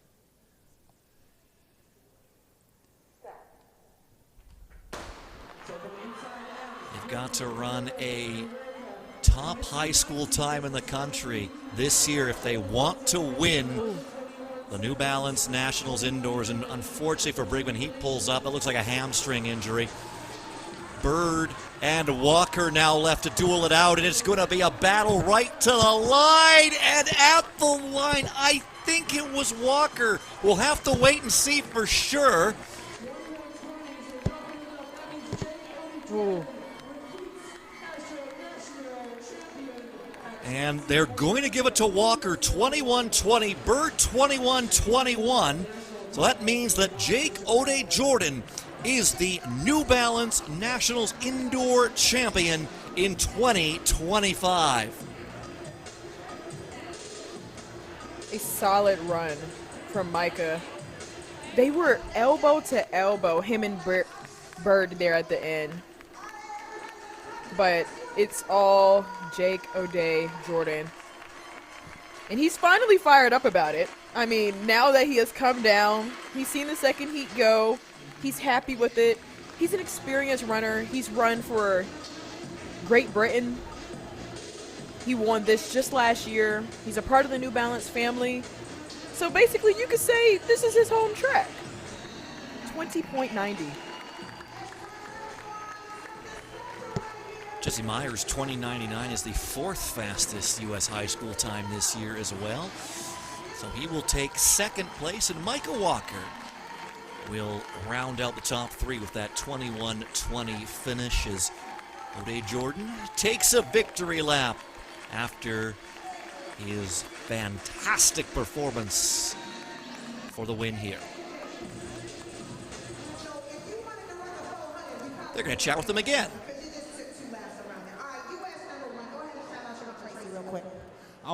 First I want to thank God. Nothing would be possible without him. I want to thank my mom, all my family that came from London. They took the flight to see me run, so I'm glad I could win for them. Absolutely. So let's touch on that. So if you don't know too much about Jake, he is London via DC. So your family's from London. Yes, ma'am. And you compete for Great Britain. Yes, ma'am. So clap that up. That's a big deal. So you guys all know Quincy, who is a USA Olympian. Jake competes for the U22 for Great Britain. All right, I want to touch on some things since we got some time and having an efficient schedule. Let's talk about some injuries you've experienced. How are you able to overcome that moment and be here and be present? I just have to pray that and keep tricking my mind, thinking I'm ready. No self-doubt. It's glad I have a good family behind me. Keep telling me that I'm great, I can do this. So I'm thankful for them. Absolutely, and let's touch on that. You got Coach Vic, who I've seen make sure you got your groceries, you got your yoga, you got everything going. How much impact does that relationship with your coach have on you? It helps me a lot having a good relationship with my coach, because I know I wouldn't be where I'm at without him. Before 2 years ago, I was slow, so he made me what I am now.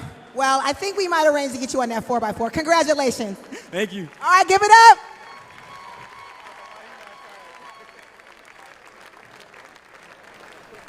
Jake O'Day Jordan, the winner in the boys 200 meters in a new U.S. #1 time for 2025 of 20:90. We now move on to the women's final. That is Cameron Tatum from the Michigan Mustangs. Dacia Reed from Montverde Academy. Jasmine Cook from Archbishop Carroll. Taylor Aska from Union Catholic Track Club. Angelina Bullocks from Whitney Track Club. Elise Cooper from McDonough. And Lisa Ray from West Warwick Track Club.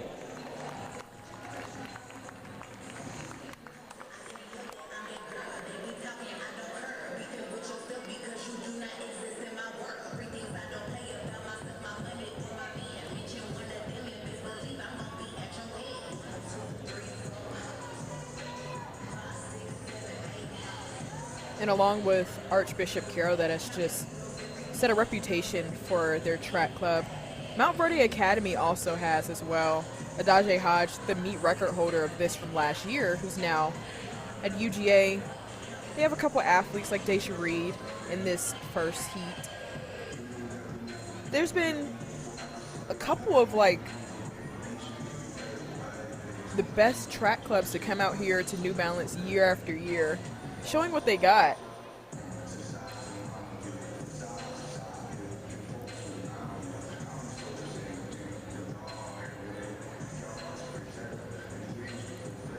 So the first section will have Cameron Tatum in lane 4. Dacia Reed will be in 5, and Jasmine Cook will be in 6.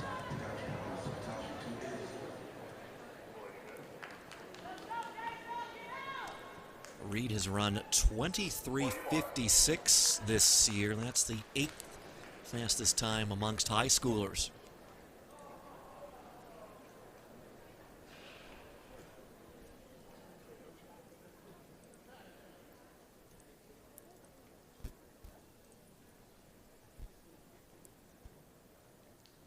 Meet record was set back in 2023.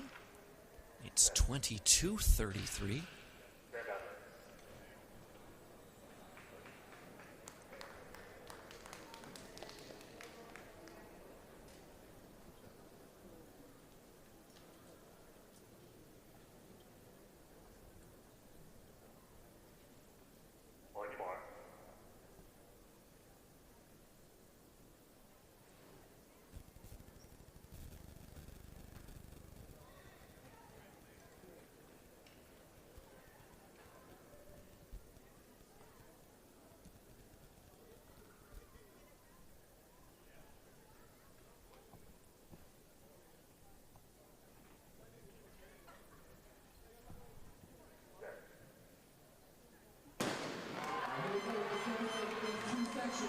Good jump by Reed out of the blocks in 5.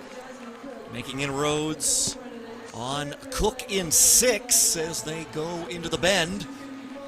It's Reed with the lead, followed by Cook. And it is Reed with a healthy lead, and she comes through in 23:30. That is the 6th fastest time amongst high schoolers this year. I'm happy with it. I PR'd, so I'm grateful. I'm glad to hear that. I know last night you were here late pending some results, and your coaches were adamant about getting you back so you could be refreshed for this race. How did you feel like having to come out here and show up after yesterday impacted you? Hold on.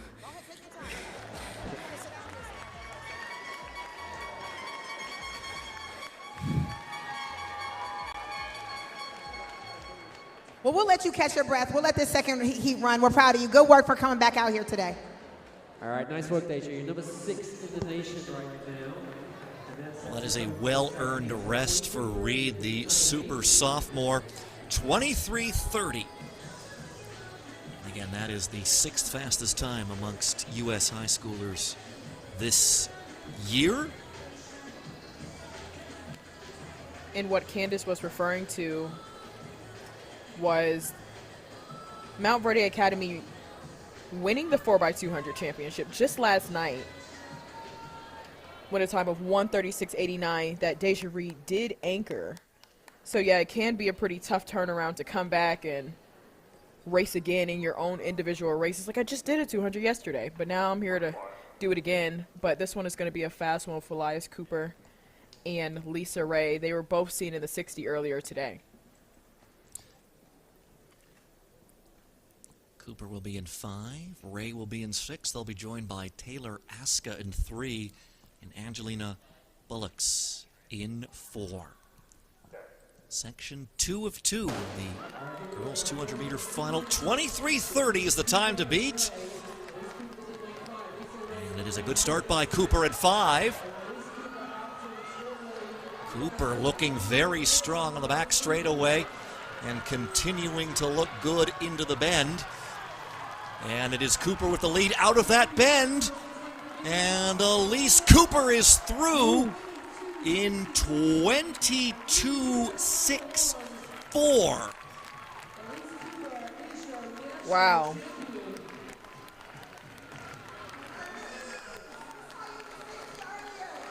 And that is going to get the win for Cooper. That was a huge PR. A new PR is what you said if you couldn't hear. I'm really excited. They're going to move the track, so we're going to get out the way. All right, a new PR. What was your PR before this? 23:04. This is huge for you. And you're going to come back and run that 60-day. How do we get our mind refreshed and recovered for that? It's just the same thing. Just another race to do. I'm just going to get my mind together again. And, yeah. Well, I can't wait till you see how you ate up that backstretch on the live stream. Congratulations. Shout it out, U.S. #1, Elise Cooper!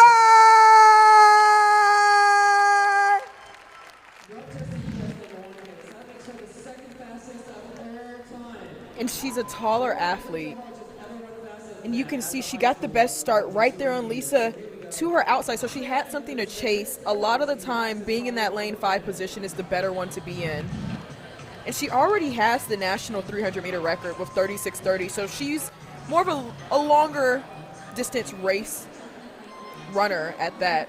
22.6, I know it can be really hard to just dip under that 23-second mark, and she was able to do it.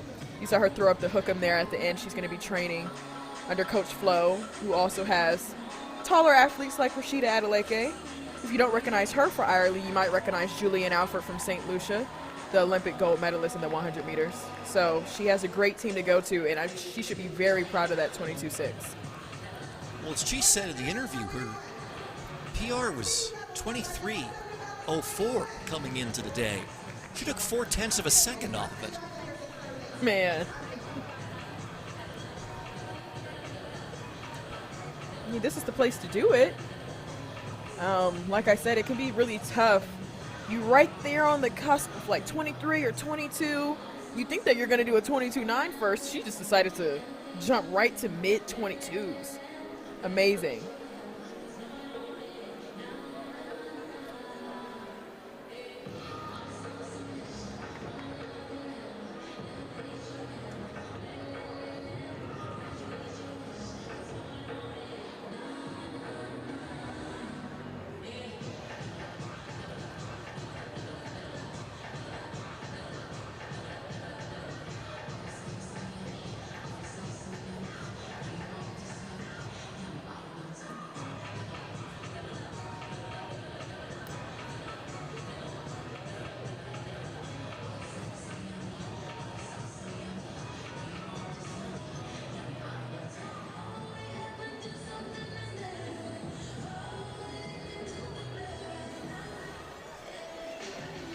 Next, it will be the girls 60-meter hurdles championship race. That's scheduled for about 13 minutes time, but we have been going early today, so don't go anywhere.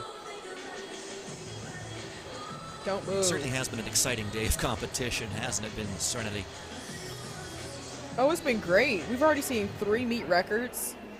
And I mean, like I said, I don't want to jinx it, but we're hoping to see another one in the 60 hurdle finals. I mean, we have Taylor Cox from Union Catholic Track Club. She won last year, but now it's her senior season. She always brings the greatest energy.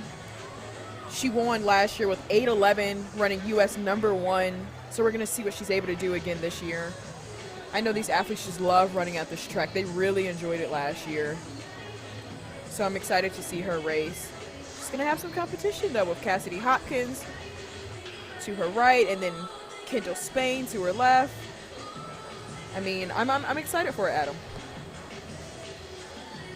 Cox has run 8:10 this season. That came back in January.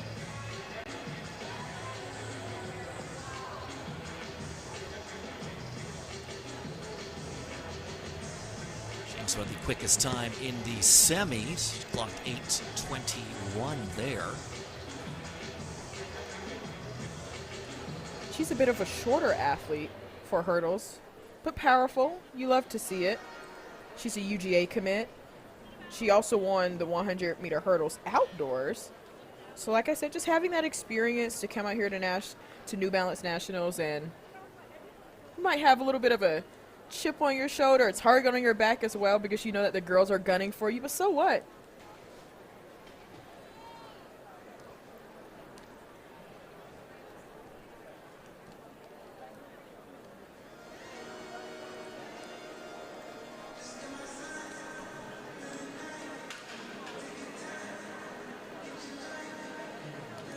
And this is a great track to reach the personal best on as well. Like I said, it's a fast track. We've been seeing some great races. We've already had 3 meet records. Gonna see what Miss Taylor Cox is willing to do. They're setting up their blocks now. She's gonna be in lane 4. She did an interview saying, I mean, it doesn't really matter what anybody thinks of me. You know, I said, like, there might be a target on your back. She doesn't care. She always brings out the greatest energy anyway. And just, you know, you're on your senior season. You're already signed to a school. That's always the biggest stressor as a high schooler. Where am I going to go to college?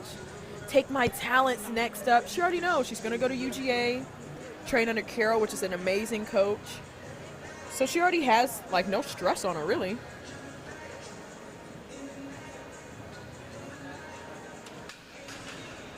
Well, as we talked about in the semis, this is shaping up to be a very exciting final.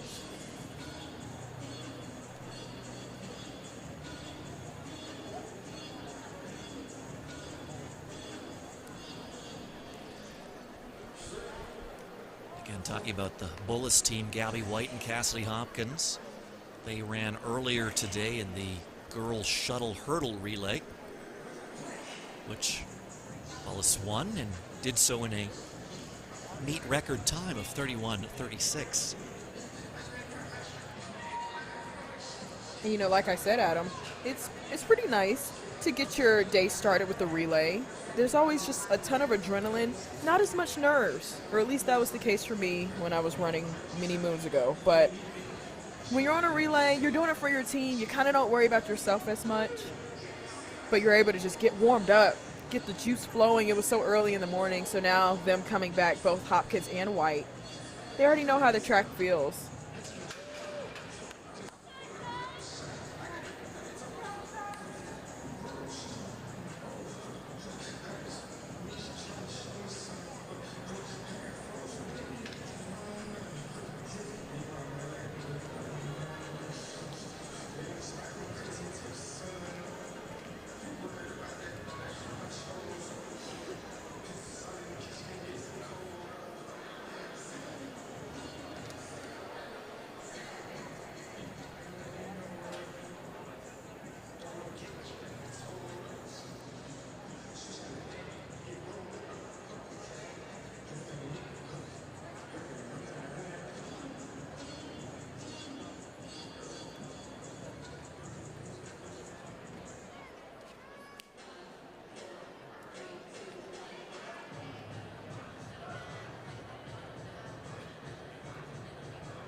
Some of the final preparations before they get started here.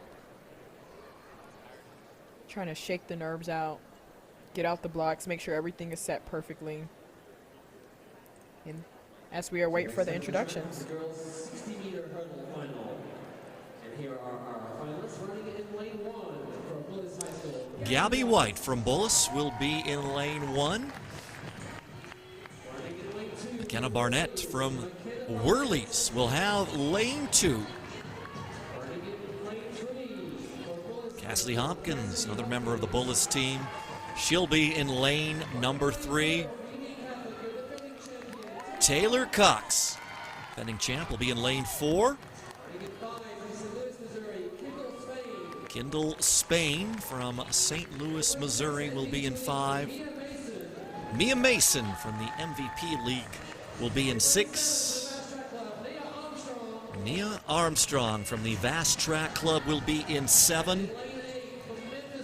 And Kimbriel Winfield from the Memphis Mustangs Track Club will be in lane 8. It's the girls 60-meter hurdle championship final.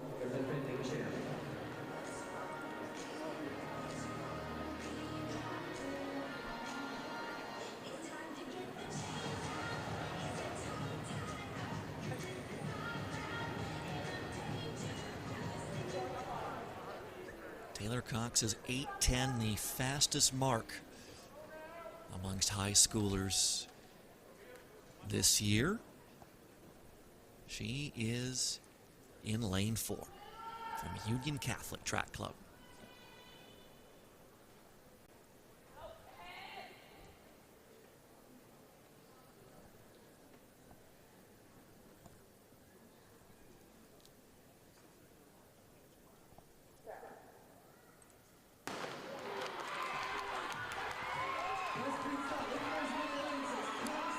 It's Cox out to the lead in 4, and Cox will take the victory once again.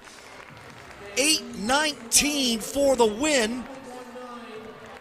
Hopkins through for second, 8:25, and Barnett third, 8:32.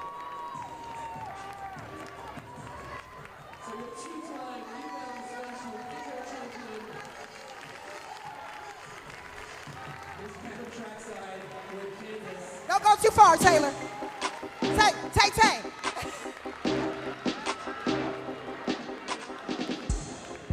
Hey, Taylor, come on over here, girl. You only ran 60. Jake had me running 120.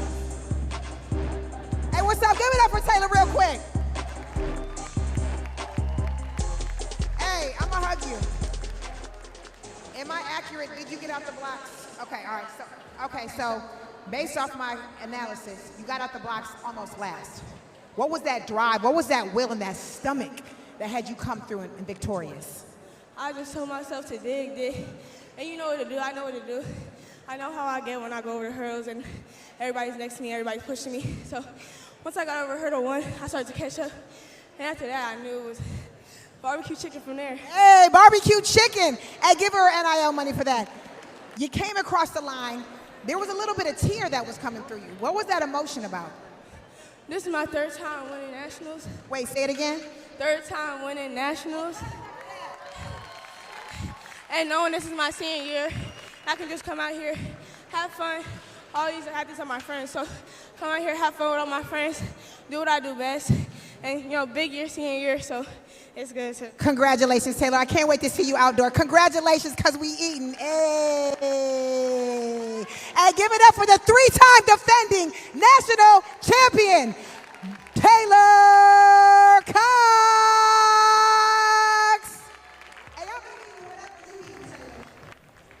Well, Taylor Cox does it again. She's got another New Balance title to her name. And what I appreciate about the way she runs, she's such an aggressive hurdler. And like I said, it's not like she necessarily has the height, but she brings the energy, as you can tell from that celebration. And she was last out of the blocks. I feel like I saw a little bit of movement, but if your foot does not leave the pedal, then you are fine, which is why they did not call it back. But She decided to sit a little bit longer. Maybe it was because she kind of felt herself anticipating the gun just a little bit. But she was able to pull out another victory, 8-19. Like she said, she's just out there to have fun. She's going off to Georgia soon. She's just chilling, eating, barbecue, whatever, like she said.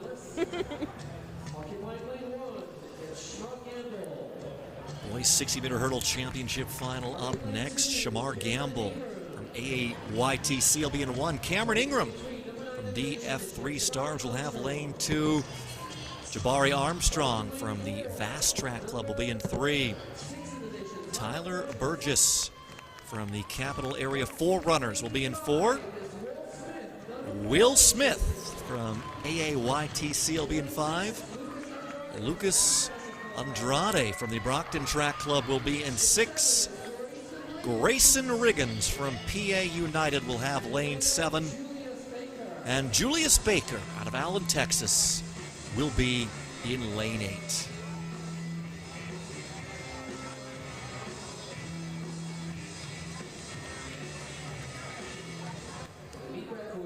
Burgess has run 770 this year. That's the 5th fastest time amongst high school athletes in the country.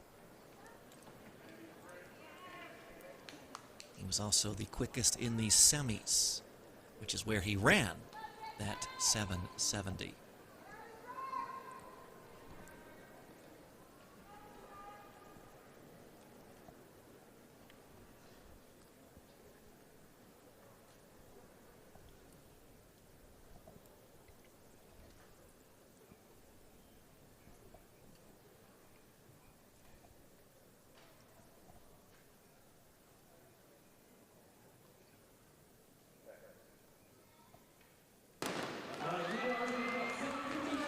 Start by Burgess in lane 4. Gamble had a stumble. And it's Burgess who comes through at a time of 7:67. So he's going to move up the rankings. That's the 5th fastest time in the country this year. And he takes the New Balance indoor title.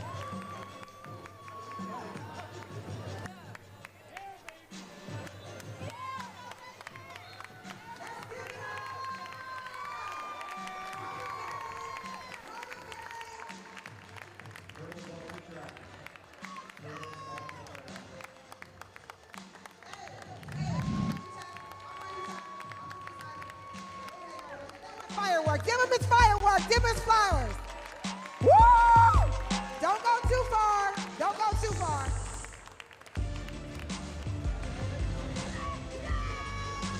All right, Tyler. I'm going to keep it 100 because I'm a hurdler. I saw the emotion when you looked up at that screen. I want you to tell me immediately what thought came through your mind. It's a big PR for me. I was stuck at 7.7, so I'm just trying to break that. And how were you able, I mean, this was an electric field. Dave was up there talking about the meet time is on the pressure. How did you maintain that focus? That takes execution for those hurdles. Just know you can do it, stay positive, and have confidence. I think you're the one. You don't got to think, you are the one. All right, I want to talk to maybe your coach, your parents. Who's here supporting you today? My dad up there, my coach. I want to thank them for all the time and effort they put in to help me. Absolutely. Well deserved. Go ahead and get your fireworks and your flowers. Give it up for your New Balance champion right here. You can cry now. It's okay. Well, Burgess breaks that 770 barrier, and in doing so, he picks up the New Balance National Indoor title.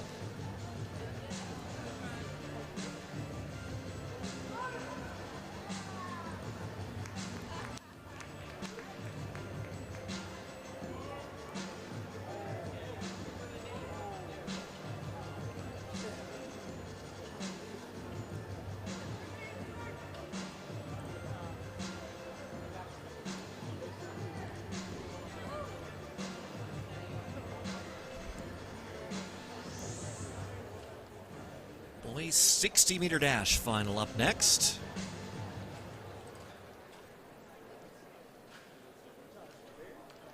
In lane 1, it'll be Kelvin Winston from the Gonzaga Eagles out of D.C.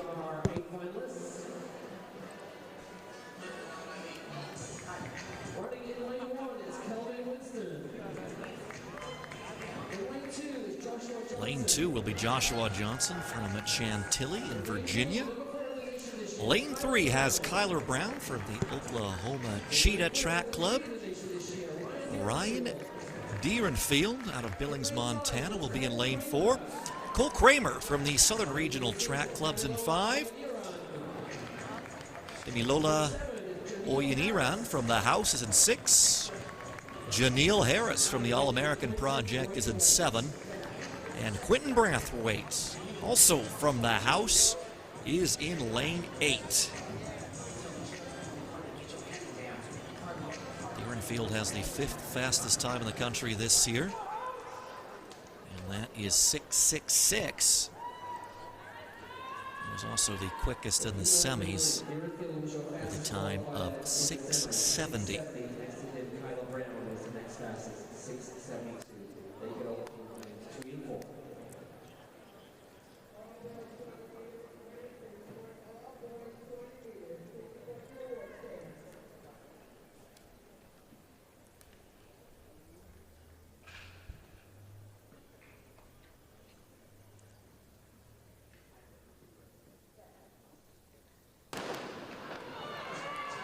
Good start by Deerenfield in lane 4. And we'll be able to hang on. Knows a charge from Brown coming. And Kyler Brown, 6:61 to take the win. And that is the top time in the U.S. this year.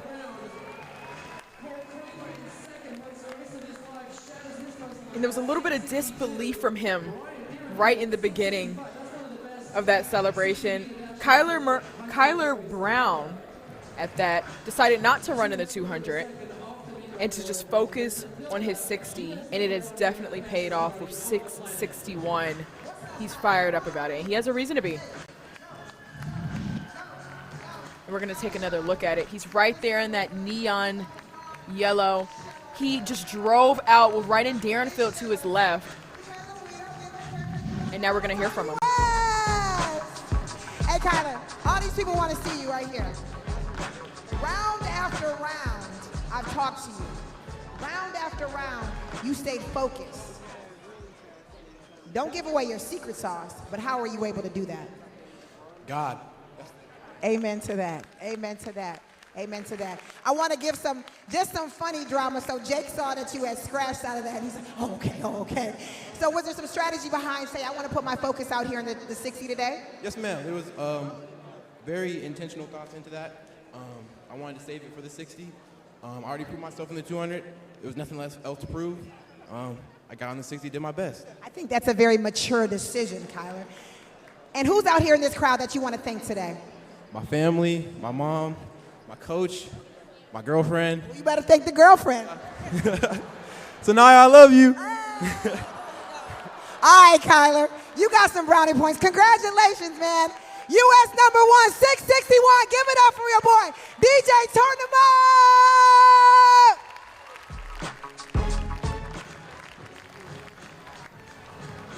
What an incredible final that was. Not only did Kyler Brown run the top time in the U.S. this year, Cole Kramer finished second, 1/100th of a second behind him at 6:62 for the second fastest time in the U.S.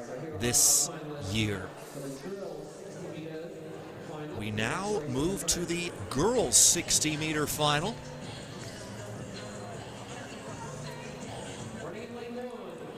In lane 1 from Major Impact, it's Salto Iguilo. Ebony White from the Dry Phase Track Club will be in lane 2. Amira Nesmith from the Cheltenham Striders is in 3. Lisa Ray from West Warwick Track Club will be in lane 4. Elise Cooper from McDonough will be in lane 5. She just won the 200-meter title. Peyton Payne from Bullis is in lane 6. Christina Gray from West Coast Speed is in lane 7. And Athalia Hinkson from the Medgar Evers Lady Cougars is in lane 8.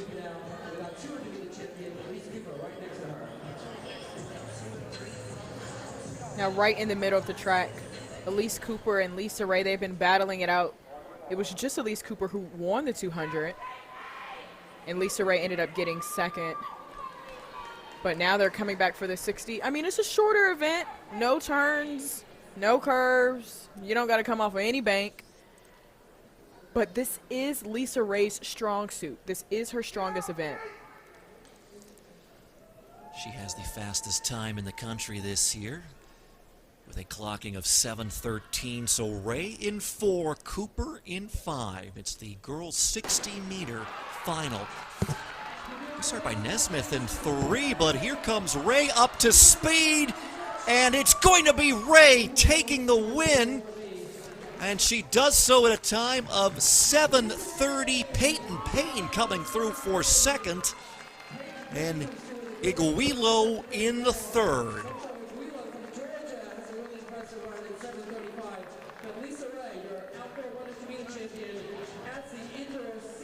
And we have to talk about the fact that she has had race after race this national meet. And let's hear what she has to say now. So you heard your dad over there? All right, here. Don't worry. I'm not letting anybody get past here. Hey, give her some flowers. Lisa, Lisa, Lisa. Round after round, even competitor after competitor, there's been a lot of emotion when you guys are coming over here. You don't have to hold it back. What are you feeling? I'm not really happy with the way I performed today. I really wanted to PR in the 60, but I'm so glad I won. I came out here and I did my best. I'm really proud of myself. And everyone here is proud of you. And as an athlete, I understand how you feel, but I want you to say, round after round, it's about surviving and advancing. You are a champion. You are victorious. Do not let that beat you down today, all right? Not to mention, the women that you are competing against are fast, they're talented, and they're gifted, and you won today. So let this be your moment, okay? All right. I see Dad everywhere, all the time. What do you want to say to Dad right now? I just want to thank him for really believing in me and giving me the courage and confidence and always being there for me. He probably gave up some PTO to be here too, so Dad, we appreciate you.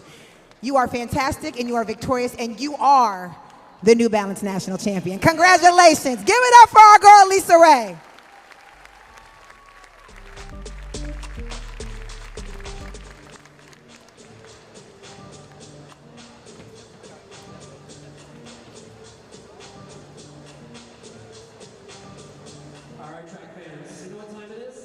And like Lisa was saying, I mean, she wasn't as happy with the way that she ran. And you have to understand where she's coming from. She's run 7:13 on a national stage like Millrose Games, and she ended up being thrown into the professional heat, that same meet as well. So that's what you expect time and time again when you're racing in the 60. You expect 7-1, 7-1. And then she just got second to Elise Cooper in the 200. But let's talk about that. She just got second less than maybe 15 minutes ago. So her able to come back and run 7:30 and win yet again. She's going to be going off to UGA in Athens, Georgia pretty soon here. So shout out to Miss Lisa Ray. She should be very proud of her run. But we've seen a lot of great events today, Adam.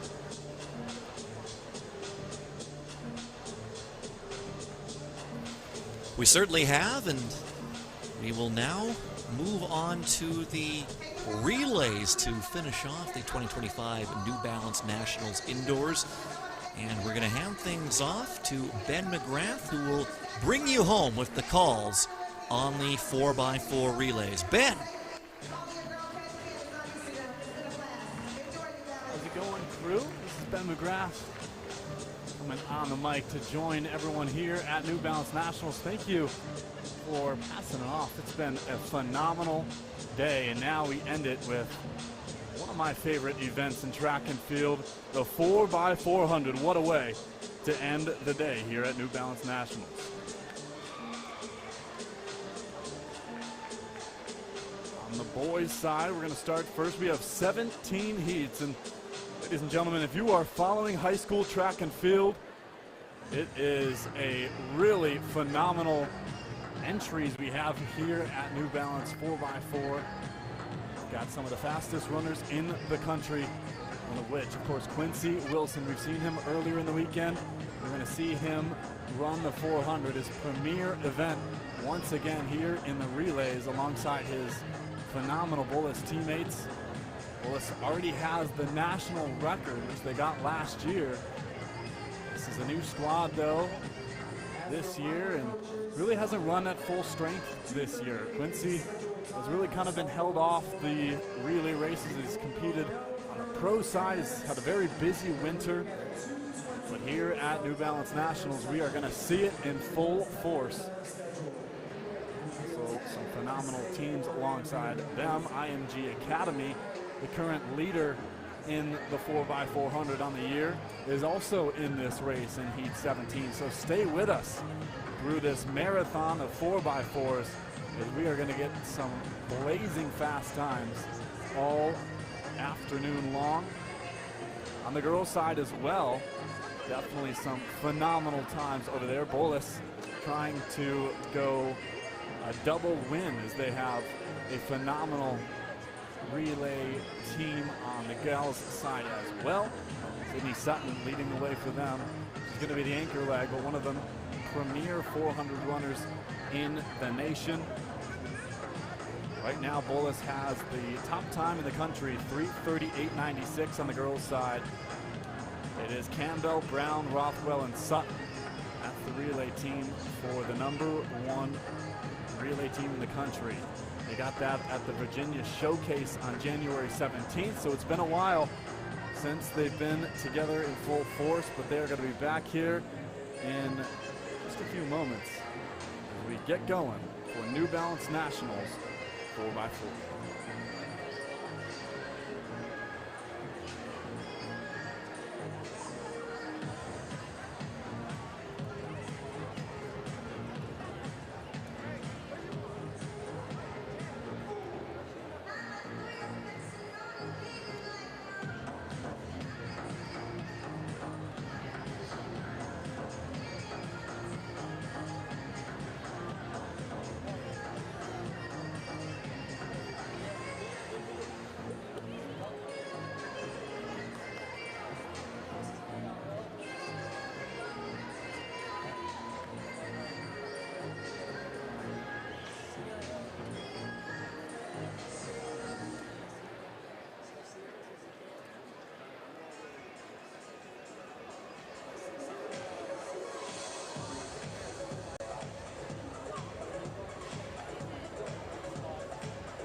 Gentlemen, you hear the music.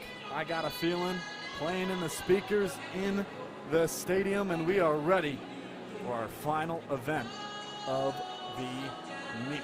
The 4x4 set to begin here shortly. 17 heats on the boys' side. You see them getting into their blocks here in this heat. It's going to be Hall Track Club running lane 1 on the inside in blue.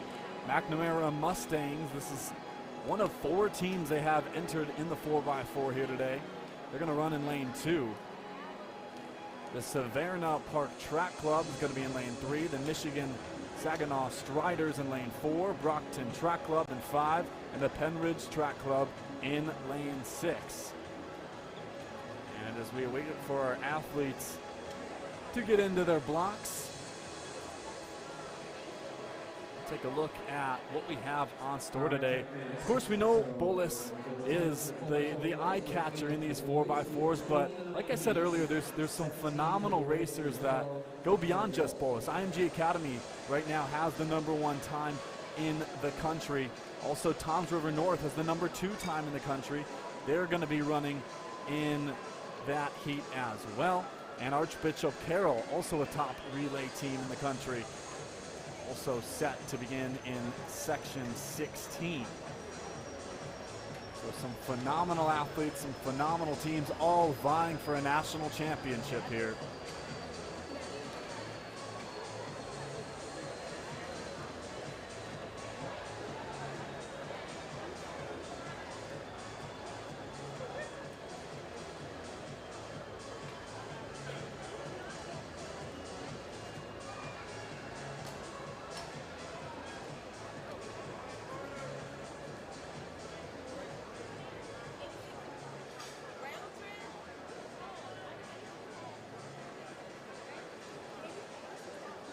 Brooke Strauss to the awards podium.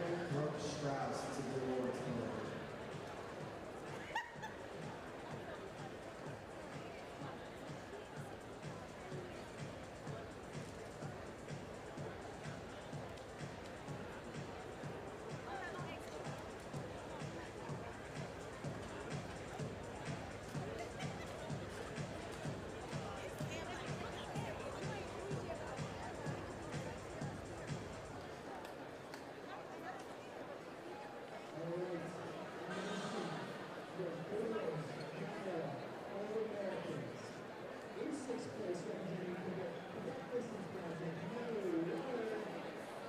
And you see one of the legs for Penridge Track Club getting ready to go. And all these teams can feel the energy in the stadium. Really getting to go, looking to compete for their team. One of the unique opportunities in track and field to run for your teammates, to run for your supporters, all in a team fashion here in the 4x4.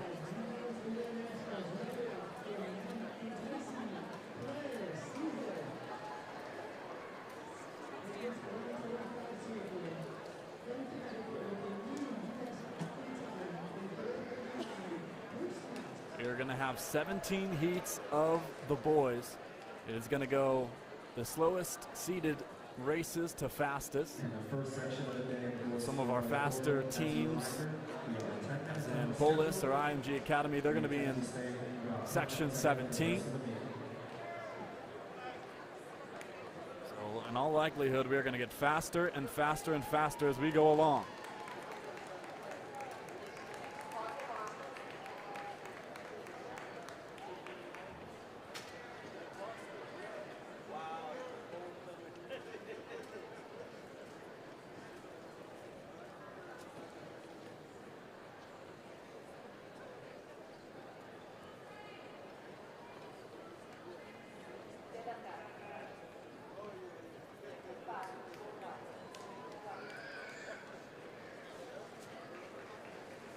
Hall Track Club, McNamara Mustangs. Savannah Park Track Club, Michigan Saginaw Striders, Brockton Track Club, and Penridge.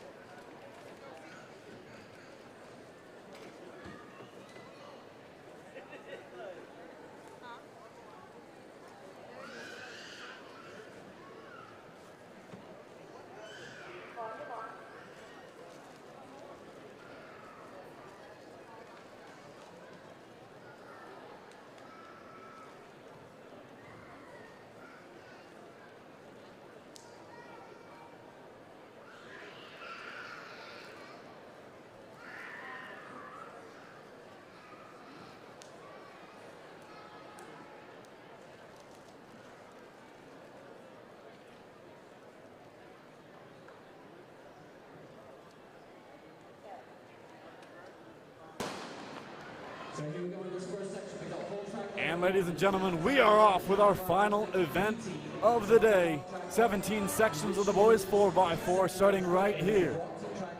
Running on the outside is Penridge Track Club. They're going to be in the white over green. Here comes McNamara Mustangs on the inside.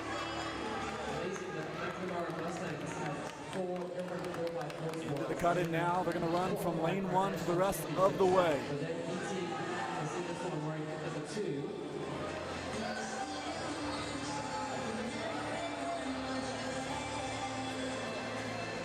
Looks like that is Brockton Track Club out to an early lead in that number 5 bid. Coming up on our second leg. Right around 49 seconds, blazing fast with the first leg. Here comes McNamara on the outside in the white over maroon, making the pass into first. And look at, that's Williams striding into the lead, and he's looking comfortable. Arms straight, posture secured, and they take the lead into the second leg. About a 25-second lap for Williams.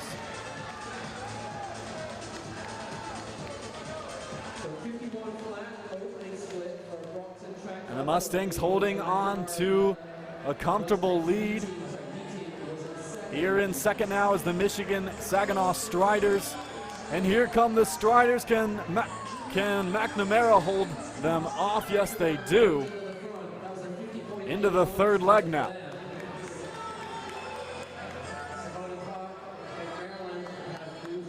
A 50.8 second split for the second leg of the Mustangs. And it's getting competitive here in leg number 3.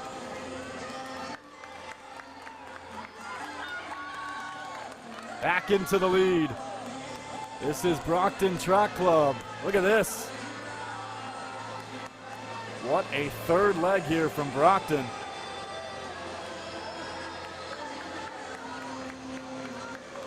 McNamara now moving up into second, or third rather.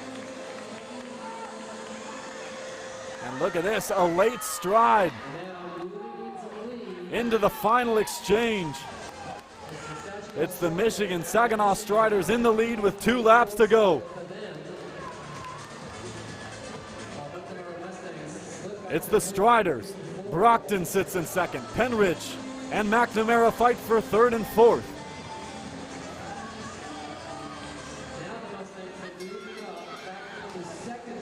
One lap to go. Michigan Saginaw Striders hold a comfortable lead. 51 seconds on the last lap. Just 100 meters to go now. It's a battle for second. Brockton and McNamara battle for second. But it looks like it's going to be all the Michigan Saginaw Striders. 10 meters to go, and they're going to claim the first victory of the day here in section number 1. 3:24.56. And that is going to be the new time to beat with 16 sections to go.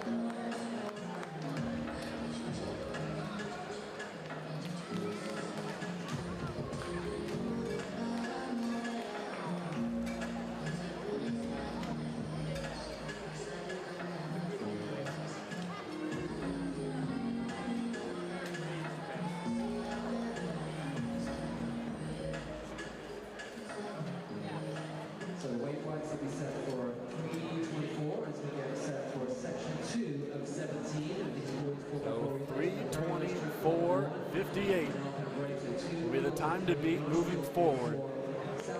And we're going to have the wave lights set at that pace. So you see them ahead of the lights on the interior of the track. That is the time to beat.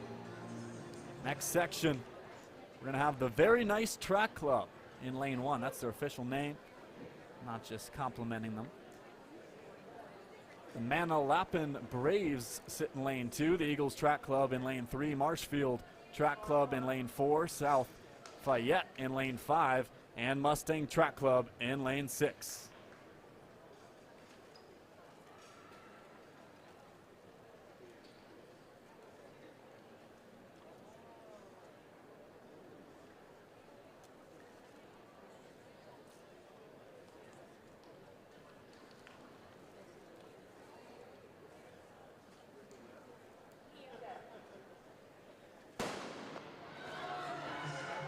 And we're off with section number 2. Time to beat 3:24.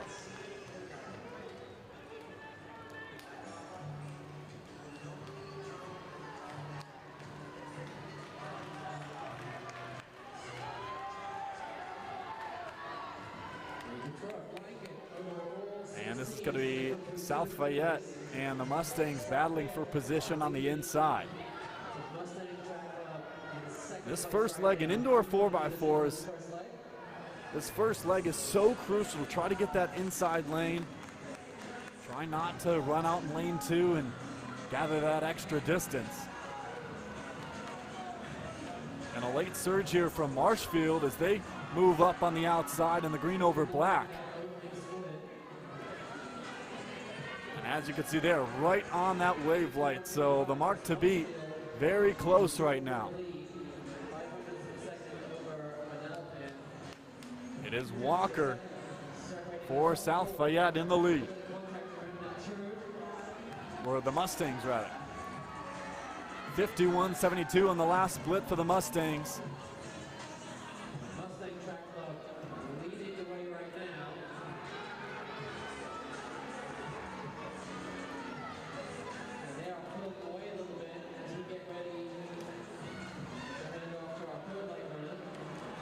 The Mustangs pulling away, have a comfortable lead heading into leg number 3. Here comes South Fayette in second. Clean handoffs.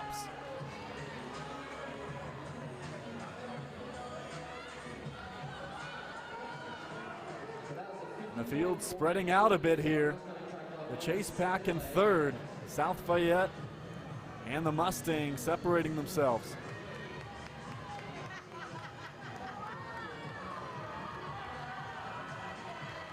One more lap to go on the third leg. South Fayette closing. Just ahead of the wave light, that's the mark to beat. One leg to go.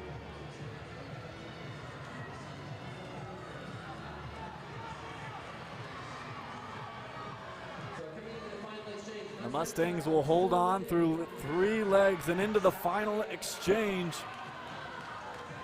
There they go. They got to beat the lights to get the compiled leader. Michigan Saginaw Striders finished in a 3:24. They got to beat that mark to be our leader.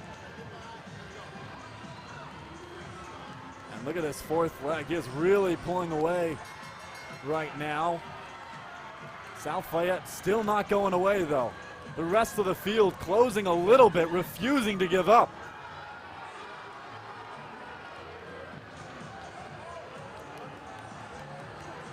And look at this, a late stride from the Eagles. Way out in lane 2, Eagles Track Club trying to make a move. Here comes Marshfield. And look at this, the Manalapan Braves out of nowhere comes across the line. And 3:25 and a comeback victory for the Braves. 3:25.95. So that's going to be the second fastest time of the day. Boy, that'll be a section win for them and a comeback victory. And that is just the spirit of 4x4s, folks. Last event of the day, and we're going to get results like that throughout these heats.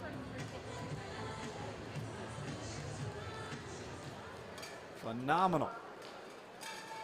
Moving right into it. We're going to go to section number 3. It's Clipper Track Club running in lane 1. Crofton Track Club in 2. Weston Monsters in lane 3. The RFH Dogs in lane 4. The Tabor City Track Club in lane 5. And Linden Track Club in lane 6. Tabor City on your screen right now, locking into his blocks.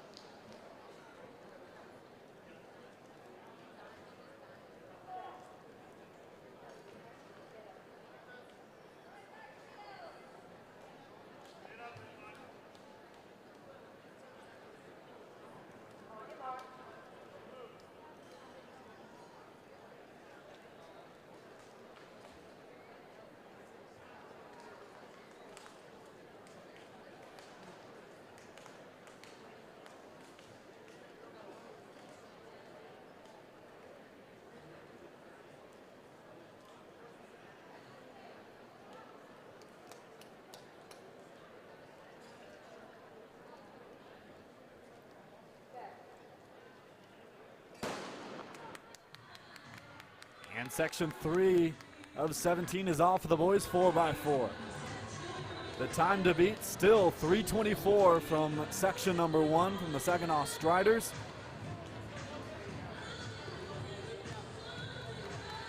Tabor City Track Club running well out in lane 5. They're going to be in the all blue and take the early lead.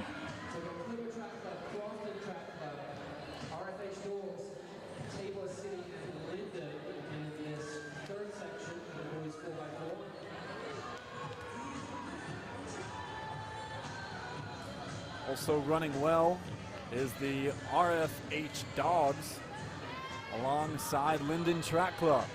Linden files into second as they head into the first exchange. 50-54 in the first split for Tabor City Track Club's first leg. And as you can see, they're well ahead of the mark to beat right now.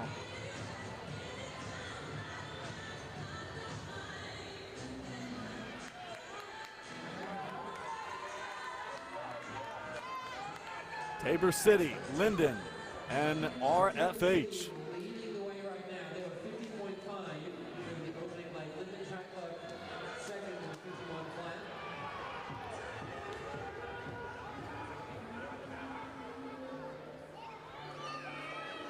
RFH looks like they're closing slightly right now. Trying to make a move here, pretty strung out here in the second leg. They're gonna head into the next exchange. It's a clean one. A really good exchange for Tabor City. 143 through 800 meters. That was a 52-second split for the second leg of Tabor City. But look at this guy go, way out in front. And Tabor City's third leg just flies out of the gates, and it takes a huge lead through lap number 1.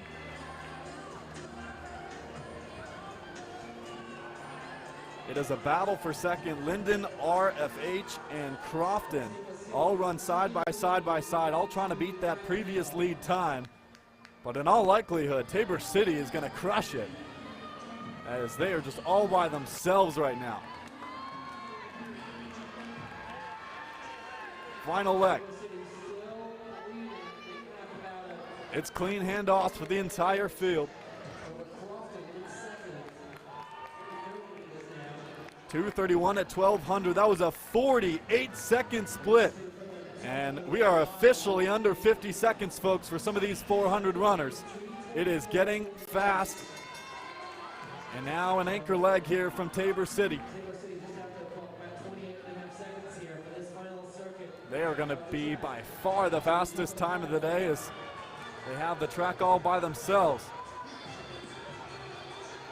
Crofton Track Club in second right now alongside the RFH Dogs. But it is going to be Tabor City Track Club. 10 meters to go. And there it is, 3:21.83, the new fastest time of the day. A 50-second split on the anchor leg. And that is the new time to beat. Crofton Track Club in second, Linden Track Club in third, and the RFH Dogs in fourth. That was section number 3 of the boys 4x400.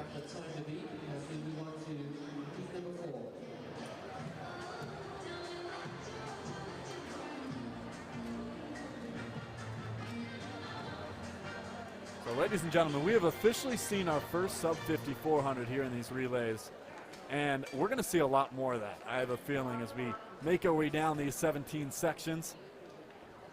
We have some phenomenal athletes, and in the background there, I saw a dude just do a backflip as he was getting into his blocks. Made me stumble on my words. That was unbelievable. Section 4 of 17, Bison Track Club in lane 1, Westfield Running Club in 2, Clearview Track Club in 3, Edison Track Club in 4, North Track Club in 5, and Walsh Jesuit in 6. The new time to beat from moments ago, 3:21 from Tabor City.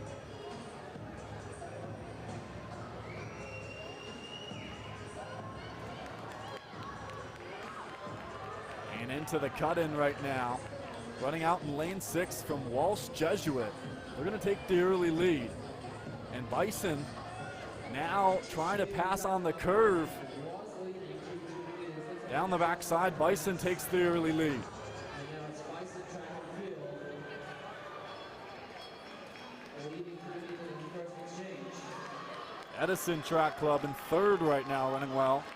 And into the first exchange, it's about a 50-second split on that first leg. 50-49 officially.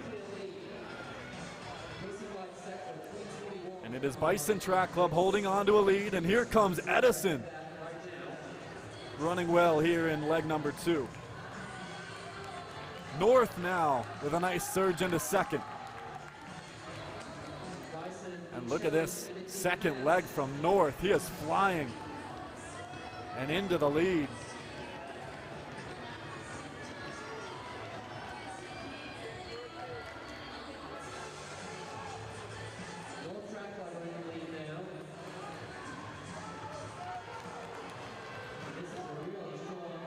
And this is a big time leg from North Track Club. So he's going to hand it off, and it is a clean one. A little bit of a shaky handoff, but they get it through. And that was a 52 split on that second leg. Third leg running way out in lane 2 right now. He's going to take the curve at an angle. Walsh Jesuit in second, Edison in third.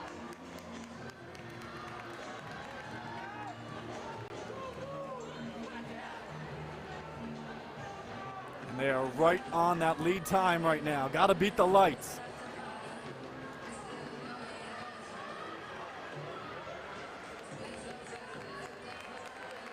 Rounding the curve now, it's Edison making a move up into second. Losing a little bit of steam here into the final leg.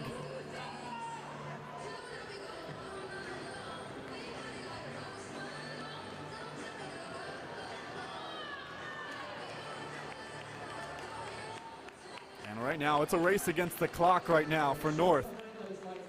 The lead time, 3:21.82, marked by the lights on the interior of the track as they're going to chase it here with a lap to go.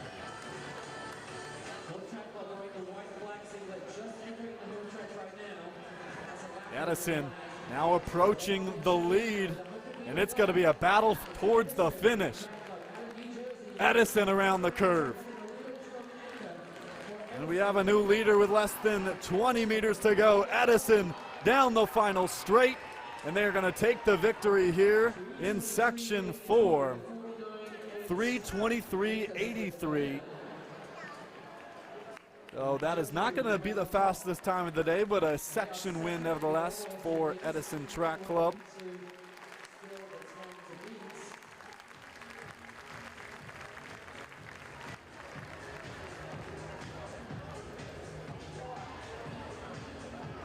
So they're going to be second on the compiled team scores here.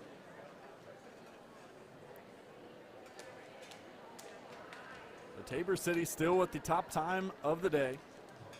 Edison, who just ran, is going to get second. Michigan Saginaw Striders, they were out in heat 1. They're going to be in third, Crofton in fourth, and North Track Club in fifth. Next up is going to be section 5 of 17. We're going to get faster and faster and faster as we scroll along these sections. Right now you're looking at AT Elite out in lane 4. They're going to be joined by Border City AC and the Bronx High School of Science in lane 1.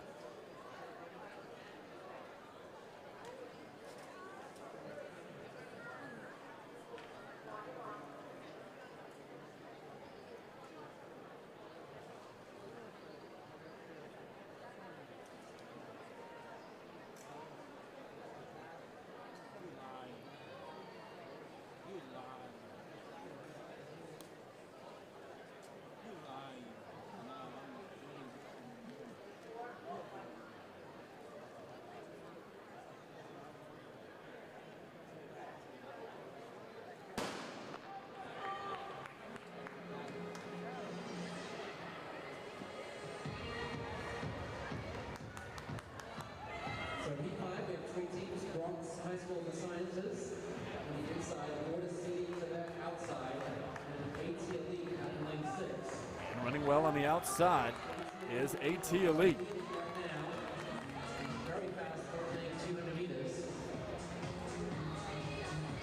Still close here. Bronx, Border, and AT Elite, just a three-man race. But they're all ahead of the light right now.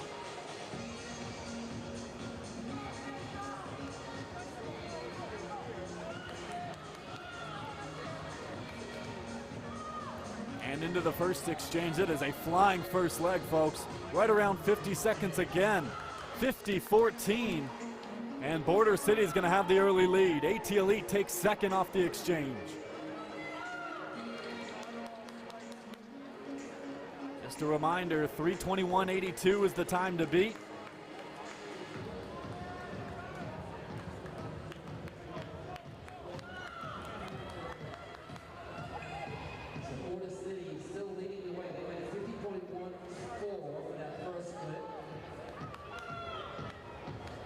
Border City and Bronx High School. Actually, that's AT Elite in the red. And both of them well ahead of the current lead time, so it is a battle 1v1 between these two teams. Border City in the gray, AT Elite in the red.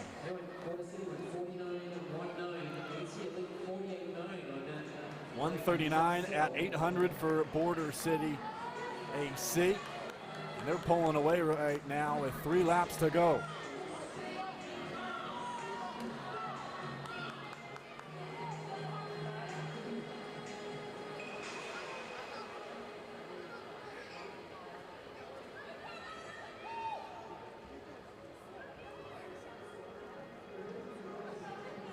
Border City Elite and Border City AC and AT Elite still run 1-2, and they're going to go into the final exchange right now.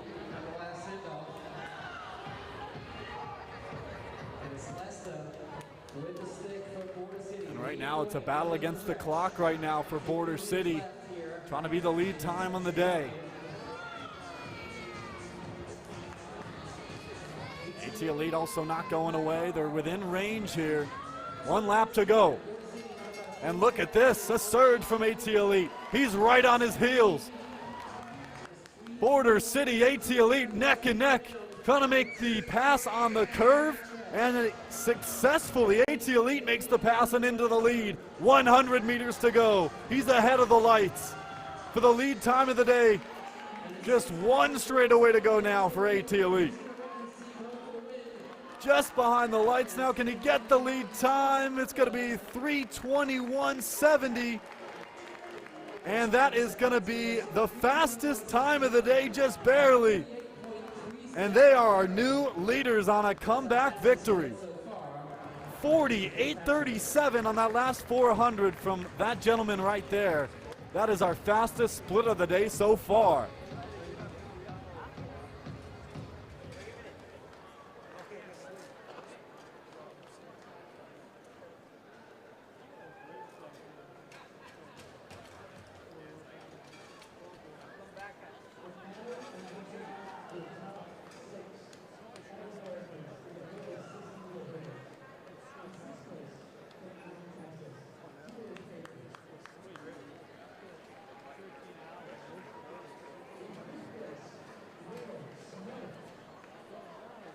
Next up is going to be section 6 of 17.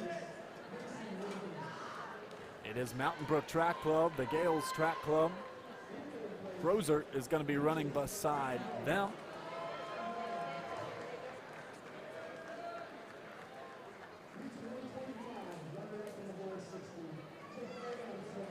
Deptford Elite is going to be running in lane 5, and Bloomfield Track Club in lane 6. That's your field here in section 6, but we're going to have a false start, folks. Our first of the 4x4s.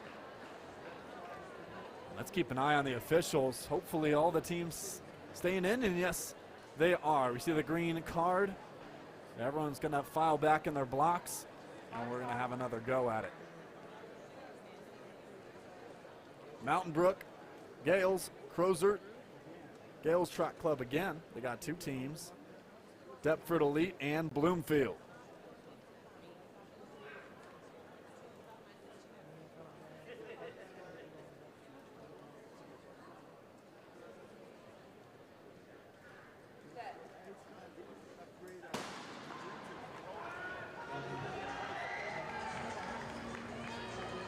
So this is heat 6 of 17 of the Lord's 4x4. Off on heat 6 of 17, and it is a packed one, a pretty full section here.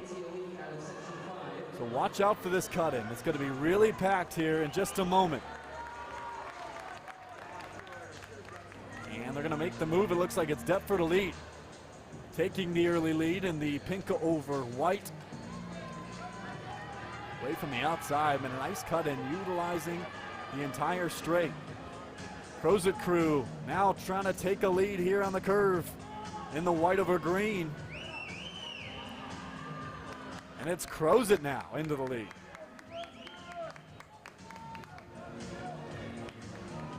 Into the first exchange, about a 50-second split for Crozet. We've been right around that mark pretty much all day long here through 6 sections.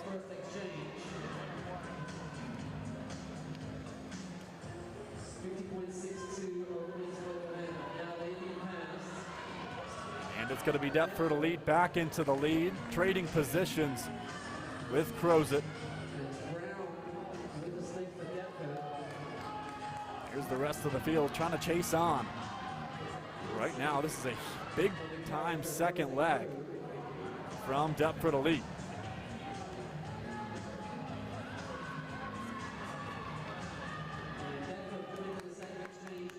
And watch this exchange here into the second exchange. Deptford, a really good one. Get some nice momentum going into the third leg. Gales Track Club is in second. They're going to move up 3 spots from that last leg.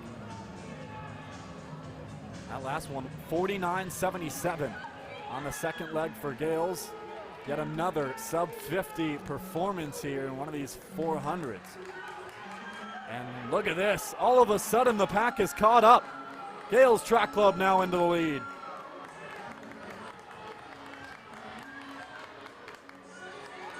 It is Gales. Deptford still sits in second. But Gales trying to pull away now. Chasing the lights. 3:21 the time to beat. Into the next exchange. Deptford still in second. A collage of runners in third and fourth, battling for position. Bloomfield now settling into third. And Gales trying to hold off Deptford and trying to hold off the lights. 1 lap to go, 200 meters. And they are right on pace to try to be our fastest time of the day. It's Gales Track Club giving him everything he got. It looks like he's losing form a little bit on the backside, pushing with 100 meters to go, switching the hand of the baton. And it looks like this is going to be a sectional win for Gales. Just 1 straightaway to go, and he's going to have it. 3:22.45. It is going to be the 3rd fastest time of the day and a section win for Gales Track Club.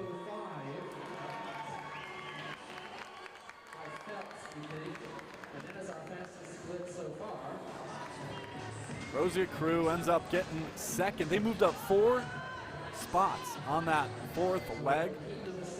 Their anchor leg ran a 48.05. I believe that is the fastest 400 leg we've seen here today.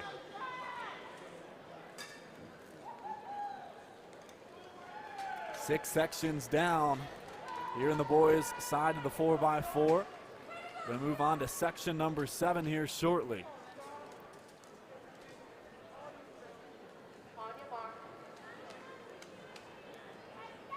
And this one is going to be the Bears Track Club in lane 1, Trojan in 2, Forge in 3, McQuaid Jesuit Track Club in lane 4, Notre Dame Cathedral in lane 5, and the Hamden Dragons in lane 6.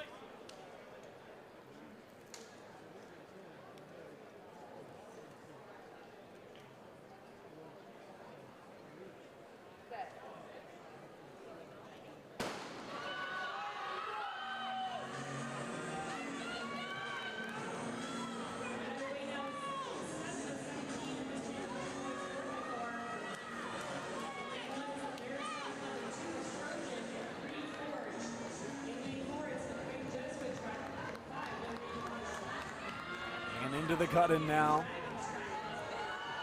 Shuffling for position. It looks like it's McQuaid out early.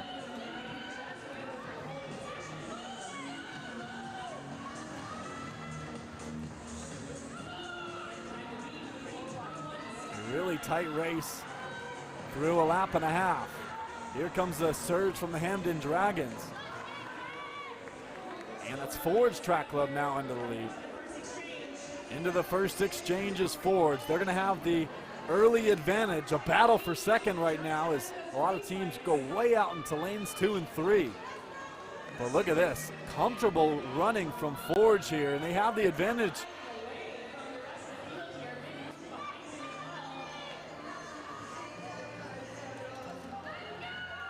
In second now is Trojan Track Club.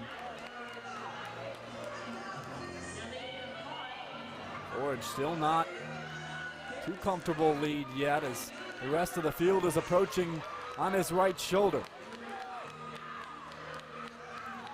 Here comes Ford's Track Club trying to gain their first lead of the day. Ford's battling for position, giving it everything they got, and look at that! Getting the inside lane. And let's keep an eye on that for the rest of the race. That was a awfully close cut-in.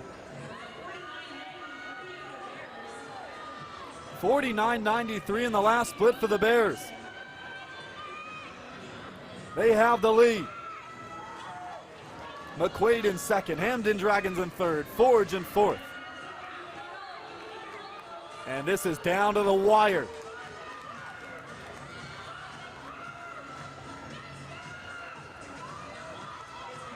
McQuaid, Jesuit running well now, moving up into the lead.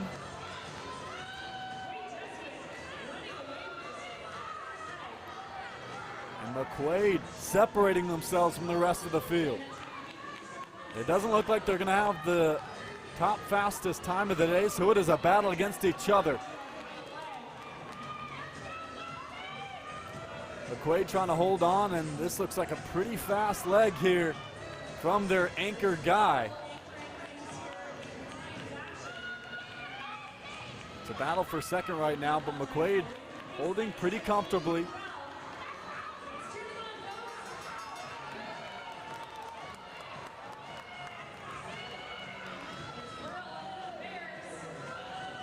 "51 seconds on the last lap for McQuaid. Just 100 meters to go now.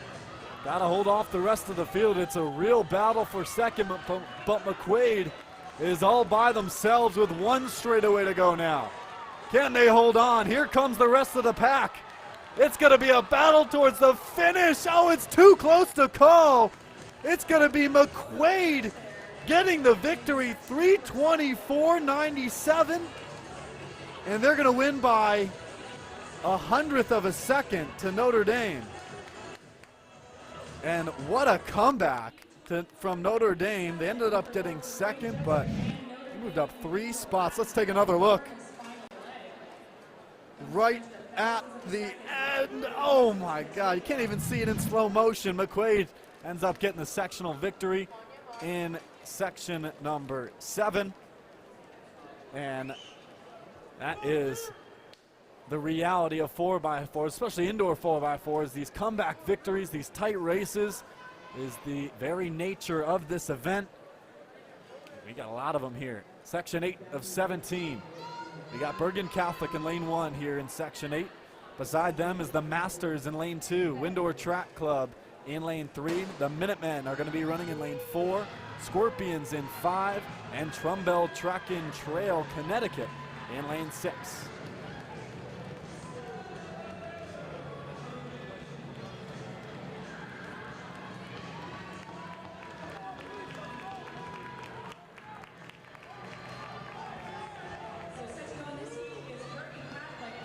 And into the early lead is going to be Windsor.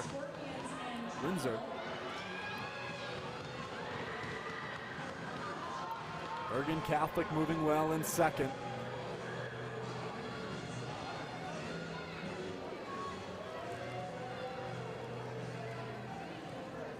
This is a booming pace right now. As you can see, they're well ahead of the lights. This is a really fast opening leg. 50-13 for Windsor Track Club as they have the lead. Bergen Catholic in second, Scorpions in third.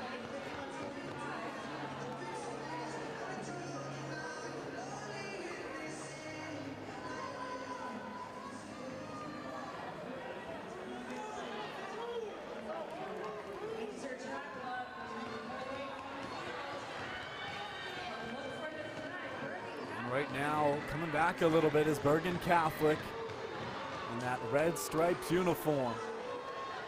Here on the outside comes Trumbull as they surge up into third. The Windsor looking comfortable right now, heading into the next exchange.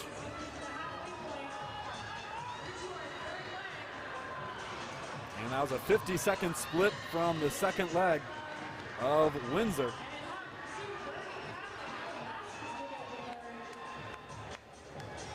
Turned into a three-man race, Windsor, Bergen, and the Masters.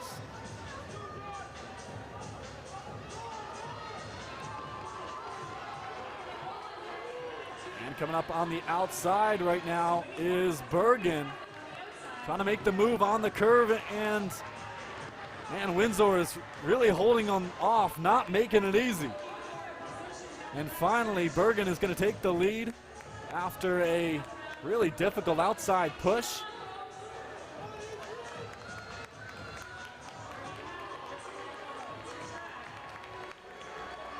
Into the third leg now.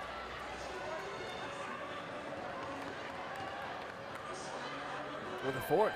Now the anchor leg. The final exchange and a lead right now for Windsor. Moving well in second is Windsor. Bergen leads the way.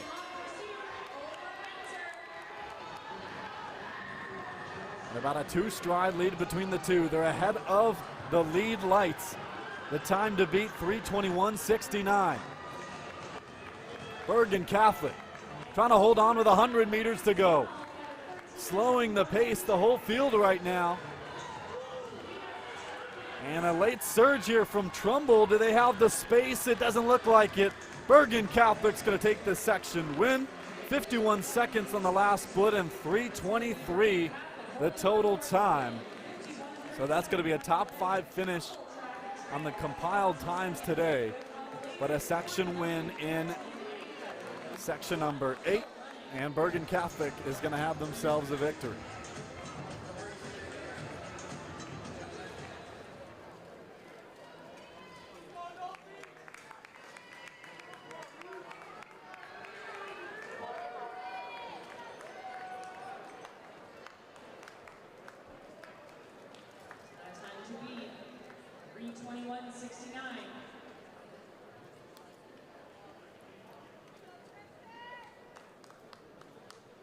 We are making our way over the halfway mark right now.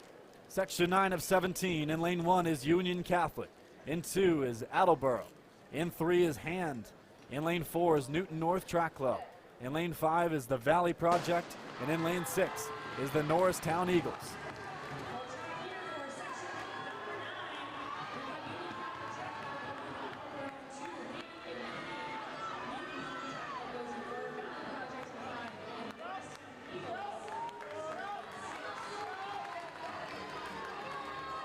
And it's going to be lane 4, the Newton North Track Club, who takes the early lead on the inside.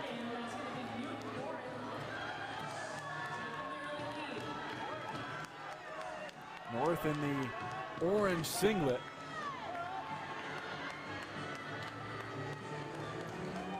And battling for position right now in that inside lane as they're going to make their way into the first exchange. Way ahead of the lights. It is Newton still with the lead. Norristown, though, making a move in lane 2. And the Norristown Eagles now in the lead. 49 seconds in the last 400. That is the fastest opening leg we have seen here today from both these teams. As they battle for position, Newton North now taking the lead again. Norristown Eagles sits back in second, and it's Hand in third.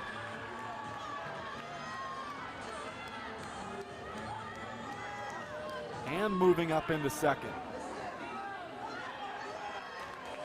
This is the second leg. Going into our third leg now through the exchange. It's a clean one for Newton. 50-45 in the last leg. But Union Catholic moving well, moving up 2 spots as they move into second.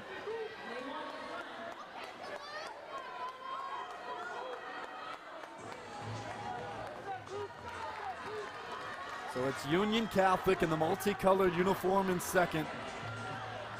Trying to chase down Newton North. Sitting behind in third is Norristown and the Valley Project. Several teams ahead of our lead time as Union Catholic takes the lead.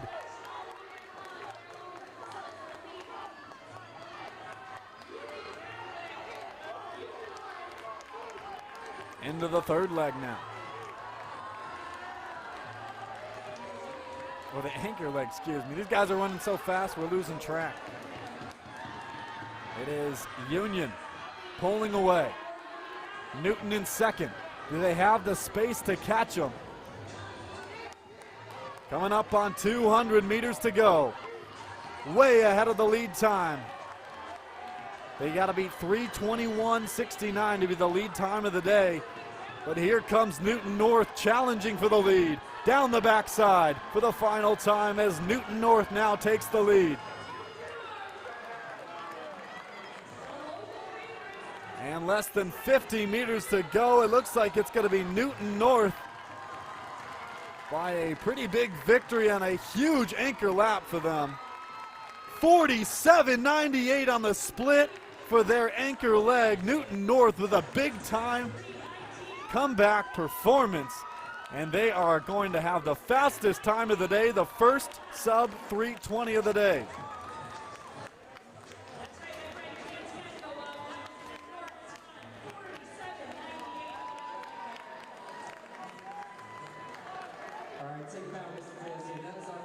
So that is the fastest time by nearly 2 seconds. And just behind them, their section competitor in Union.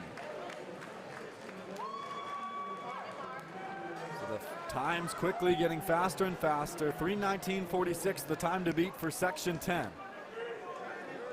The teams running in it, in lane 1 is the McNamara Mustangs. This is going to be their 3rd fastest team of the competition. In lane 2 is the DC Cadets. In 3 is the SB Vikings. In lane 4 is the Lancaster City Track Club.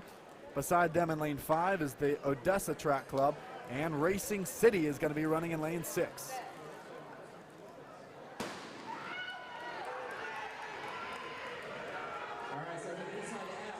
Section 10 of 17, folks.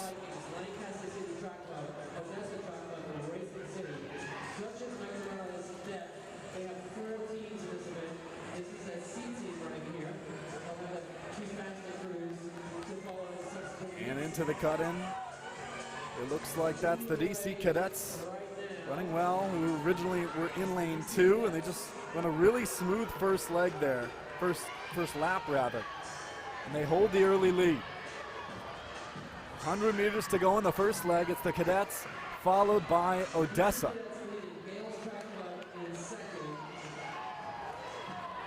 Odessa now taking the lead out in lane 2. And they're going to battle for position here on the second leg.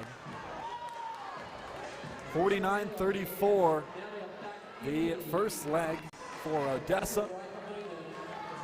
And the DC Cadets are going to move right back into the lead, giving up early.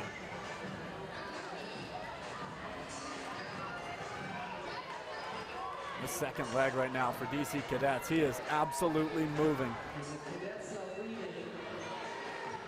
a lap to go, but he's separating himself from the rest of the field. It's a huge chase pack behind him. As McNamara now moving up in the white over maroon.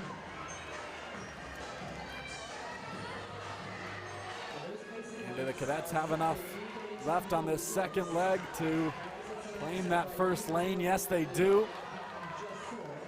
Into leg 3.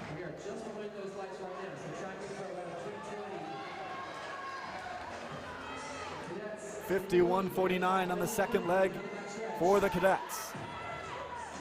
It is a three-man race right now. Battling for position is the cadets. Odessa, the SB Vikings in the mix alongside McNamara.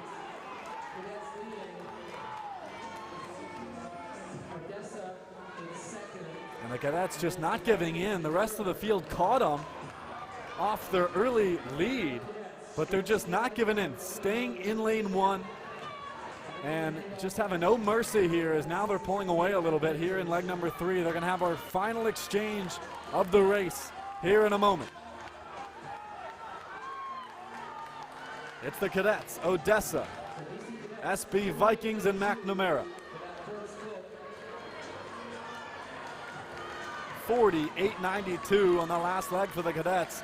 But look at this, Odessa now taking the lead. Coming up on 1 lap to go. We've had several lead changes. Is this the final? The cadets now taking the lead again, just as I say that. These two battling for position, competing at the highest level. The cadets in the lead, Odessa sits behind them. 100 meters to go. And coming down the final straightaway, the DC Cadets are gonna reign victorious and gonna have the fastest time of the day by a second and a half. 3:17.85 for the DC Cadets. And that is back-to-back 48-second splits. Just phenomenal.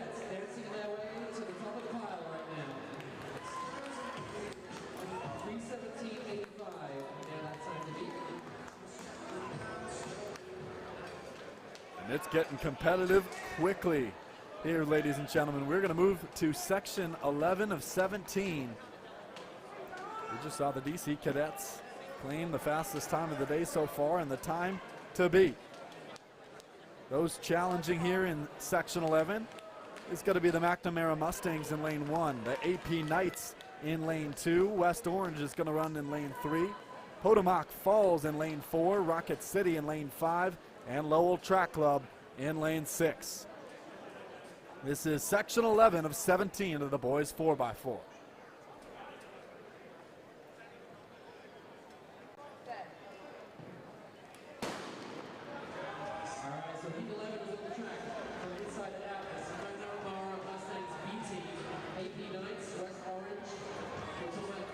It looks like we're going to have an early pull here from Lowell Track Club. It's unfortunate out on the outside in lane 6. Let's keep an eye out on this cut-in right here as it's going to get pretty crowded. Although Potomac Falls out to a late surge there on the opening lap.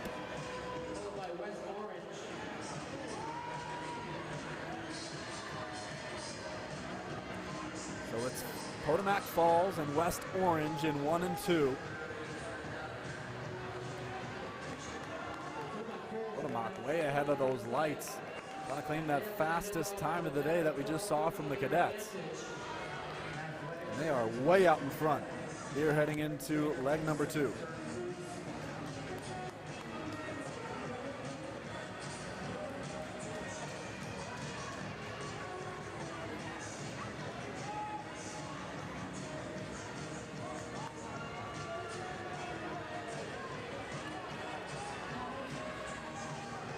Still all by themselves right now. Potomac Falls running well, comfortable.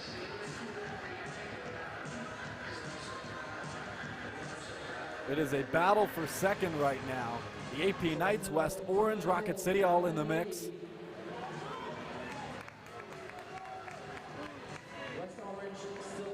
Into the next exchange. Still looking comfortable. It's West Orange getting into the next exchange in second, and the McNamara Mustangs come into the picture in third.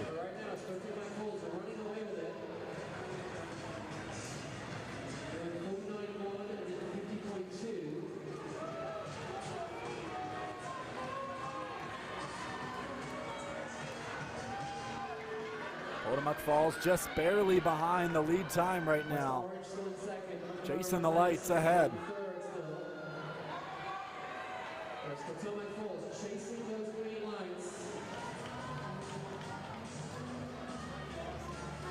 West Orange battling with the McNamara Mustangs right now for second.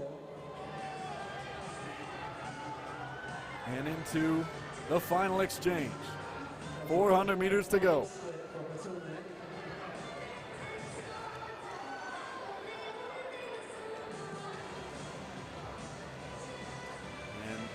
Potomac really in a tough position right now. They're kind of wedged in between the rest of the field in the lead time of the day. So really just got to run it and give it everything you have. It's not ideal position given you're running by yourself, but competing nevertheless. 51 seconds on the last leg as they make their way down for the final time. And one straightaway to go for Potomac Falls. Coming across the line, 3:21.15. That's going to be the section win. McNamara falls into second at 3:24. As you heard maybe the PA announcer say, they're going to fall into fifth in the overall standings. So as of now, a top 5 finish right now for Potomac.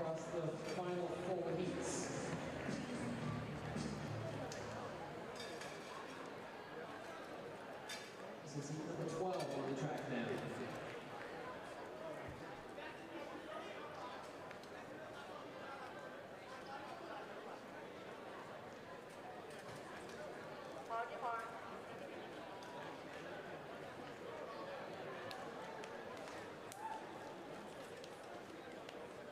And now section 12 of 17. In this one, Dunbar Track Club, they're going to run on the inside in lane 1. Garden City Track Club in 3. Patriot in 4. The Mounties in lane 5. And Wallingford in lane 6.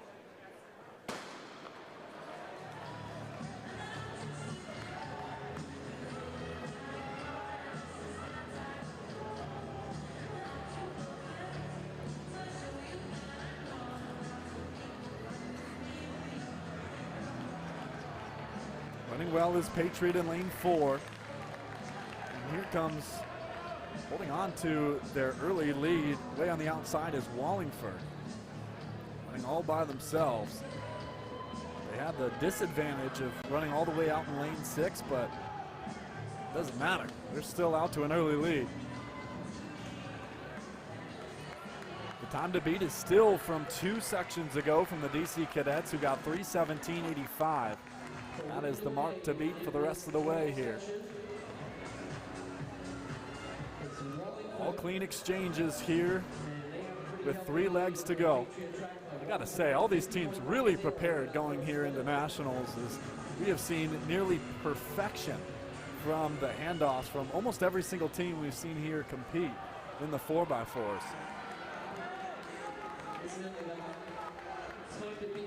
So Wallingford still in the lead, the Patriots in second. Mounties trying to make a move up in third. And the gap is closed quickly here, as still 4 teams in this one.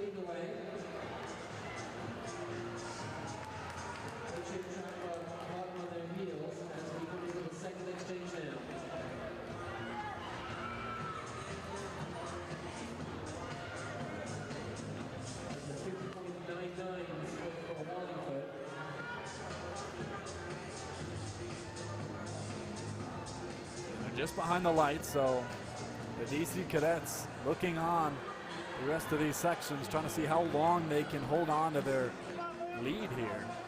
That time of 3:17.85. But Wallingford certainly making them a bit scared, maybe, as they just tail right on the back of those lights.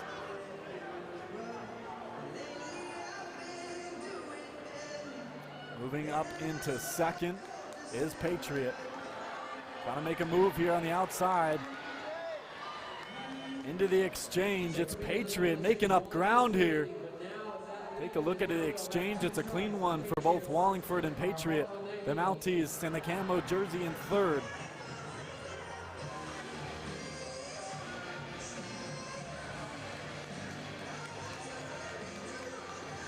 And Wallingford's anchor leg looking really composed right now in the lead. Long strides for this gentleman. 1 lap to go, and he is pushing.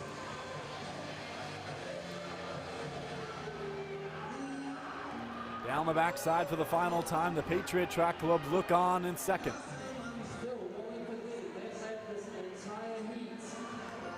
And room is running out for the rest of the field as Wallingford heads down the home stretch for the final time.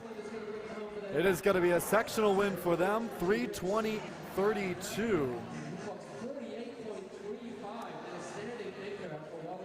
And that's going to be the 4th fastest time of the day for Wallingford.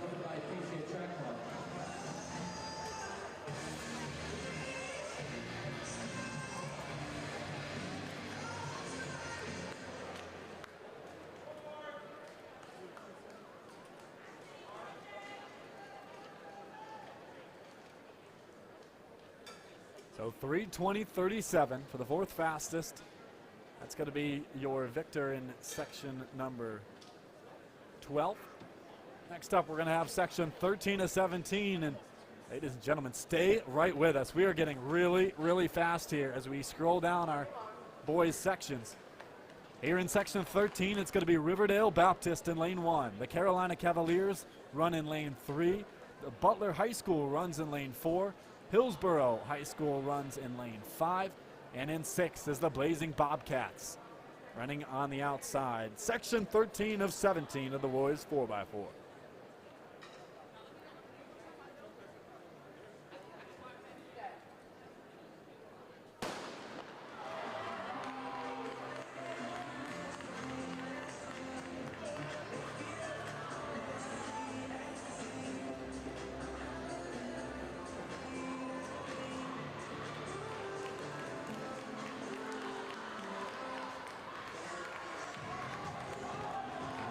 Start here from our inside competitors. That's the Carolina Cavaliers competing well with Riverdale.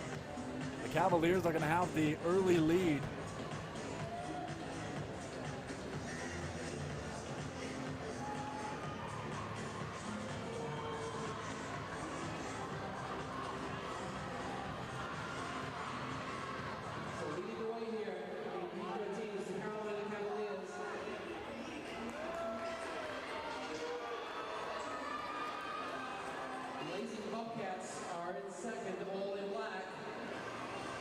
Into the second leg here.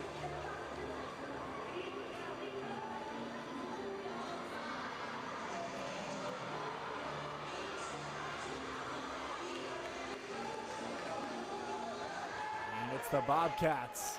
Carolina competing well. Riverdale still in the mix. And the Lights right on their heels, trying to battle for that lead time. Cavaliers running really nicely right now, but it is a 3-man race, and we're going to have a surge on the outside here.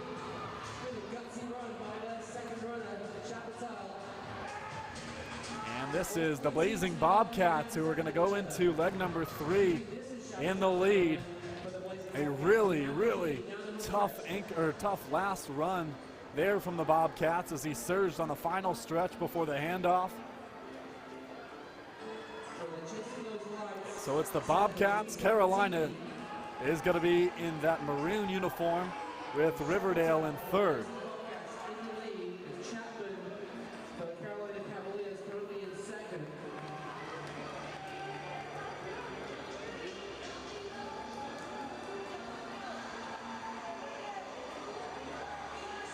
And look at them just fighting for position here.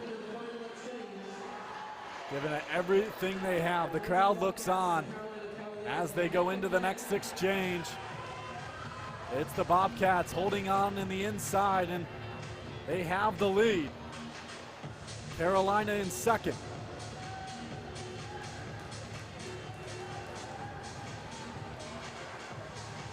We just saw 49-68 from that last split from Carolina as they're now moving up on the outside. 1 lap to go. We're going to see, where does Carolina make their move here?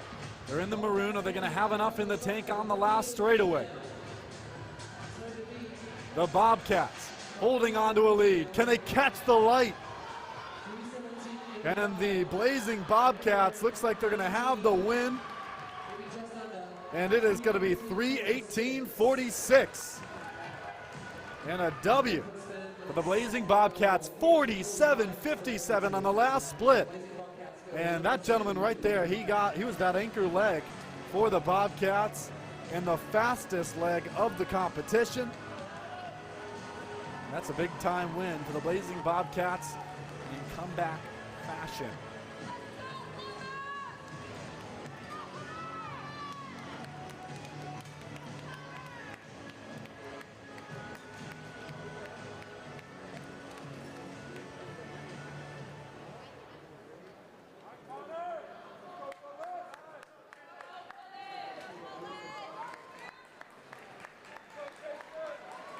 Next up, we're going to have section 14 of 17. And this is where it's going to get really interesting, ladies and gentlemen. We are going to get faster and faster and faster. And you see some of those notable team names in this race. McNamara Mustangs, one of the fastest teams on the winter circuit this year, is going to be running on the outside in lane 6. Motor City is going to be running in 5. Bullis's B team is going to run in lane 4. Robinson in 3, and in lane 2 is going to be LaSalle Academy.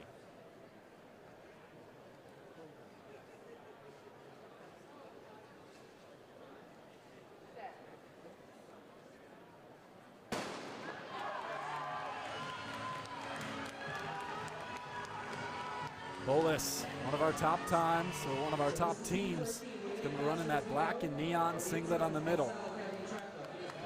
Watch out for the McNamara Mustangs. They're going to run on the outside, and they are a threat in every single race they go in. We've seen a lot of teams from them. They are one of the deepest teams in the country.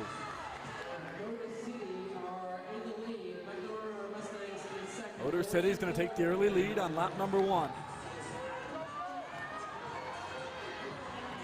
Selman for Bullis battles for position in 3rd.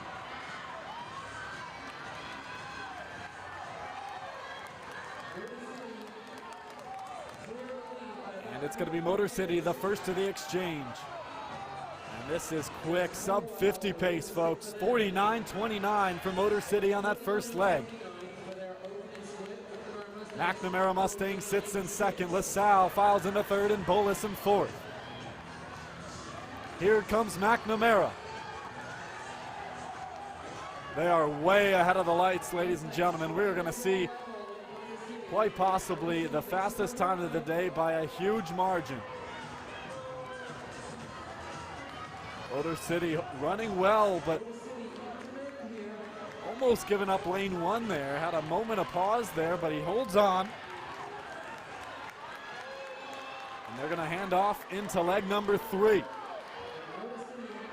Motor City still running well. McNamara trying to hold on. This might be a 2-man race at this point. LaSalle in 3rd. Bullis fights for 4th. And that last lap, 48 seconds apiece for both Motor City and McNamara. These two teams absolutely flying here in section 14. And McNamara making a move on the outside down the home stretch. Motor City holding them off, doing a nice job running on the outside of lane 1. They're not giving up the inside, but making it very difficult to pass on the outside as well. Way ahead of the pace lights is these top 2 teams. And they're going to head into the final exchange. It's Motor City, it's McNamara. 2 laps to go, 400 meters. 50 seconds on the last lap for Motor City. McNamara closing a little bit moments ago with a 49-second split. But this is a big time opening lap here from the anchor leg from Motor City. You see the gap forming here, and look at this. Our camera's trying to keep up. Motor City Track Club. Less than a lap to go. And does he have enough in the tank to hold on? He had a flying first lap and still a sizable lead. 1 straightaway to go, and it is Motor City with a big time performance. They're going to win section 14, and with the fastest time of the day, 3 3:15. That's the fastest time by almost 2 full seconds. And Motor City Track Club is going to be the team to beat heading in to our final few sections.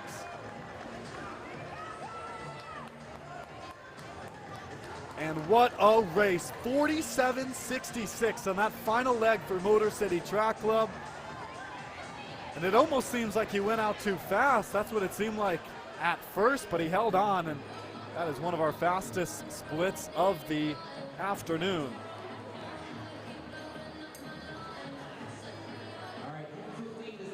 We are 14 sections down now, folks, and 3 to go. We are getting really, really fast here in the boys 4x4. Here in section 15, we have a 6-team field. Running on the inside is going to be the Brothers Track Club in lane 1. The Marauders in 2, East Orange Campus in lane 3. Menacing Track Club in lane 4, the Stags in 5, and the Whippets in 6.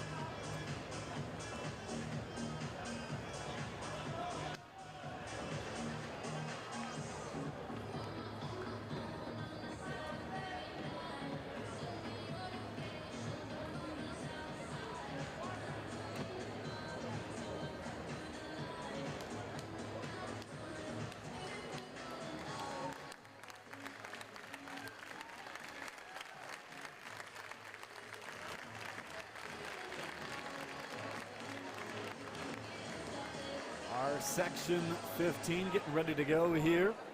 The time to beat from just moments ago from the Motor City Track Club, 3:15.60.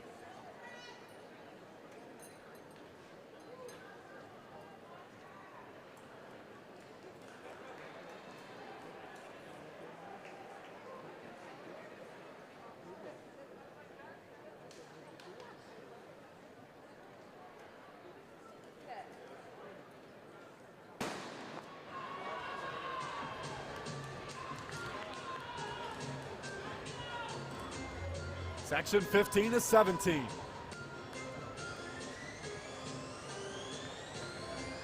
Looks like it's going to be the Stags out to a nice start on the outside in lane 5. But here comes Menacing Track Club in the white and green. They're going to take lane number 1. Whippets also running well. They're going to file into second.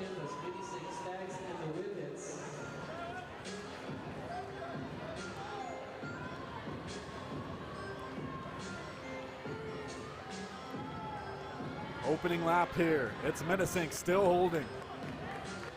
Trying to move up on the inside is the Whippets.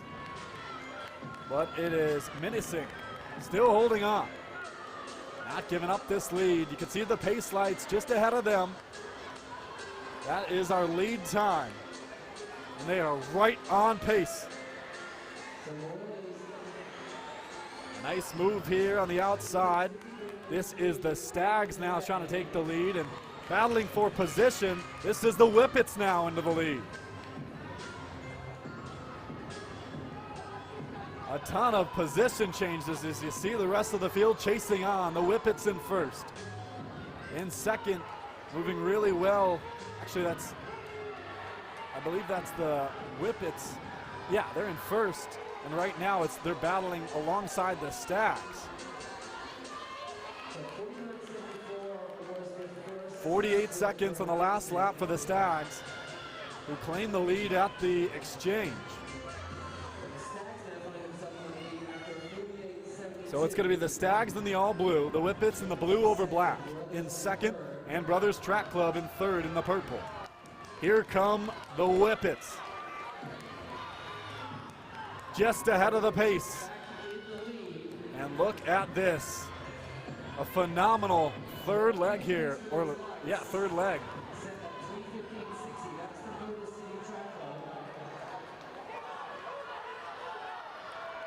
Into the exchange, they're going to be just behind the pacing light right now, into the final leg. 400 meters to go here in section 15. It's the Whippets in the lead. The Stags in second. It's a two-man race. Brothers Track Club leads the chase pack in third.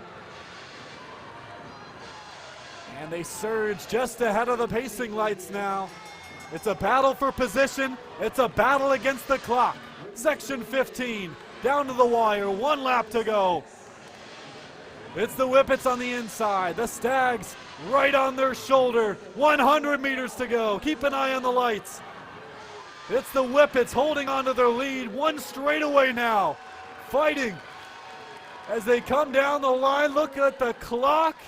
And coming across the line in 3:15:39, and that's going to be the fastest time of the day once again. And the Whippets Track Club are the new team to beat. Absolutely phenomenal. 47-40, the anchor split for Ernst right there. You saw him on your screen. That anchor leg for the Whippets. And he is going to take the section win here in section 15.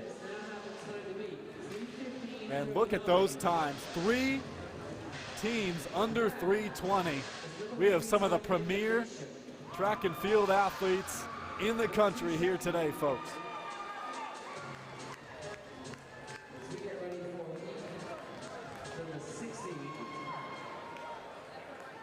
And ladies and gentlemen, we are down to just 2 more sections. And this one's set to be a very, very fast one. We have Panther Track Club on the inside in 1, Harry S. Truman in 2. Wizard Track Club is going to run in lane 3, WETC in 4. Archbishop Carroll is one of the fastest teams so far this year in the 2025 indoor campaign. They're going to run in lane 5, and the Dudley Panthers are going to run in lane 6. Archbishop Carroll has some of the fastest individuals at the competition here this weekend. Jaco DeJordan won the individual 200 meter and was part of the 4x200 meter winning team, which broke the meet record and national record. So keep an eye on Archbishop Carroll. We're going to be running out in lane 5.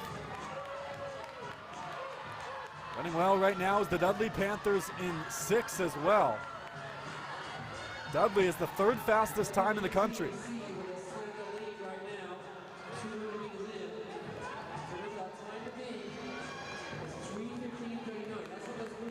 Here comes Archbishop Carroll. They were patient in that first 100 meters or so. But here they come up on the outside. It's Archbishop Carroll now taking the lead through 1 lap. Look at the time, folks. We're sub 49. 48.90 on the first opening leg, and it's chaos. It is chaos at the exchange. We'll keep an eye on the officials, but Archbishop Carroll for now has the lead. WETC is in 2nd right now, and they take the lead. Unbelievable. Batons flying just a moment ago at the exchange. Bodies hit the floor. But as of now, it looks like a clean lead here from WETC. Archbishop Carroll running well in 2nd. And now another battle for 2nd as Harry S. Truman in the all green move up into the next exchange.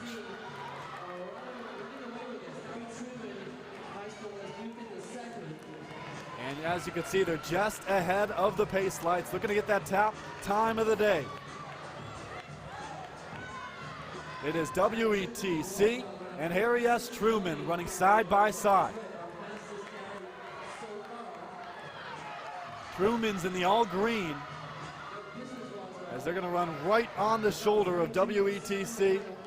Archbishop Carroll patiently waiting in 3rd on the inside. I like their position right now. And just as I say that, it looks like they're going to take an outside go at it, trying to make a surge here for the lead. WETC trying to pull away with it. One final exchange. It was a 49-second split for WETC heading into their final leg. And Archbishop Carroll now moving up into 2nd and moving really well now here down the backside. Well ahead of the lights now, it's Archbishop Carroll. Staying patient with a lap to go. And who is going to hold on? Archbishop Carroll trying to swing around on the backside. WETC trying to hold him off way outside in lane 1. Look at this battle. Less than 100 meters to go. It's Archbishop Carroll fighting WETC on the inside, but here comes Carroll. Archbishop Carroll fighting against the lights, and 3:15.41. That is the second fastest time of the day, just behind the Whippets Track Club. But what a battle! Archbishop Carroll just holding off WETC. And what a leg, 47.53 in that final leg for Archbishop Carroll. Absolutely phenomenal.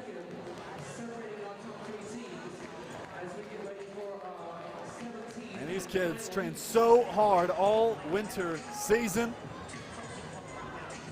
all for this moment. And ladies and gentlemen, we are set for our final section of the day. It is section 17 of 17. It's your championship race for the boys 4x4.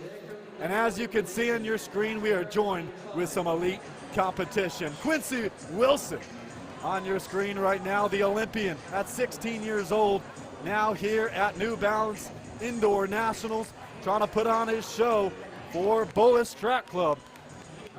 If you're unfamiliar with Bullis Track Club, they're one of the fastest teams in the country historically and this year here in 2025. They have the national record, which they achieved at this very meet last year in 2024. They got a new squad this year, starting with Cameron Homer, who you see on your screen right now. They're going to run on the outside. He has had a phenomenal season, has just been nearly flawless in every single race he's running, and now has the opportunity to run in a historic 4x4 team in Bullis. And we are supposed to have IMG Academy, who had the fastest time in the country this year, run in this race as well. But it looks like we're going to have a DNS from them. Section 17 of 17 for the boys 4x4.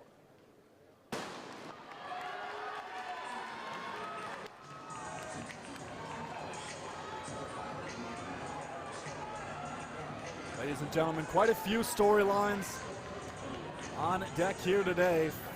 3:15 is the time to beat for the national championship by the Whippets Track Club. But also, you got to keep an eye on that national championship that Bullis claimed just last year. That time, 3:11.87. Keep an eye on the clock here as Homer tries to take Bullis to an early start.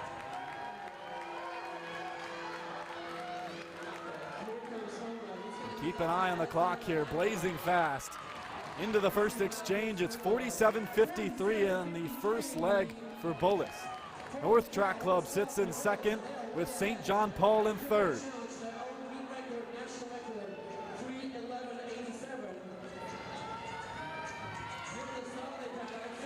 Moving well in leg number 2.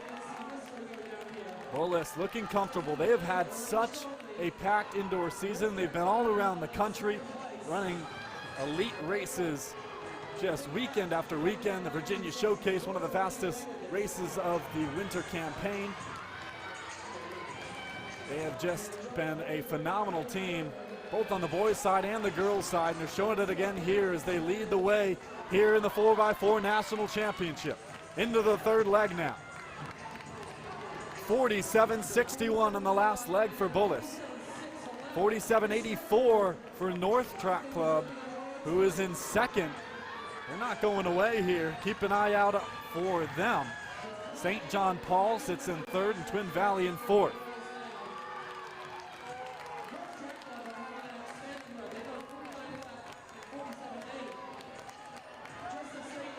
And Bullis now pulling away. And it's only a matter of time before they pull away even further with what's coming here in a few moments.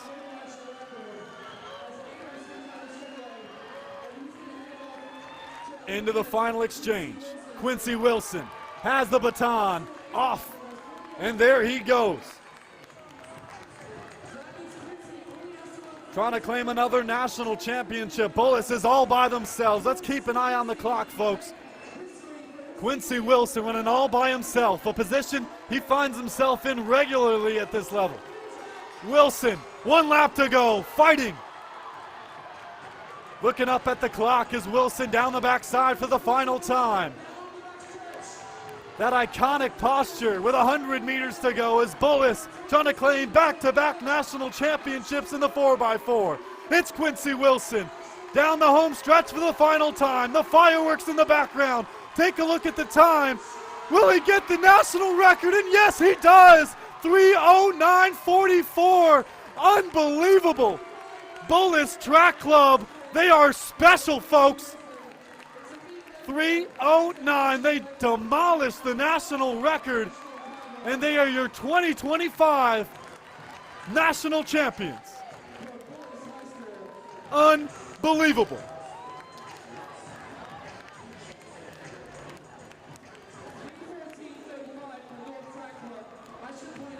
A 45:94 last split for Quincy Wilson. That's a meet record, a high school national record. Give him every record in the book. It is Bullis, reigning champion once again.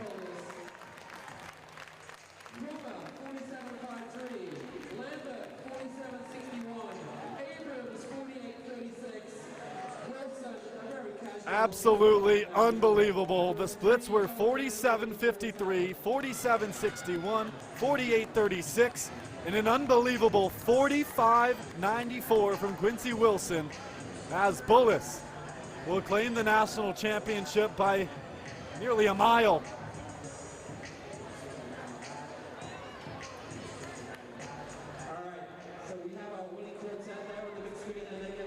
Have a chit chat with Olympian Caitlin Buskirk. Well, I'm feeling awfully comfy here between this quartet. Amazing work, my friends. Look, we knew it was under threat, but a new national record, a new meet record by over 5 seconds. Mr. Wilson, I gotta ask you a question. You've been part of a 4x400 meter team at the top level in the world at the Olympics, but here we are at the fastest party on the planet. What does it feel like to be part of this team here for a new national record? All the advice they apply to me, the Team USA team, I bring it down to my team. We go hard, we work hard, and it's a family. Every team I've been on is a family, and I treat them like my brothers. And they are your brothers indeed. Yes, applause for that. And who is my new addition this year? Mr. Homer, right? You're the first person coming back onto this team last year. You weren't part of this team. What does it feel like to come in with these other 3 guys knowing that a national record was under threat? I'm the youngest on the team, so I'm just looking to fill in the missing piece of the puzzle. Julian last year, he was on this team, he broke the record, so they needed me to step up, and I did that. So. You sure did. Boys, any last words? I'm just proud of my boys, and I'm glad we were able to get it done today. I just want to thank God, thank everybody that was cheering the song. Go Bullis, till I die, let's go. Let's go Bullis! New national record holders, give it up!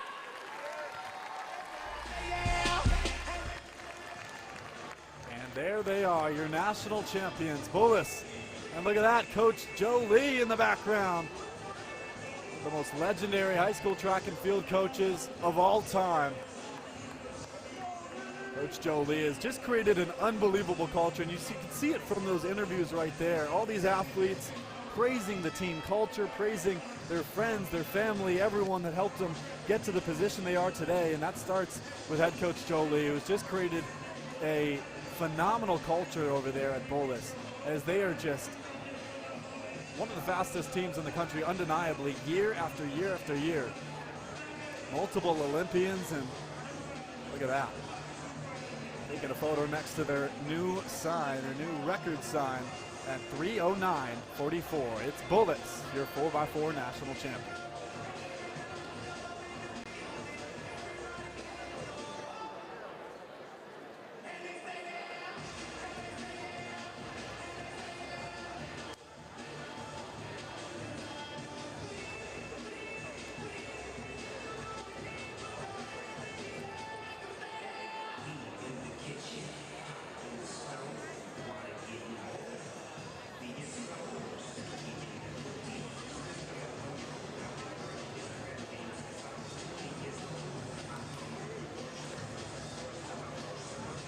that is going to do it for the boys' side of the 4x4. It seemed it couldn't end any other way than record-breaking fashion. And we get the performances we wanted.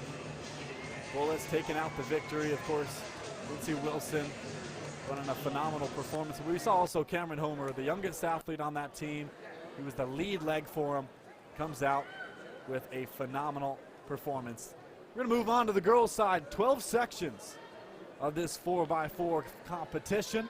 We're going to start here in section number 1. In lane 1 is going to be IMG Academy. In 2 is Brookline Track Club. In 3 is the Raider Track Club. Lane 4 is Westwood. In 5 is Bison. And in 6 is Maximum Velocity.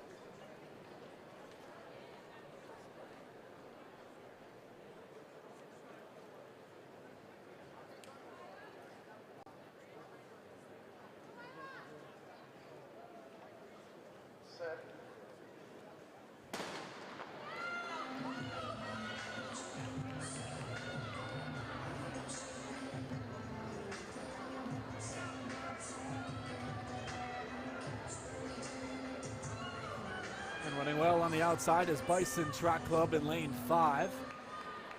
They had the early stagger lead. It'll be interesting to see how they decide to move here with the cut-in, and moving well into lane 1 through lap number 1. So this first section of 12 of the girls 4x4, we've got IMG Academy, Brookline Track Club, Raider Track Club, Westwood, Bison, and Maximum Velocity.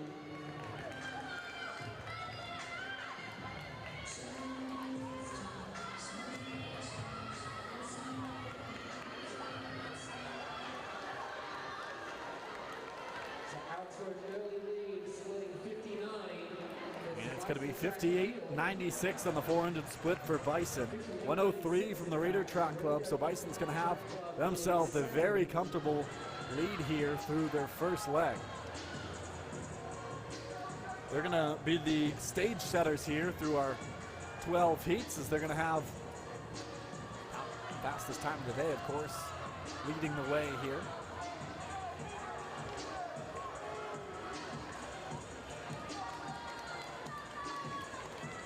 Bison with a pretty healthy lead. IMG have now moved into second place. You can see the wave lights right behind her. IMG Academy chasing on in second. Raider Track Club moving well alongside Westwood.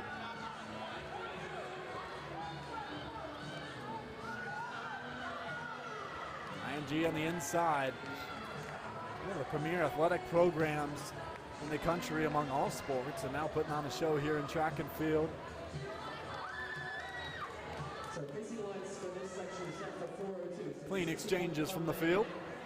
Per runner. Our fastest split came from Westwood Track Club, who's all of a sudden find themselves right on the heels of our lead runner. They ran a minute flat on that last leg, the fastest of the exchange. And look at this, battle for position. Westwood now moves into the lead.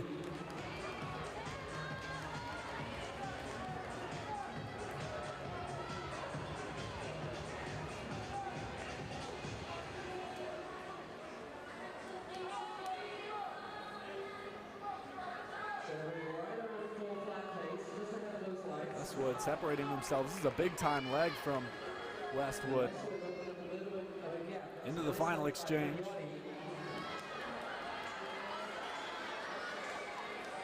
That was a 58-second split. 58:30, that's the fastest time of the day. And look at this, IMG Academy, holy smokes, coming in fast here into the lead. And they just shot out of a cannon from third place to first. And as this anchor leg is just big time.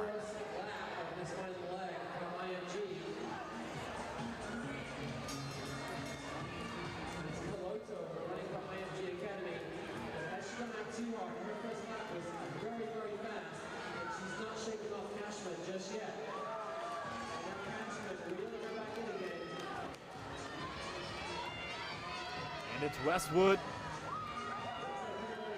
now taking the lead again off IMG. And look at this, down the final stretch, Westwood takes the lead again, and in victorious fashion, Westwood with a comeback victory. They had the lead early, lost it for a moment, and then regained it right back. They're going to be your Section 1 champions here as we scroll down our 12 sections here in the girls 4x4.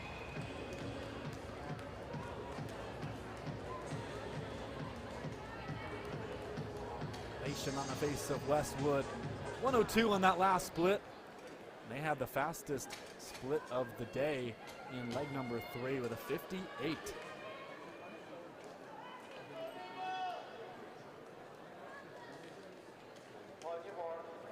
Here in section 2 is going to be the Blue Devils running in lane 1.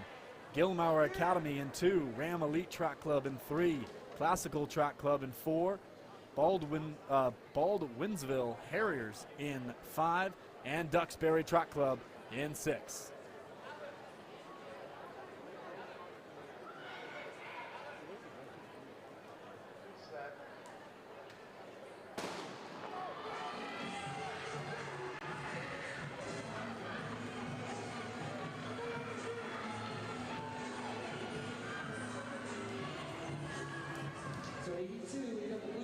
And running well in lane 4 is Classical Track Club.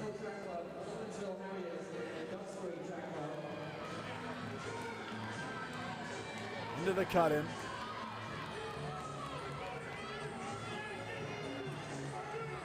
They have themselves a nice lead. Filing into second is the Blue Devils in white over red. And a single file race here early through lap number 1.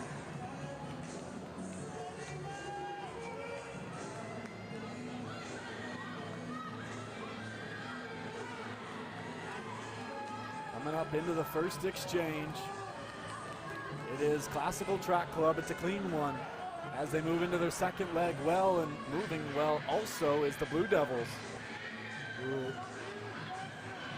are closing that gap really quickly and now move up into the lead.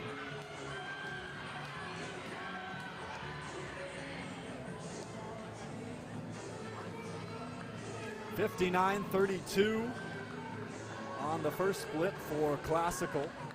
That was the only sub 1 minute split on that first 400.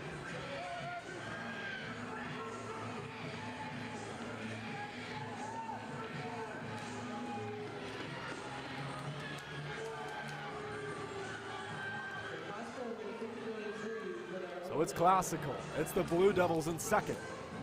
Gilmore Academy in third.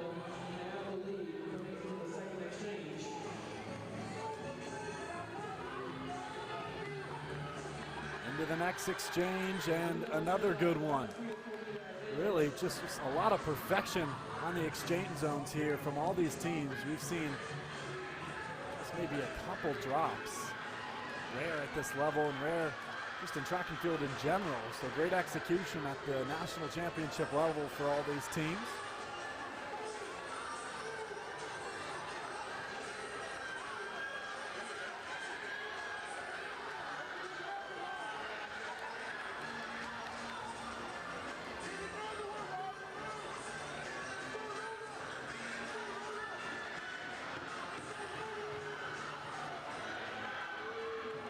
Blue Devils holding on to a comfortable lead.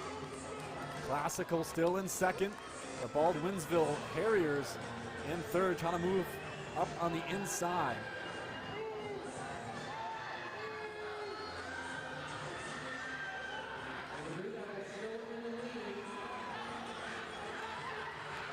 Two laps to go, final exchange.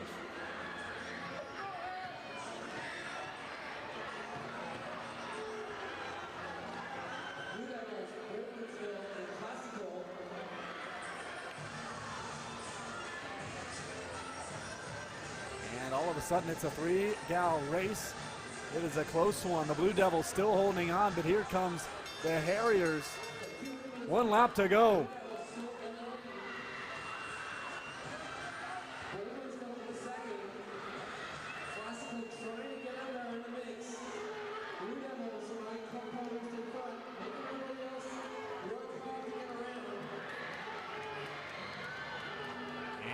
Now moving up into the lead is the Baldwinsville Harriers. Battling for position down to the wire. We have ourselves another phenomenal competition as they're going to take themselves into the lead and into a win. 57-90 the last split for the Harriers. And that is a big-time anchor leg for them as they're going to take the win just over 4 minutes.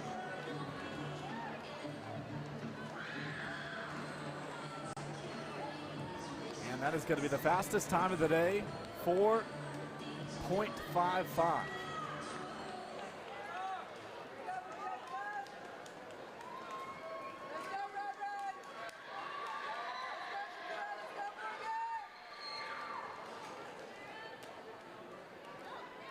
Moving on to section 3, we're going to have the Jets run on the inside. Newton North Track Club running in lane 2. WWPS running in 3. Patriot Track Club in 4. Odessa running in lane 5. And Legacy in 6.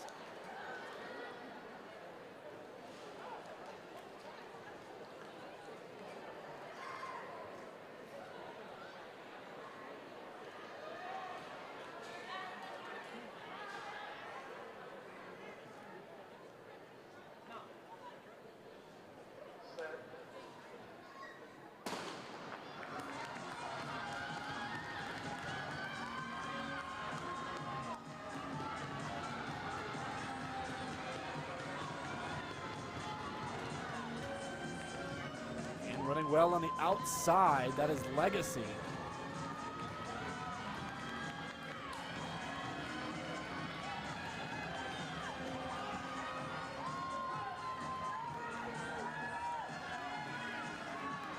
Pretty fast first opening lap there, right around 28 seconds. They did have the benefit of the stagger. They're running well, nevertheless, for Patriot Track Club. WWPS.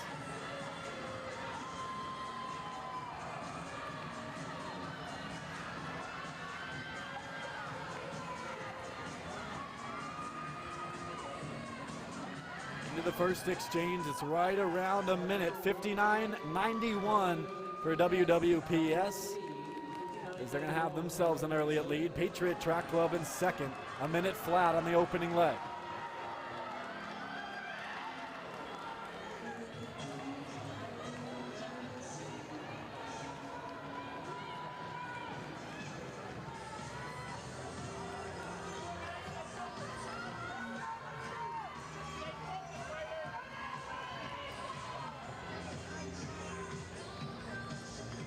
The Jets, or excuse me, WWPS, still with a comfortable lead. Posture really well. She looks comfortable here in the lead. The Patriots running well in second, though. And look at this, the Patriots right on the WWPS Track Club's heels. Now moving out into lane 2, getting ready for the exchange.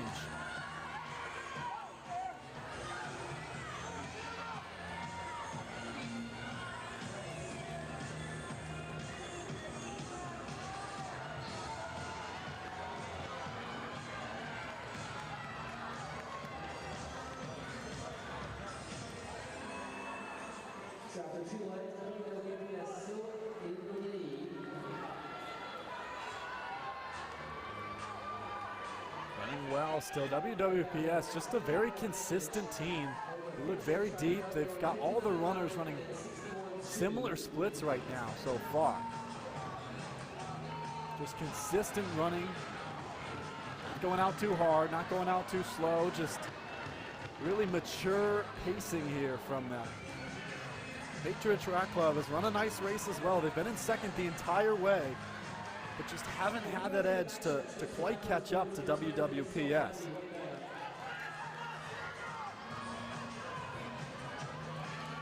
And into the last exchange, they're going to be right on the wave light. If you're just joining us, that is the time to beat. That light on the interior of the track. If you beat that, you have the top time of the day.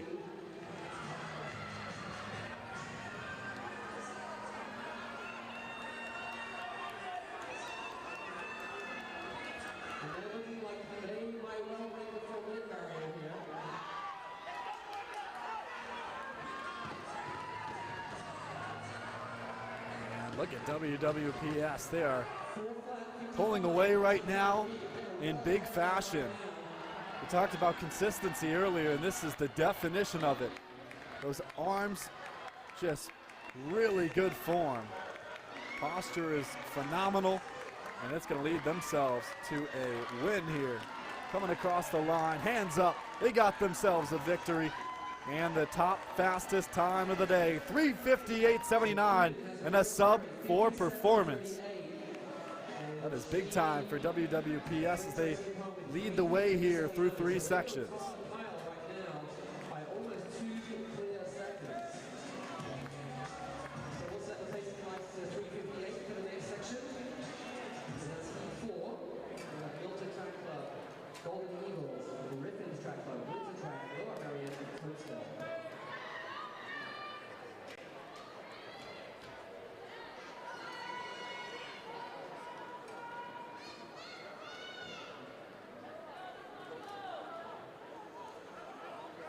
Now up into section 4 of 12. It's Milton Track Club running in lane 1. The Golden Eagles Elite.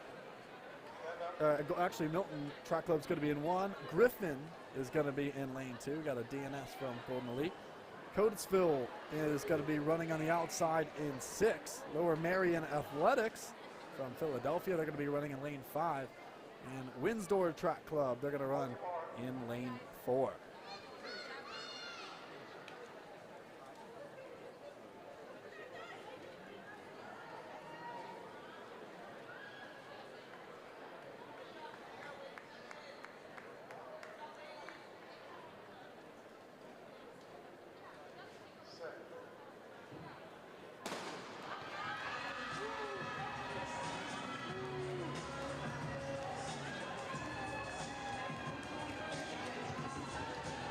This is going to be Windsor Track Club. They're going to be in the all pink in lane 4. They're running really well out the gates. In 3 is Griffin's Track Club in the blue over black uniform. They're going to file into second here.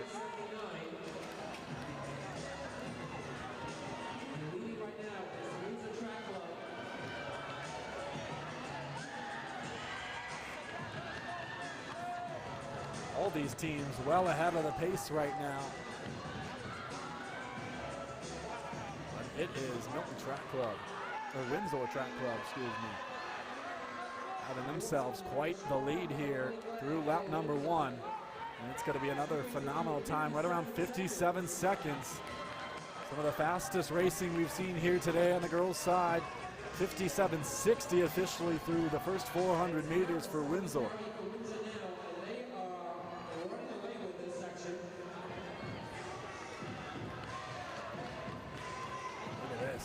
Arms pumping.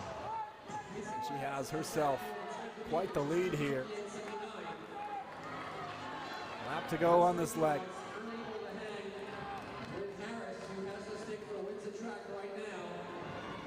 Windsor sits behind in second in that turquoise over black uniform. And the black over pink in third is Griffin's Track Club. And Lower Marion alongside Coatesville in 4th and 5th. Here comes Milton. Or this is Griffin's rather. Griffin's making a move into the next exchange and into lane 1. They have the advantage. That was a 58-second split from Griffin's Track Club, one of the faster we've seen.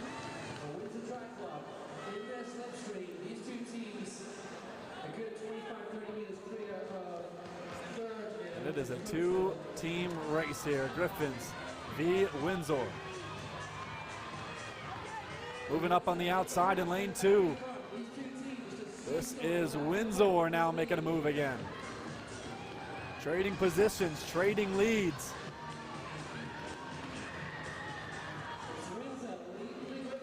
They're just ahead of the pacing lights. So they are shooting for that lead time on the day. The time to beat, 3:58.79 from section 2. or from section 3 rather.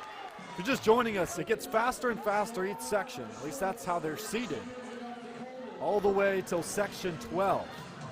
So we're on section 4 of 12, and the time to beat, once again, 3:58.79. Right now, it's Windsor well ahead of that pace. Griffins runs behind them.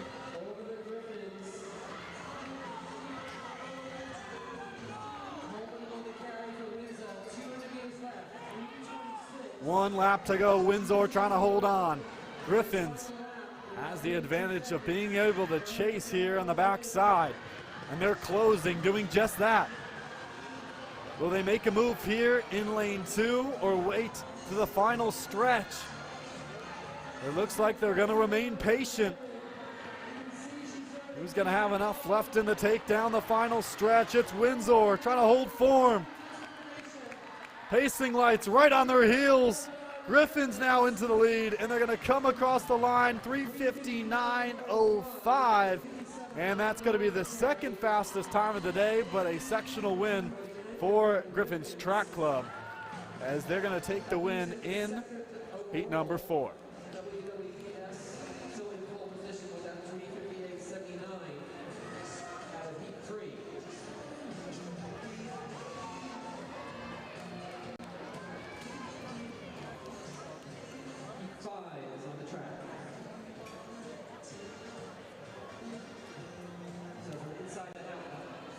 That was a big time last lap from the anchor leg of Griffins, 57.99.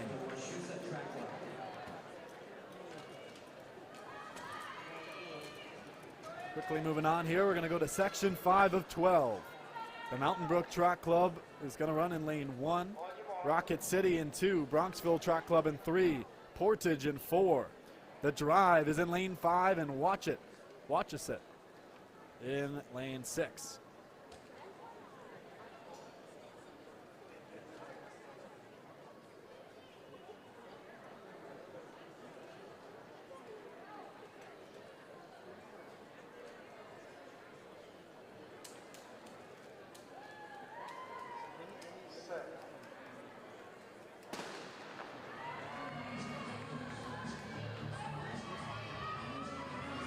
And we're off here in section 5 of 12.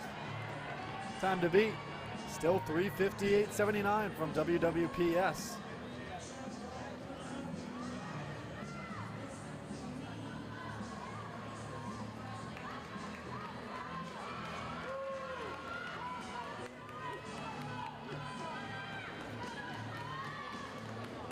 And out to an early lead is Portage. Saw them coming out of the blocks, focused and ready to go, and it's proving well down the backside with a pretty sizable lead here early.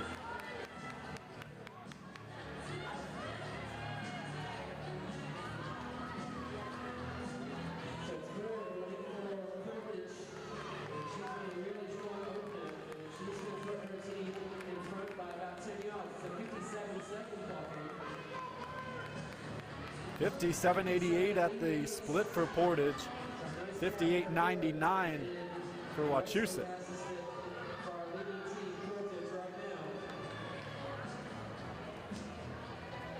Bronxville Track Club and Rocket City battle for third right now.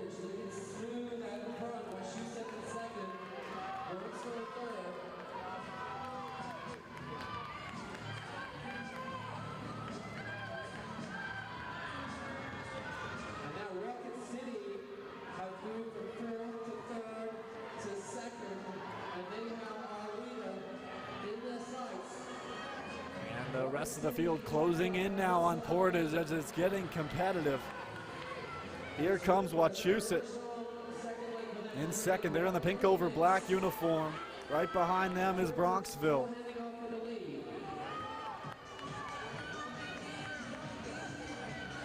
We're sorry, Rocket City is in the pink over black as they sit in second.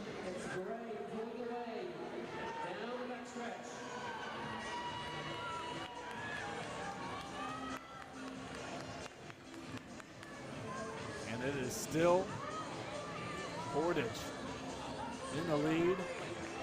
Looks like they almost were going to give it up there for a second, but they've remained in the lead nearly the entire way here.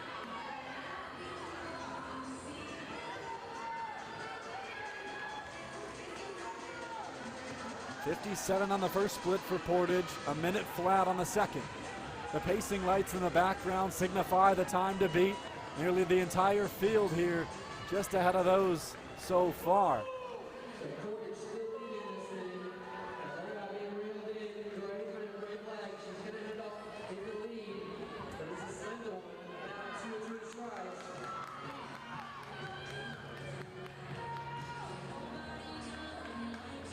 Bronxville in second right now.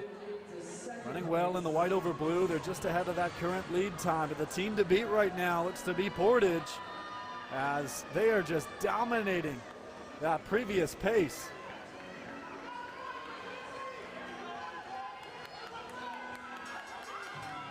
One lap to go. A look at the clock, and Portage pushing with everything they have. Less than 200 meters now, as the rest of the field chases on. It's Rocket City. Look at this. What a push from Rocket City. 100 meters to go, and they take the lead just ahead of the lights.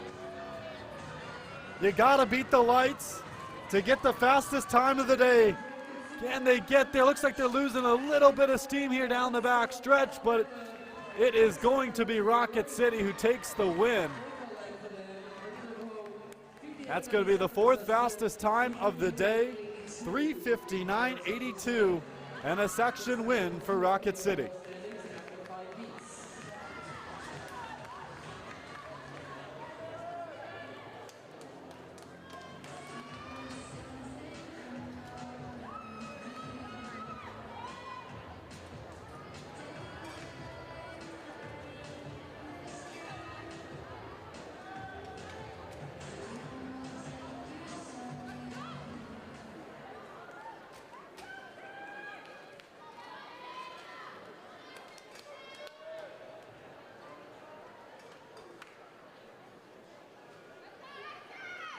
We are coming up on nearly halfway here in the girls' side of the 4x4s, our final event of the competition. It's been a fun one. I'm here at New Balance Nationals. Section 6 to 12. On the inside is going to be the Maury Track Club in lane 1. The famous McNamara Mustangs. I've seen them a lot today. They're going to run in lane 2. Mustang Track Club's going to run in 3. West Orange in 4. Sky's the Limit Track Club is going to run it in lane 5, and Minisync Track Club is going to run in lane 6. So this is heat 6 of 12. We're getting faster as we go. We've got Maury Track Club in 1, McNamara Mustang in 2, Mustang Track Club in 3, West Orange in 4, Sky's the Limit in 5, and Minisync on the outside in 6 as they break for the rail. And a battle for position here on the first lap. This is the Mustangs and Sky's the Limit Track Club battling for position.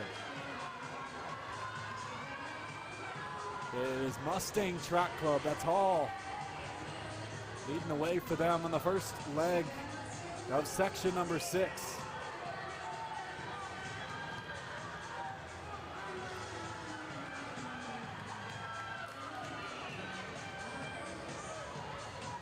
It's a clean exchange for the Mustang Track Club.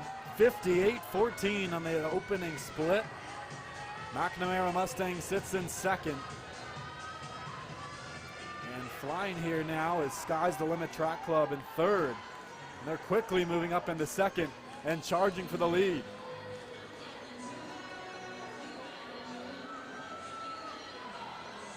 Stumble there from Mustang, trying to stay within the lines of the track here, and just as they do that, Sky's the Limit Track Club is surging and surging fast. They're going to pass on the curve.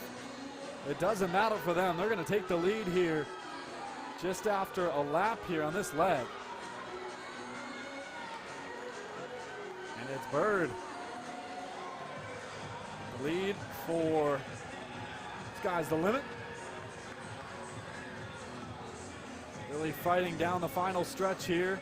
She did her work. She got the lead in lane 1 heading into the next exchange.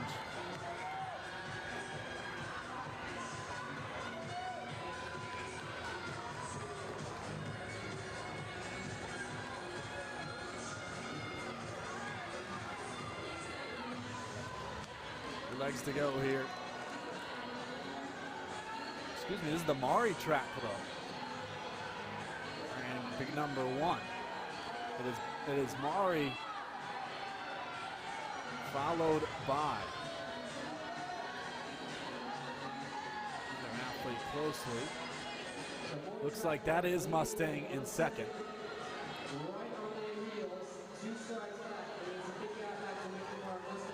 So Maury Track Club just ran a 57.77. That's what got them to this lead. And as you can see, they're right on that pace lap, trying to claim that lead time. A little bit of a shaky handoff from them there, but charging here on the anchor leg. It's a battle against the clock now. The time to beat to get the top fastest time of the day is 3:58.79.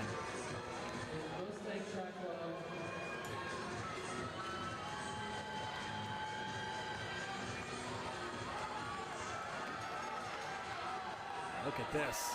They are pulling away, far and away our favorites now, way ahead of the pacing lights. As this anchor leg for Maury Track Club, we can only await the split because it is a fast one, at least with 300 meters in. Now just one final curve, trying to stay ahead of the lights. Maury Track Club trying to claim the fastest time of the day. One straightaway to go, battling the clock here. You can see the lights beside her. Can she get it? 1:58.67, and that is going to be the new fastest time of the day. Maury Track Club taking the lead spot by 0.2 of a second, and also a sectional win here in section number 6. Great performance from Maury. Sky's the limit, gets second with a 4:02. McNamara Mustangs also in the mix in third. West Orange, Mustang Track Club, and Minisink.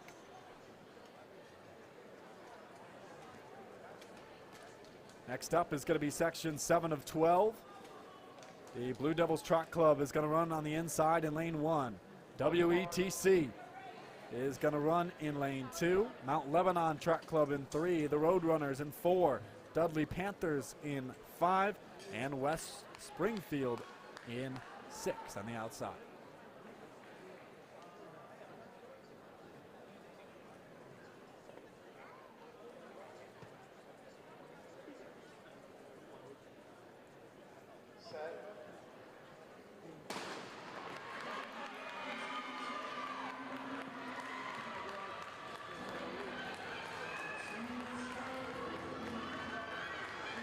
So this is section 7.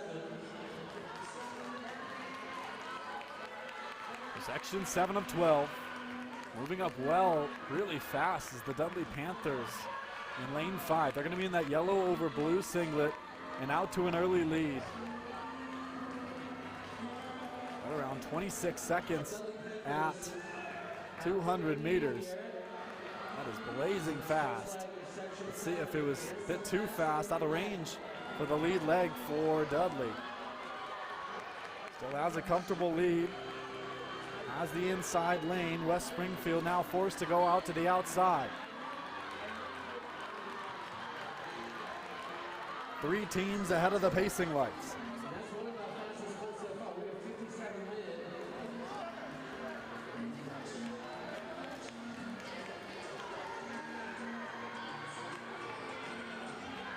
And it's going to be West Springfield shooting out of the exchange best as they take the lead, but here comes a quick surge again from the Dudley Panthers as they try to regain the lead here.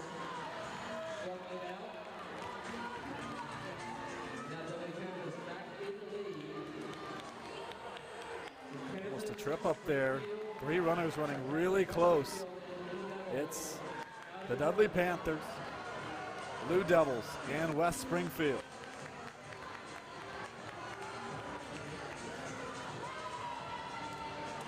The Panthers shot out in this leg really quickly, but the Blue Devils have not gone away. And look at this, they're trying to take back the lead here, going in to the next exchange.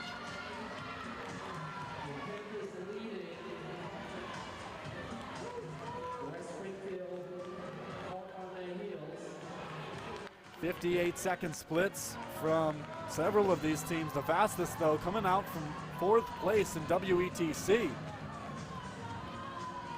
They surge here into 3rd.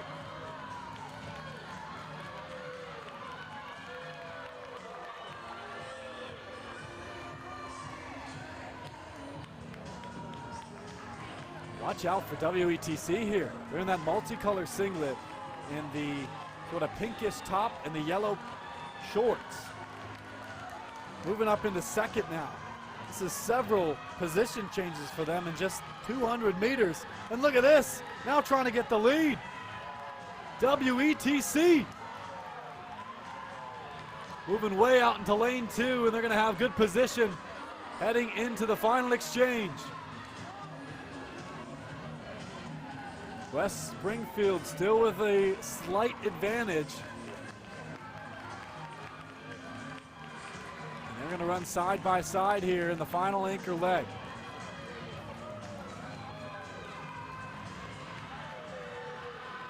WETC running on the outside of lane 1. West Springfield on the inside in blue.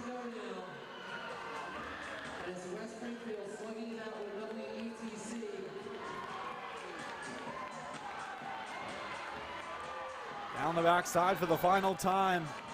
It's Bush for West Springfield. 100 meters to go. She's gaining on her lead. She's got the leg.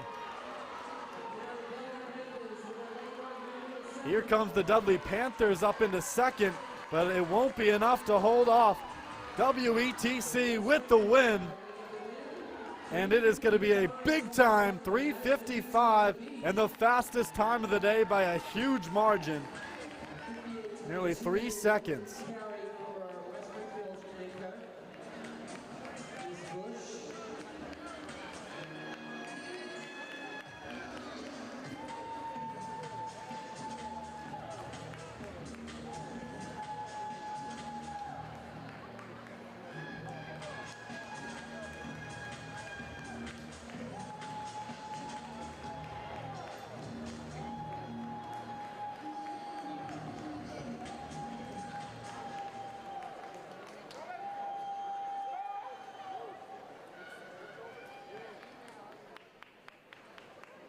And just like that, we're already in section 8 of 12. It's going by fast.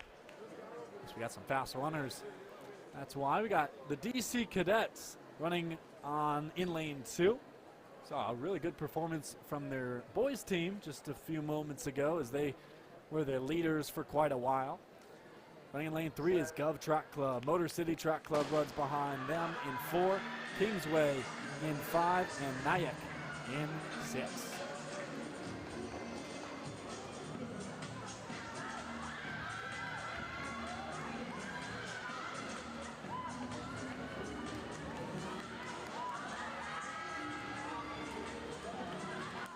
To the cut-in. Running well in lane 4. That is Motor City Track Club. They had one of the fastest times as well on the boys' side moments ago as they ran in section 16. But now putting on a show here on the girls' side.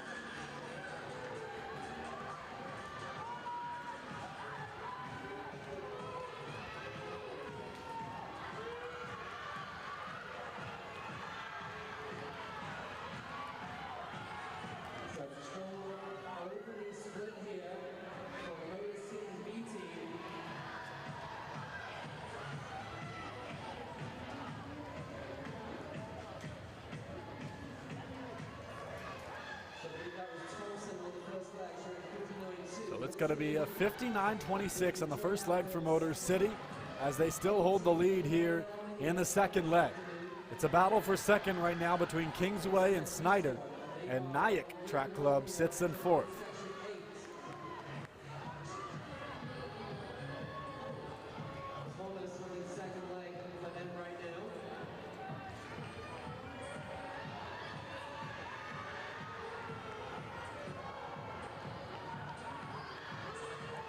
two teams ahead of the lead lights right now. It's still Motor City in the lead, but the gap is closing. Heading into the next exchange.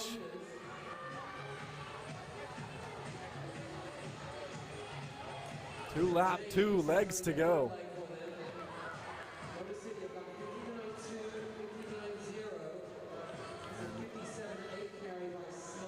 This third leg here from Motor City looks really comfortable. You can see her stride is nearly the exact same, every step the same as the last one. Does not look too tired out here, even 200 meters into this one.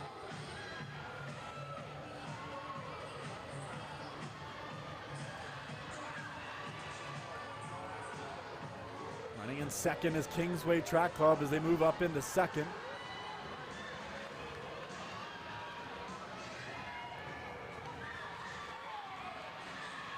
And remember, these are timed finals, so every section of these 12 sections are competing against each other.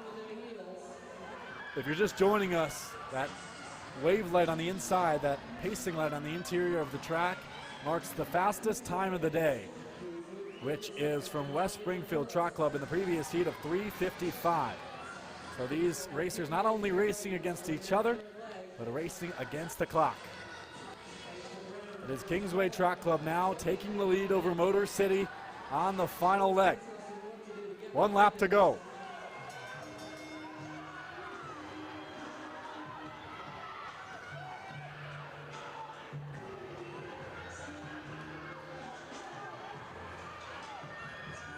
Down the backside for this final time, it's Lewis for Kingsway.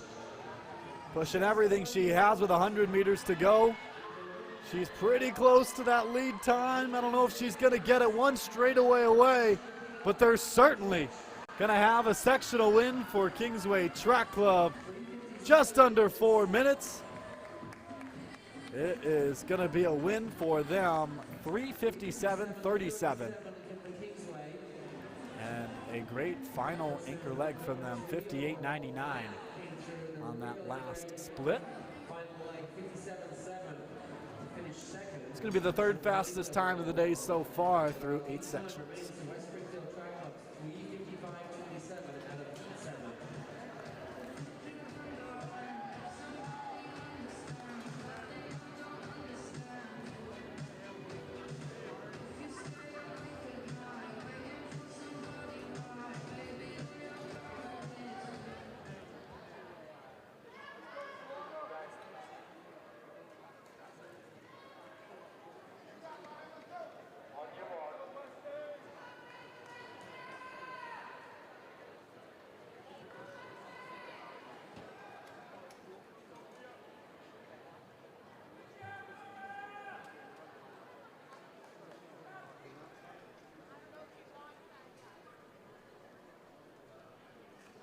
Section 9 of 12 now. It's a packed field. Morristown's going to run on the inside in lane 1. Carolina Cavaliers in 2. Mount Day Sales in 3. Golderland Track Club in lane 4. The McNamara Mustangs in 5. And Lawrenceville in lane 6. Look at this. Way out in front is Lawrenceville. Nobody in sight. This is Lawrenceville's A team, and it's looking like it as they are about 20 meters ahead of the rest of the field. You can see the light in the background there, crushing right now that lead time, fastest time of the day.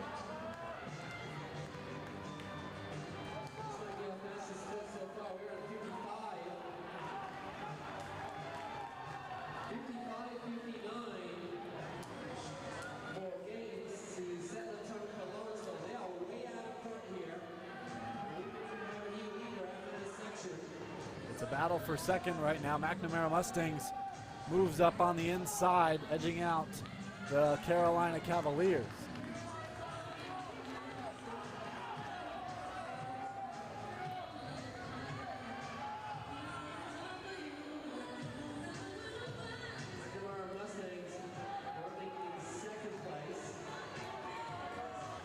watch out for McNamara. They're moving up into second. You can see him at the top of your screen. Oh, a beautiful shot there. McNamara, mentioned earlier, it's just such a deep team. Both on the boys and girls side, they have just phenomenal performances week after week. They're trying to put themselves in contention here in Section 9.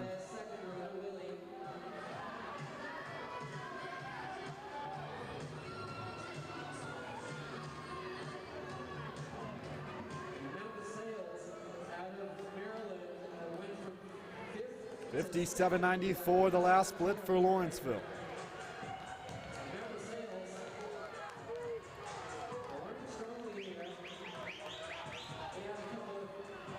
And they are taking this one by storm. Has themselves quite a big lead. McNamara now separating themselves also from the rest of the field in second. And a pretty spread out race here. We are destined for a lead time in this one. Nearly 4 teams ahead of that team, that pace right now.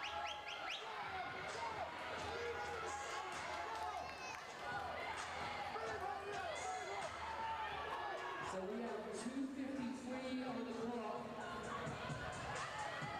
At the last exchange, so almost certainly going to see the lead here.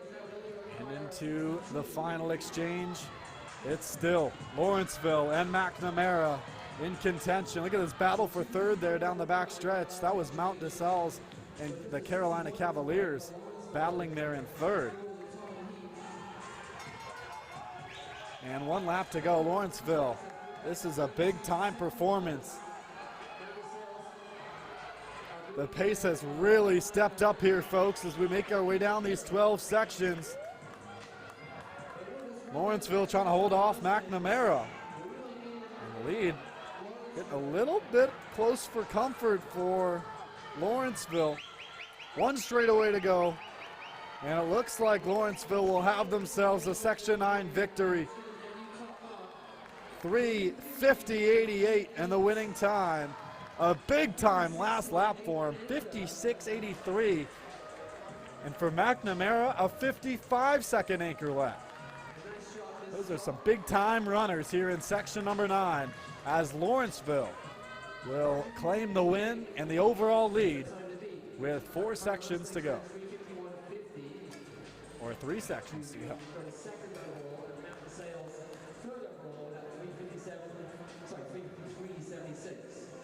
So our top 3 marks are all from that same heat as we get ready for 10 of 12.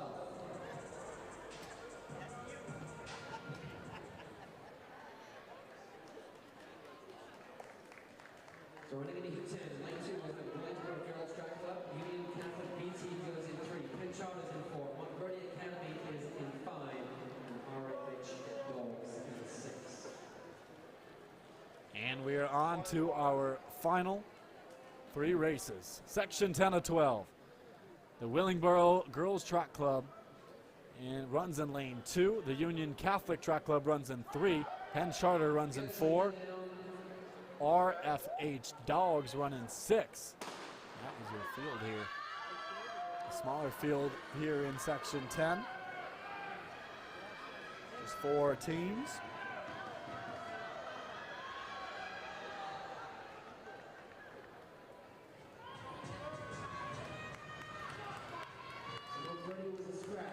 And running well through the curve is Willingboro Girls Track Club. They're going to be in the all red.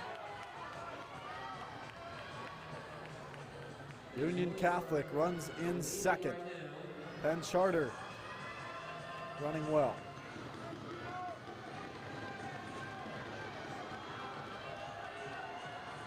So this is heat 10. We've got our 2 fastest heats yet to come, at least in theory. The time to beat, 3:50.88. Keep an eye on that light. That is marking the fastest time of the day. It's going to be a tough one to beat from moments ago. Into the second leg. There's a 59-second split for the RFH Dogs.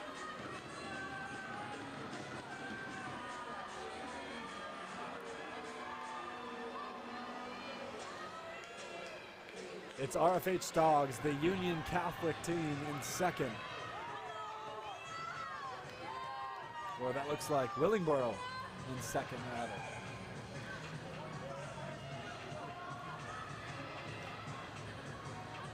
Just a slight lead the Dogs have on Union Catholic. Penn Charter runs in third.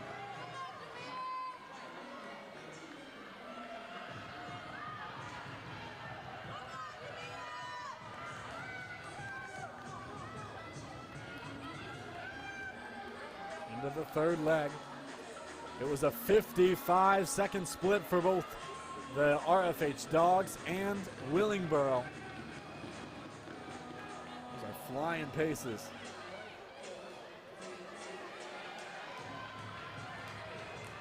Watch out for Penn Charter here. They're not going away either. Moving up into second. And a phenomenal third leg from Penn Charter.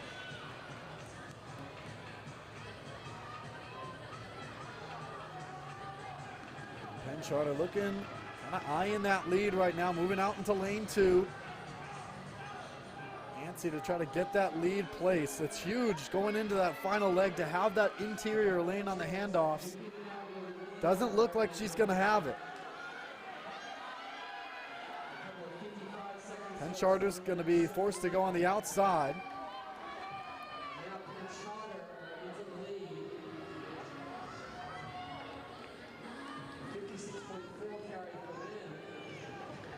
So it's going to be Penn Charter taking the lead with one final leg to go.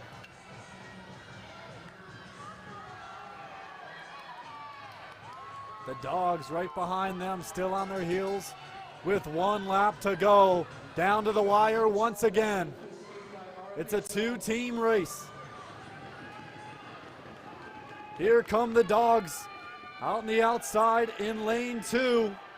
Holding them off is Penn Charter, 100 meters to go now. The Dogs take the lead.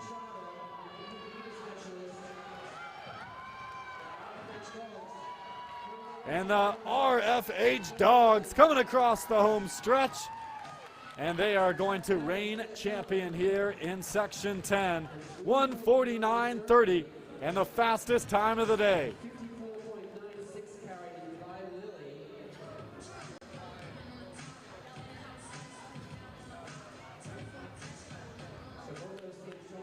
$1:49.30 officially for the RFH Dogs.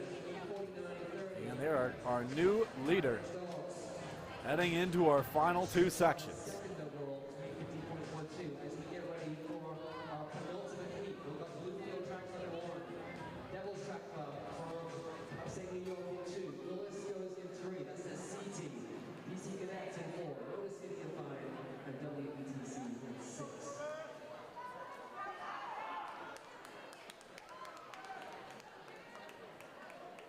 Ladies and gentlemen, we are down to two sections, not just in the 4x4, not just in the girls 4x4, but in the New Balance Indoor Nationals as a whole. It's been a fun weekend. We are down to two races. Bloomfield Track Club's going to run in lane 1 beside the Devils in lane 2. Bolus is going to run in lane 3. Motor City Track Club in 5. WETC is going to run in lane 6.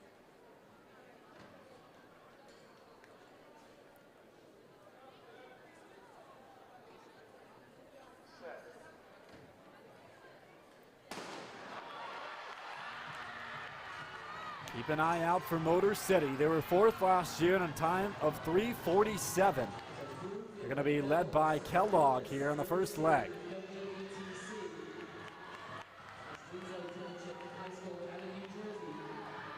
Bullis running really well right now as well. But it's WETC also fighting for position. Bullis on the inside in the black uniform.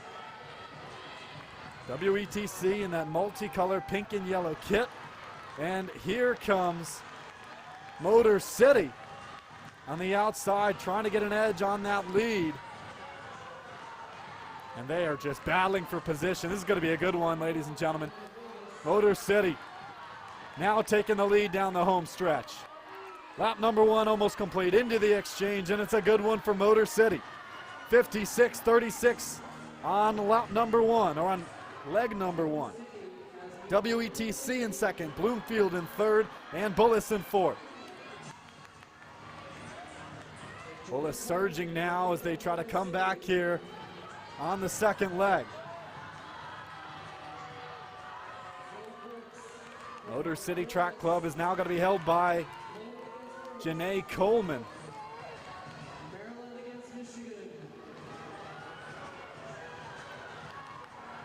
It's Motor City, WETC. 1 and 2, they're all by themselves right now. Bullis sits in third. Bloomfield Track Club in fourth. Coming up on the next leg here, Motor City still with the advantage. And it was a 54-second split for Motor City. That is the fastest of the day by far. Motor City Track Club is flying there in first, but not going away. WETC in that yellow kit right on their heels. This is going to be by far the fastest time of the day we've seen, folks.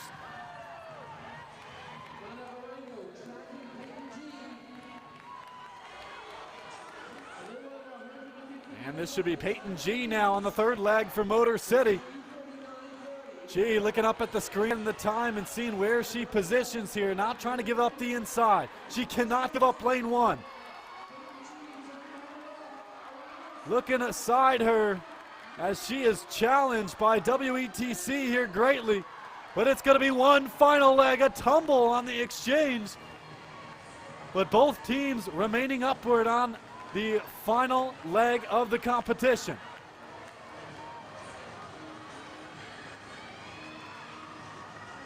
It's Nevia Burns from Motor City leading the way. Burns looking really composed. She's had a busy winter season. Motor City's been all over the East Coast, racing all season long. Burns a big part of that. 1 lap to go. WETC holds right on her heels in lane 2. Do they have one last effort? Less than 100 meters to go. It is Motor City Track Club now pulling away. It's Burns. Less than 20 meters to go, 10, and Motor City Track Club is going to win Section 11, 3:42, a big-time lead, and a big-time finish. 54 seconds on the last anchor leg for Motor City Track Club, and they are going to be our leader heading into the final section.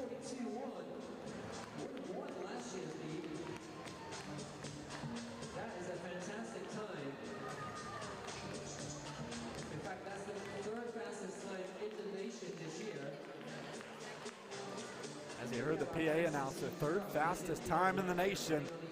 That's the kind of stuff we're going to see a lot. We've seen a lot here this weekend, and possibly going to see here in a moment, is record-breaking times.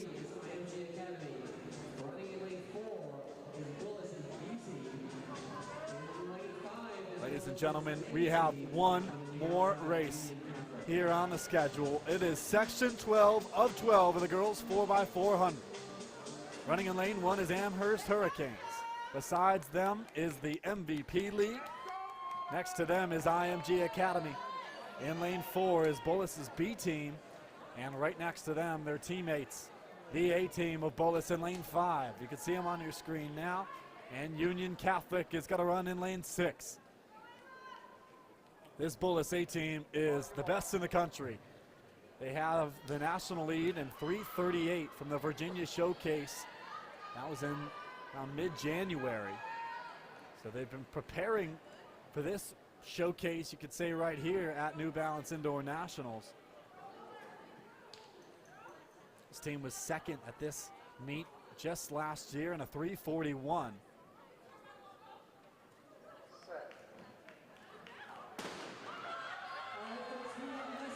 Well, this is going to be led by Tatum Lynn, a PR of 54.66, one of the faster athletes in this competition. They're going to run on the outside in lane 5.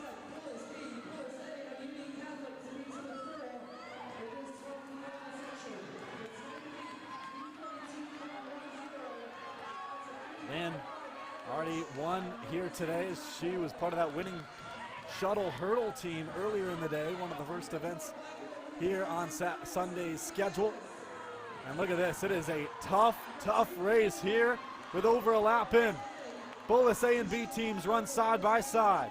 Union Catholic right ahead of them. And it is a battle here.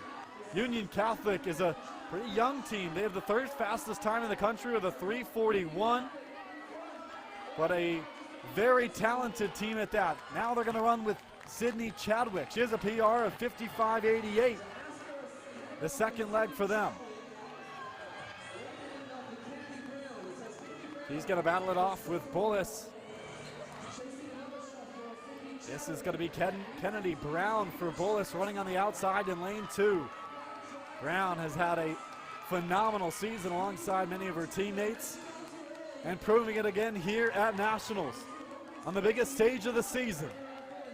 It's Kennedy Brown taking the lead down the backside. Her Bullis teammates right behind her alongside Union Catholic.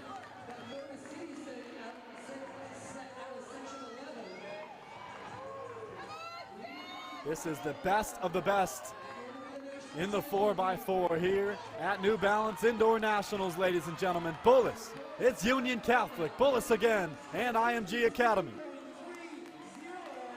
That was a 53-second split from Bullis, unbelievable. That was absolutely flying. And now they hold a sizable lead on Union Catholic.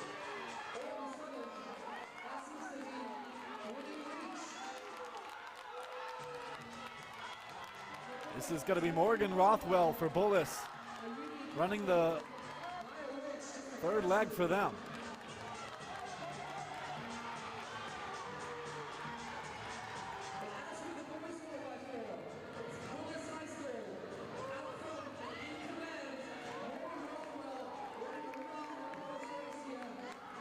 Keep an eye out also for the meet record, just in case. That meet record is 3:38. And the national record is 3:37. Watch out, we are on record-breaking competition here on the final race of the competition.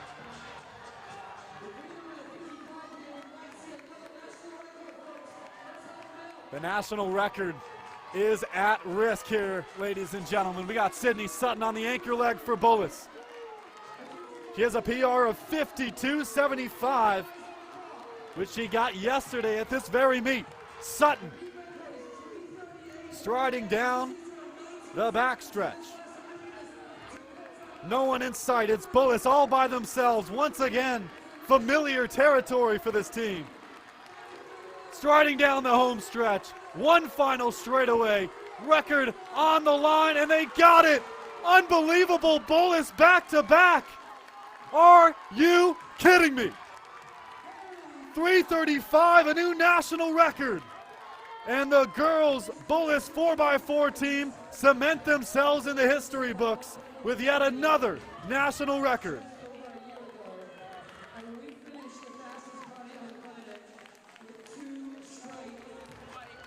Records are meant to be broken, at least if you're Bullis.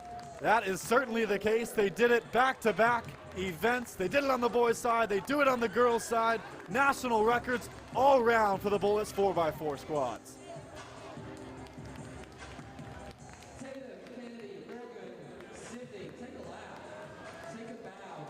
And Coach Joe Lee celebrates with his team. What a phenomenal showing from Bullis Track Club. 2 national records in the 4x4. And we are witnessing history, folks. Let's take another look. Just flawless from the handoffs to each and every straightaway. We are seeing Sydney Sutton here in the final meters. She does it comfortably. Hands up in the air. That's a new national record. And just jaw dropped here at Bullis's performance. They've had an unbelievable season, and what a way to end it. It is a historic race in a historic season for a historic team. Bullis Track Club, 4x4 national record holders. Thank you to all you track.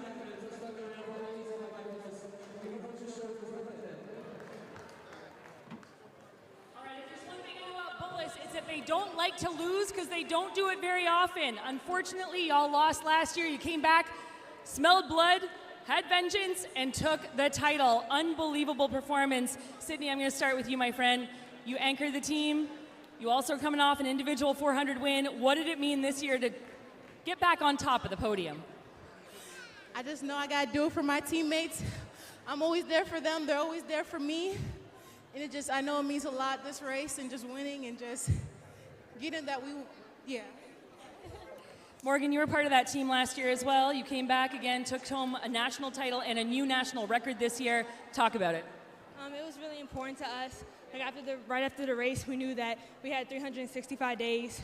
We would be back, and we were thinking about this all year through preseason since September. So we really wanted it, and we worked really hard for it, and we got it. Unbelievable. Kennedy, also part of that team last year. What made the difference this year? How did y'all win? We just had so much more drive and push, and we knew we just had to do it this year, get our record back. Love it. Tatum, you're the new addition this year, yes? And you're filling in a really important gap here. What does the future look like for this Bullis program? I think the future is really bright. You know, we never put limits on what we can do, so every time we step on the track, it's just see what we get with, because we always give our best. So. Always give their best indeed. Friends, you stayed around for the fastest party on the planet. Let's throw it up for Bullis, boys and girls winners of the championship 4x400 meter.